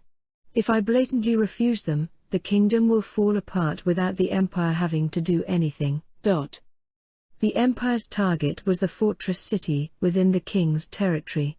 Henceforth, the king required a large amount of military expenditure. The nobles of course would pay for part of it, but the amount paid is less compared to the amount that the king had to fork out.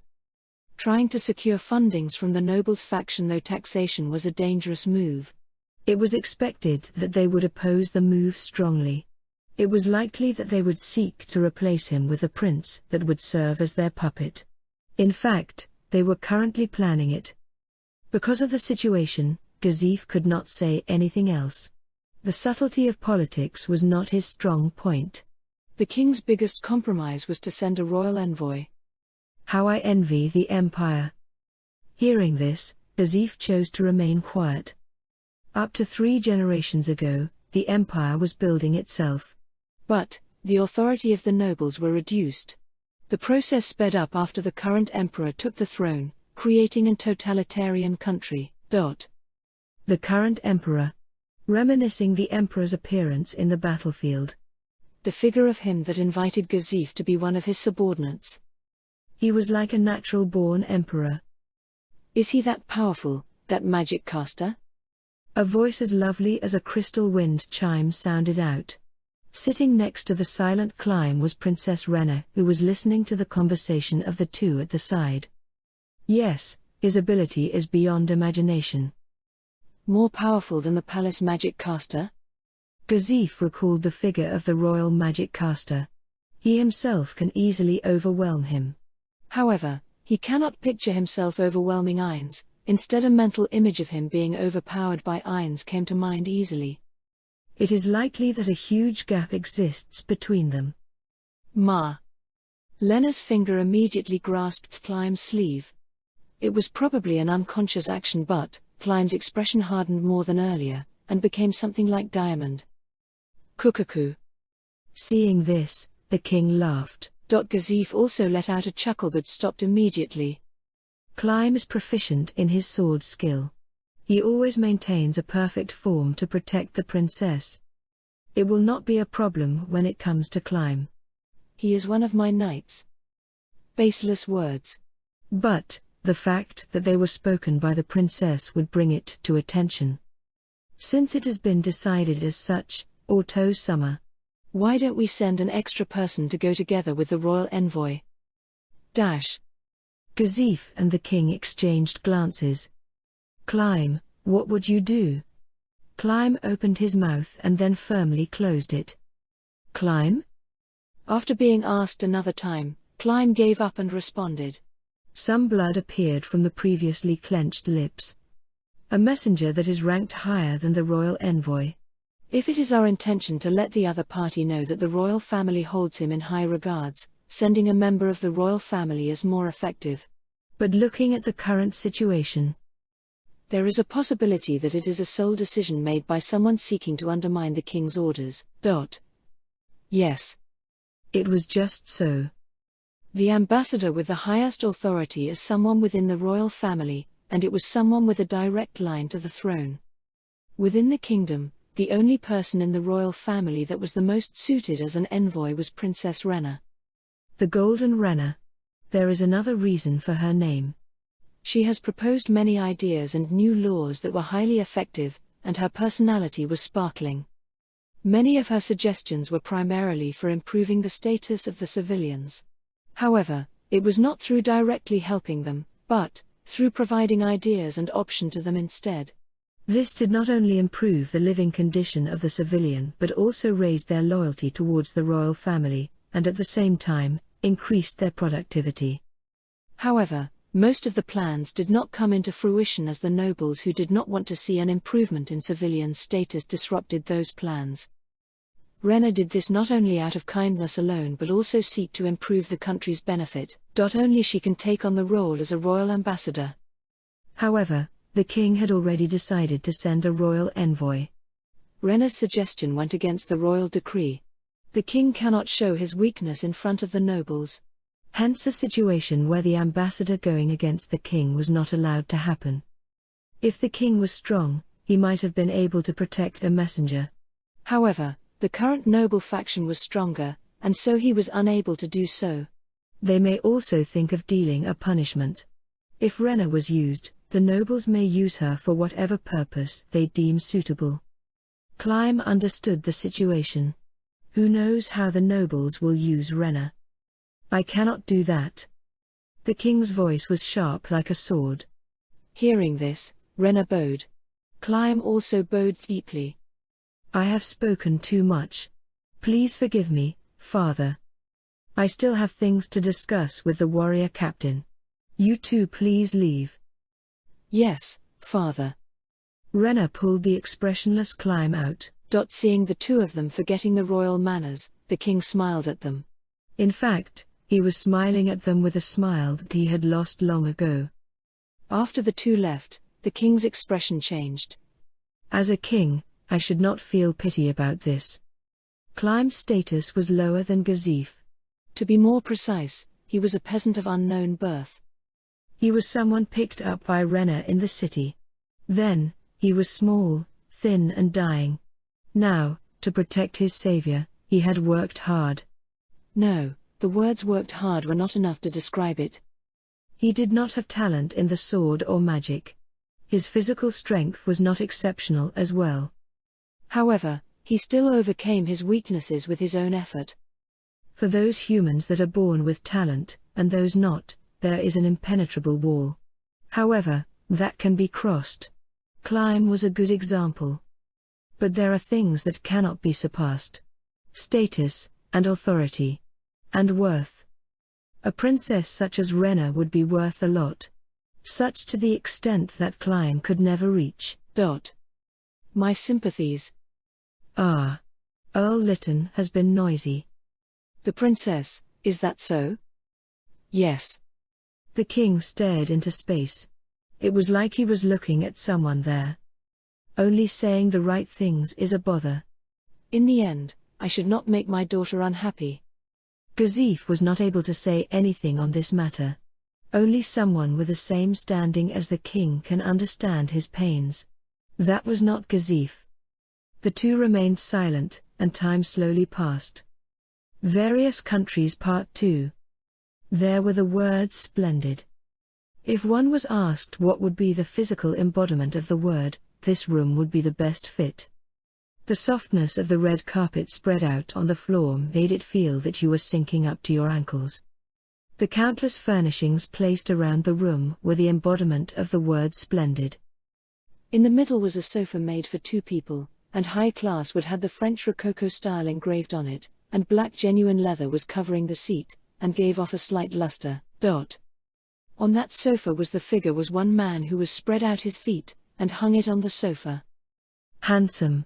There were no other words that could describe that person better. His figure had no faults. His silver hair seemed to reflect the light of magic, and shimmered like the stars. His long slit purple eyes held an intense color. And more than his appearance was his atmosphere. It was something that could only be born if the owner was of a high rank of absolute dominance. He was Jerkniv Rune Farlord El Nix. Age 22, the Emperor of the Baharuth Empire, enticing fear from the nobles and respect from the people, the most successful emperor. Excluding the young man, there were the figures of 4 other men in the room, and none of them were sitting. With ramrod-straight figures, they could have been mistaken for statues. When lower-ranked people were taking care of the uppermost position, that was the correct posture. Attendants. Everyone had their limbs wrapped in flexible and slender steel, luxurious, but not flashy. They looked young. In the first half of their 20s. However, how much training did they go through? Their hands had hardened, and the grip of their swords seemed to have their hands imprinted on it. Jerkniv let his eyes leave the parchment for a little, and fixed his gaze into empty air. He also had a blackboard, and wrote his thoughts down. Then, that village girl? Ha! While standing at attention, one of the attendants opened his mouth. A quiet but heavy voice rang. She seems to have just left. HMP, Jerkniv snorted. It was a snort with elements of mocking and interest. And so then he threw it on the ground, and a woman picked it up and read it. And once again his eyes turned hollow. The silence went on for a little while, and the early attendant could not bear it, opened his mouth. Should we investigate? Fine. Jerkniv threw out a word. His hollow gaze did not move from its location. A rounded hand was raised, and bit his lip such that it was hidden. Those purple eyes flashed while being filled with various feelings. And then his lip rose. Isn't it interesting? What conclusion was born in Jerkniv? A small and quiet laugh could be heard. The attendants did not react. The Emperor thinks and floats the paper in the air, and wrote down several of his thoughts, and chose. The entourage of the attendants knew that he hated it if you interrupted him. At that time, the door opened without knocking. At that discourteous conduct, the attendants simultaneously lowered their hips and sent hostility towards the opening door. However, the attendants confirmed the identity of the person entering, and in a similar manner simultaneously stood back at attention. The one entering had a long beard that was half of his height and was an old man with a head full of white hair. His hair and snow were both white, but was not as thin. His wrinkled face was due to age, and his eyes held a wealth of knowledge.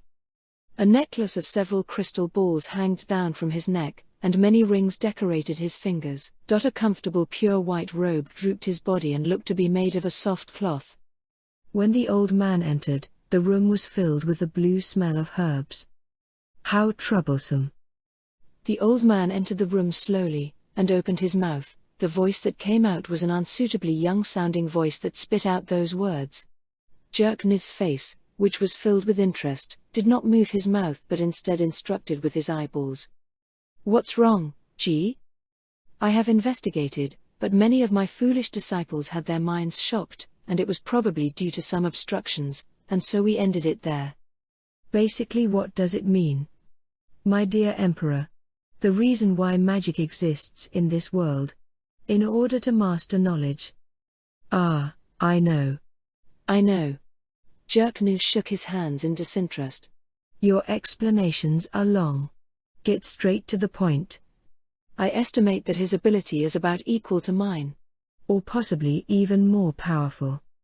Excluding the Emperor and the old man, a feeling of panic was born in the room. The most powerful magic caster in the history of the Empire. They could not believe their eyes that there was an existence that could rival the chief court magician, the great sage Fluda Paradine. I see. You seem happy, G. Of course. Someone the same as me, or possibly a more powerful magic caster. I have not met one since 200 years ago. You met one 200 years ago? The Emperor's voice was full of curiosity, and the chief court magician's gaze turned towards a distant memory. That's true. The legendary 13 heroes. One of them, the necromancer Rigrit Belus Kala. A benevolent person. Ma, there were other magic casters that were good. The remaining 4 were a dark mage, a magic swordsman, a cleric and a priest. Then what about now? Fluda's eyes looked far into the distance. Unclear. I feel like it is about half. Contrary to the words that were spun while stroking a long beard, the feelings conceived a sense of confidence. Jerkniv noticed this and had a wry smile, and selected a scroll among several from his sofa, and threw it to his feet. Read. One of the followers went forward and picked it up. This is information from the kingdom. The face of the attendant, who was reading it, sharpened. From an image on the blackboard in the air, Jerkniv drew out the contents. The warrior captain seemed to have had a battle with the magic caster's servant. His following words shocked everyone standing there. And it seems that he had victory given to him. The air shook.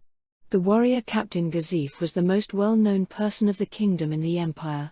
His sword arm was of a degree such that he could fight the several people from the empire equally. There is no one who can beat him. And to give him victory. They had to suppress the surprise of the fact that there was an existence that had a subordinate that could beat him from showing on their faces.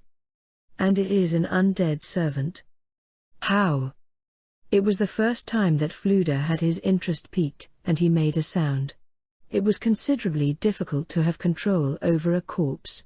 In the case of using magic to investigate, the opponent would be thought of a powerful magic caster. None of the attendants could not remember Jerkniv and Fluda's earlier words. Now about the legendary 13 heroes.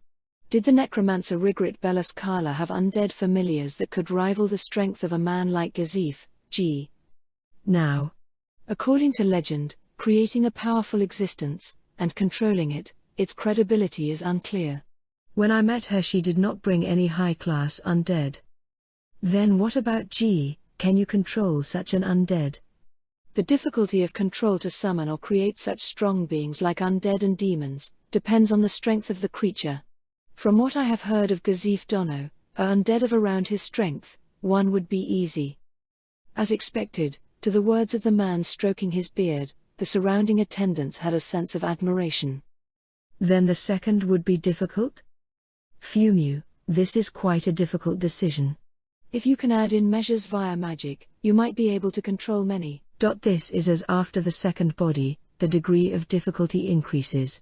That person, Rigrit Dono, was extremely good at that. She could summon and control 20 ghasts at the same time, something impossible even for a high-class magic caster. Like he was developing a method, Fluda continued. It is not unusual to make secret the magic theory and magic forms that one has made, and pass it down their generation.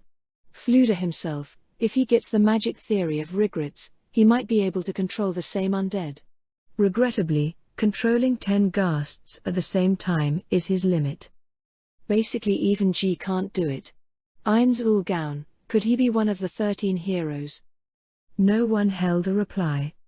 Fluda only moved his eyebrows. Fufu. Isn't it interesting? So, you have probably been aware of the place called Nazarick. Ha! One of the attendants took one step forward. It has already been investigated. What sort of place is it? Yes. The place known as the underground tomb of Nazarick is in the middle of plains and is in a 300-meter wide square, and it is surrounded by 4-meter walls. They seem quite tough. When we peep through a lattice gate, it seems to be a graveyard. We are currently in the middle of investigating from which period it appeared, and information from the intelligence agency has not been received, so I cannot report more than this. Jerkniv jerked his chin in a manner to indicate him to continue, and another attendant took a step forward. Several knights are currently in the middle of preparations for a search team. Fine. Do not do anything that would gain their hostility. My apologies. G. Can you collect information using magic such that the opponent does not find out? Assume that he is a high-class magic caster. It should be impossible. Really? Fluda was overwhelmed by the sudden words, but the silence emanating from Jerkniv was cut when he opened his mouth.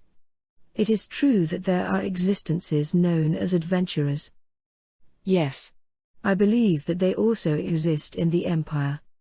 The attendant made a perplexed face as he replied, Send the highest class adventurers to the underground tomb of Nazarick to investigate. Naturally, do not let on that the Empire is involved. If it is unknown information, Ainzulgan the magic caster too should not be able to gain it. Understood. Also, kick the butts of the intelligence agency. Help with those who ask too much with your magic. Several will die. So? Towards the Emperor that had a weird expression on his face, Fluda lowered his head. Understood.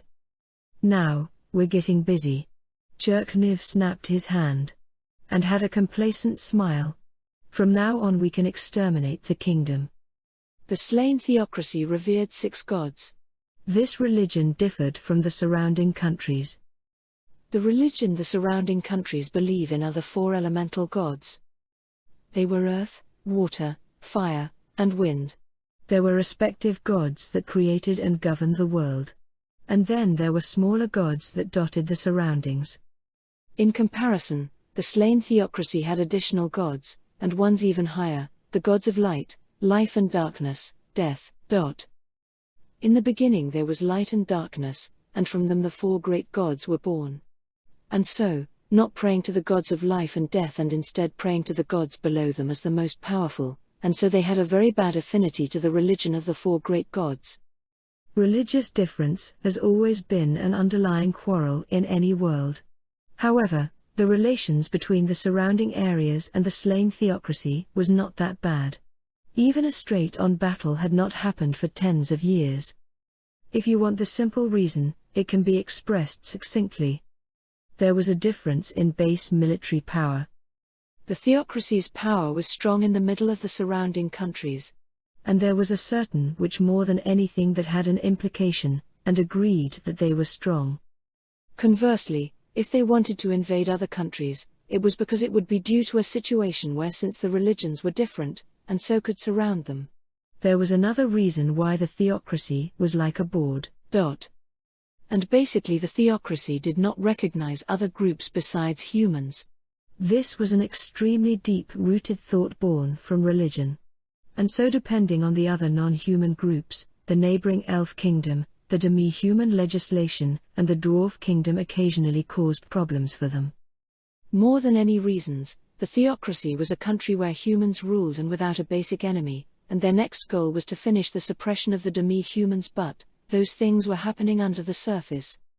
In that theocracy, it was not that small, but not to the extent where you could call it large. It was a weird size for a room.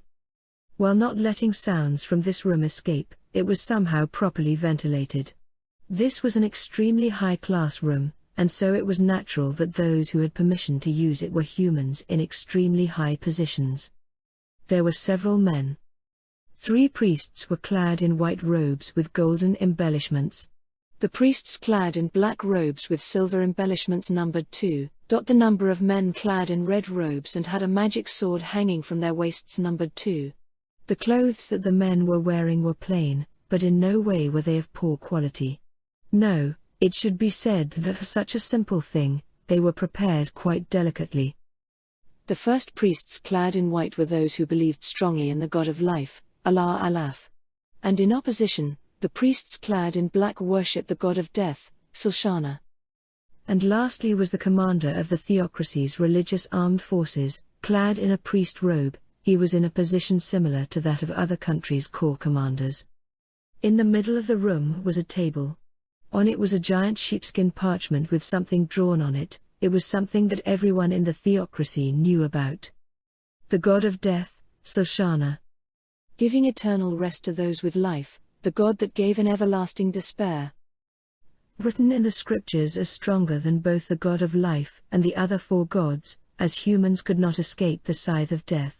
And that was more than life, a god that absolutely exists. The god that can control fear, death and disease. Normally he would be considered an evil god. Most of the smaller gods he had as subordinates would be quite wicked. But, weirdly he fell to the earth, and was not a god that would freely spread vice. If anything, it was more like the smaller gods belonged to other gods. The reason why the people of this country worship this god, which could be called an evil god, was as to beg him to not bring down his power of vice on them. And then the image of this god being the problem, was the reason why several people had assembled in this room. Then, we are still saying that it is like this? Yes. However, you only saw one person, right? The number is not the problem. The problem is, what is this person? It is just as you say, but... The men clad in priest robes exchanged their various opinions. As they believed in the same religion, the discussion continued smoothly. One did not look for the ideas from an individual, but instead got them from the entire group. And so to get unified contents, the need to search for everyone's ideas with good questions was recognized by everyone. And time passed. One thing seemed to have been decided. The meeting, which had reached its climax, had returned back to its original calm state. There is no need to panic. There is a chance that he has adopted a figure similar to that of our god to confuse us. The possibility is high. What a terrible guy. Then we don't mind the first thing we do being collecting information. I do not mind. Everyone's head nodded simultaneously. Sending agents into the area around the fort city. Don't be stupid. We can't leave any traces behind. Then a retreat should be ordered. However, the Empire should have grasped this movement. Then it is not bad to continue to cause more commotions, isn't it? Then only one part of the kingdom. No, if done poorly, there is a chance that information collection would not go as well. The Empire's information agency and our intelligence bureau have already faced one another in the kingdom. Any more and it will be rude to our intelligence bureau. Should we request to cooperate with the Mikos of the astrology and oracle bureaus?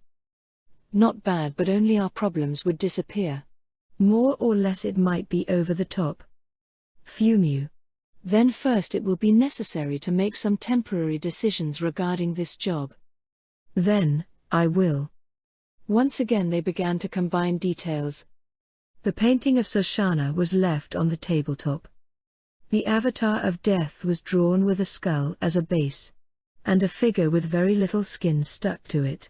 Its jet black robe was like a large body of darkness, and held a sparkling staff in its hand. That was the figure of the strongest god that everyone in the theocracy knew. By the time the various countries had made their move, Ainz had already left the village for 50 days. Let us return to the present, and continue the story. As it had rained the previous day, the road the man was walking on made a splashing sound. As there were not many stone pavements in this town, if it rained, the ground would turn muddy, various places would have puddles. The man avoided the puddles, and silently walked along the road. Every time he stepped over a puddle, the dirty sack on his back would jump slightly, and a sound of metal could be heard. Passing through the front of several stores, the man stopped in front of store with quite a large structure. The man climbed the multiple steps lining the front of the store, and pushed open the door that was made of wood. Being the guild's receptionist meant that one had some free time. Dangerous occasions often happened. But up until now, none have occurred. Lastly saying so, the guild's receptionist, Ishpan Ronblue suppressed a yawn while sitting at the counter, staring into space. Free time. There were no new requests. There were also no adventurers. She had finished organizing the request book 2 hours ago. Leaving her seat was the same as quitting her job. There was no way she would do so. She also had just went to the toilet 30 minutes ago. To comfort herself, she read the sheepskin parchment spread out on the counter. She had already read this 6 times, and had most of it memorized.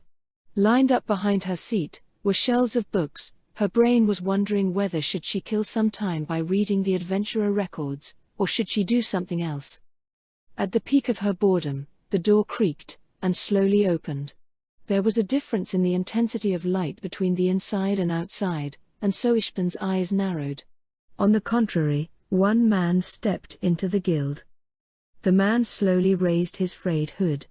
And then he removed the dirty sack from his back. While it was unclear what was inside, the sack rattled. When he removed it, a metal sound had made its way to Ishpan. 20 points. Her heart spoke. To become her lover, something about 60 would not be enough. This was out of 100 points. There was a man who could not be described as anything but slightly below average. A medium build. Looks were third, maybe fourth rate. Black hair and eyes. He seemed to have just entered his 20s. The clothes he was wearing was also not of a good quality.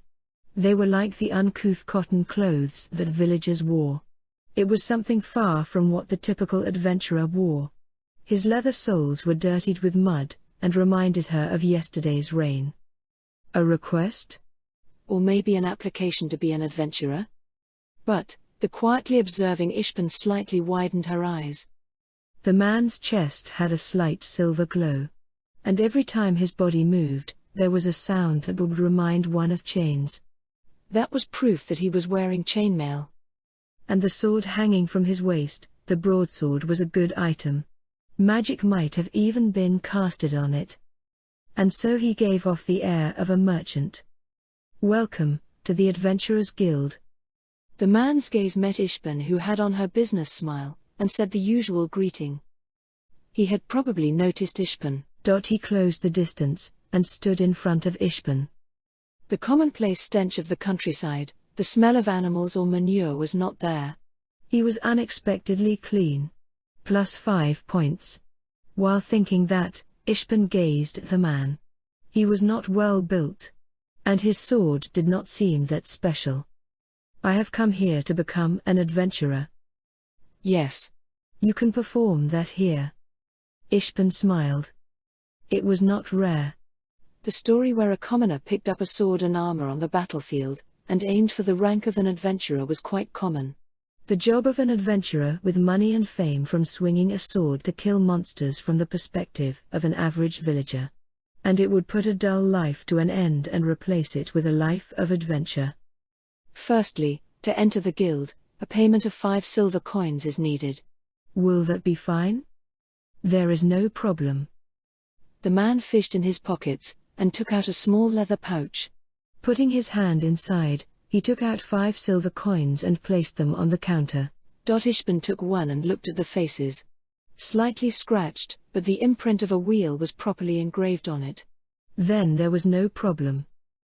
Yes, payment has been confirmed. Then firstly we have to write quite a bit. Would you like me to write for you? Or would you prefer to write for yourself? If you would like me to, it will cost an additional 5 copper coins. Please write for me. The man once again placed a silver coin on the table. This too was not rare. Most of the people who could read and write in the kingdom with a less than 50% literacy rate were nobles and intellectuals. Ishpan returned 5 coppers to the man, dipped a feathered quill in ink and spread out a sheepskin parchment. Then could you inform me of your name so that I can record it? That is right. The man stopped and looked up into empty air and spoke. It was a weird scene, but Ishpan did not really think much. When one became an adventurer, it was not rare for people to hide their names. No matter what name they changed to, as long as they worked as a proper adventurer, then there was no problem. Of course, stuff like wanted lists and police bulletins would be examined. But talking out loud would be bad. And slightly scary. The man finally decided on a name, and opened his mouth. Then, please call me Moman.